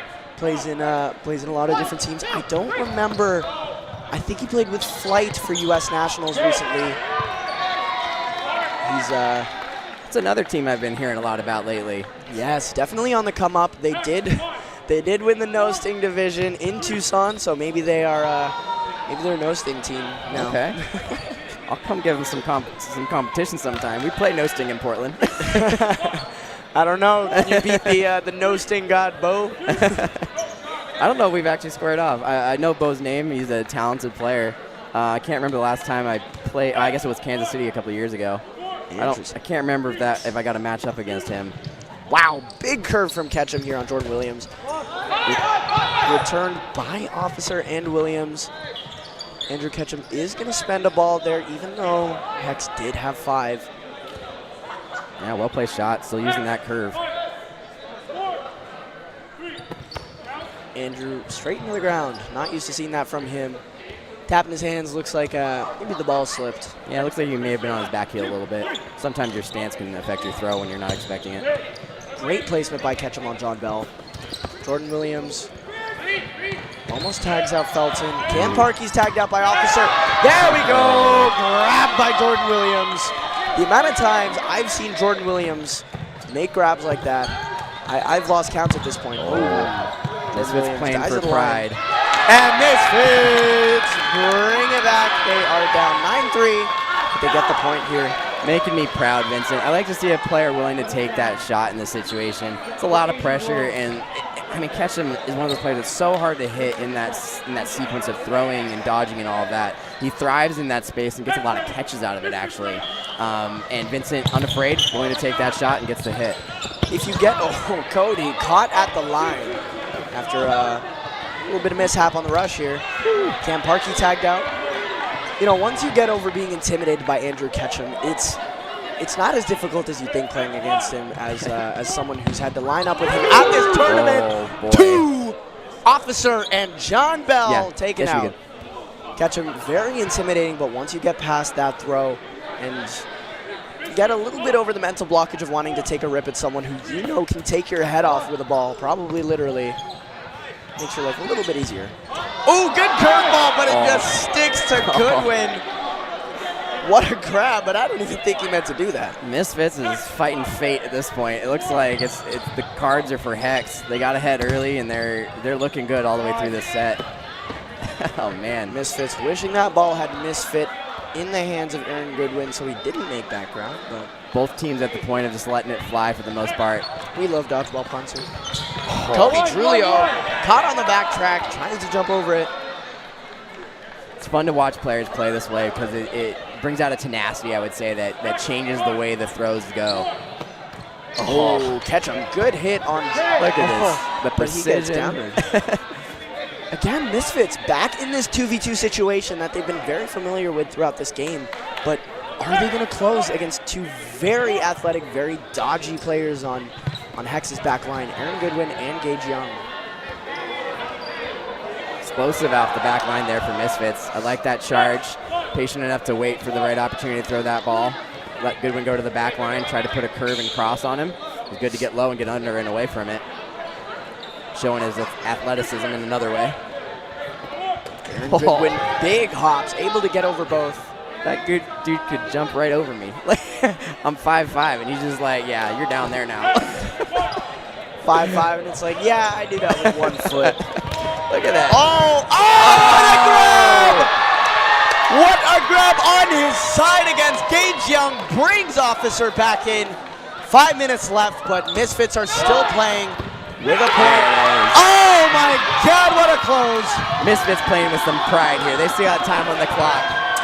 Speaking of Misfits and great moments here, we have your VC's MVP player of the match. Got 4 options, 2 from each side. I don't know about you, but mine's definitely Ketchum. Hex have a much tougher match if Ketchum isn't on the court. It's hard to make an argument against Ketchum. I wouldn't disagree at all. And I think Hex has carried the rest of the load very well as a team. It's impressive to see. Looks like there was a false start there. The first one of the half for this Misfits side. Cody Trulio misses off the rush again. Big hops here from a lot of players. Ketchum is going to spend. We only have 4 minutes left in this game. You know, it is possible to win 4 sets in 4 minutes, but I don't think it's likely. I think we have our new... Oh, maybe something's coming. John Bell with the catch. Gage Young reeling his team in. He recognizes that things are getting a little out of control. That's the leadership you want to see from a Team USA player here. Someone who knows what they're doing. Oh, last ball not well spent on the Misfits side. Especially playing the corner. That's really the players that need to be keen about when to stop and when to go. If you look at... into the pocket of Officer, who's going to take Holzer with him. It is a 2v5. Wow.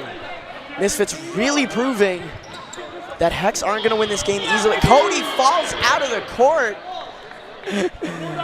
Sounds like the chat might disagree with our nominations. It's tough out here, guys. They're freaking good. Who did they nominate? They're nominating Dan Holzer off of that early start, I imagine. And I really can't disagree. He was in the back of my head, but man, Goodwin's a monster athlete. Ketchum has been doing so much. I wouldn't say Holzer was behind him. I mean, he was in that conversation, no doubt. Definitely in that conversation for his contributions in the first half. But when I'm looking at this game, I just think Aaron's impact off the rush, handing the ball off to Cody Trulio. This is what I'm saying. I said this earlier, that starting a game up 6-5 is just so underrated. It doesn't matter who is on the court or off the court for Misfits. When that happens, it's just when you know you're being dominated off the rush like that, it's a mental thing, and you have one less body, one less player that can, I don't want to say tank a hit, but one less player on the court. And we're talking about value, right? Most valuable player. I'm not saying those catches aren't valuable. I think they're harder to come by, so it's difficult to be consistent. And I think that's the slight difference there, is that the rush is always there. It's the start of the game, and they've held on to it basically through every game they've played. Those catches came early. They were incredible catches, but maintaining consistency with that throughout an entire match is a feat. And he wasn't quite able to keep reeling them in. But yeah, incredible play by Dan Holzer for sure. John Bell rushes the line, survives point blank.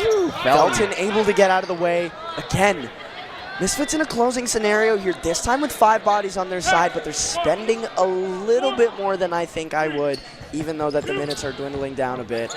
Yep, 2.5 left here. 2.5. You need 2 balls on probably both of these targets. Felton known for making clutch grabs.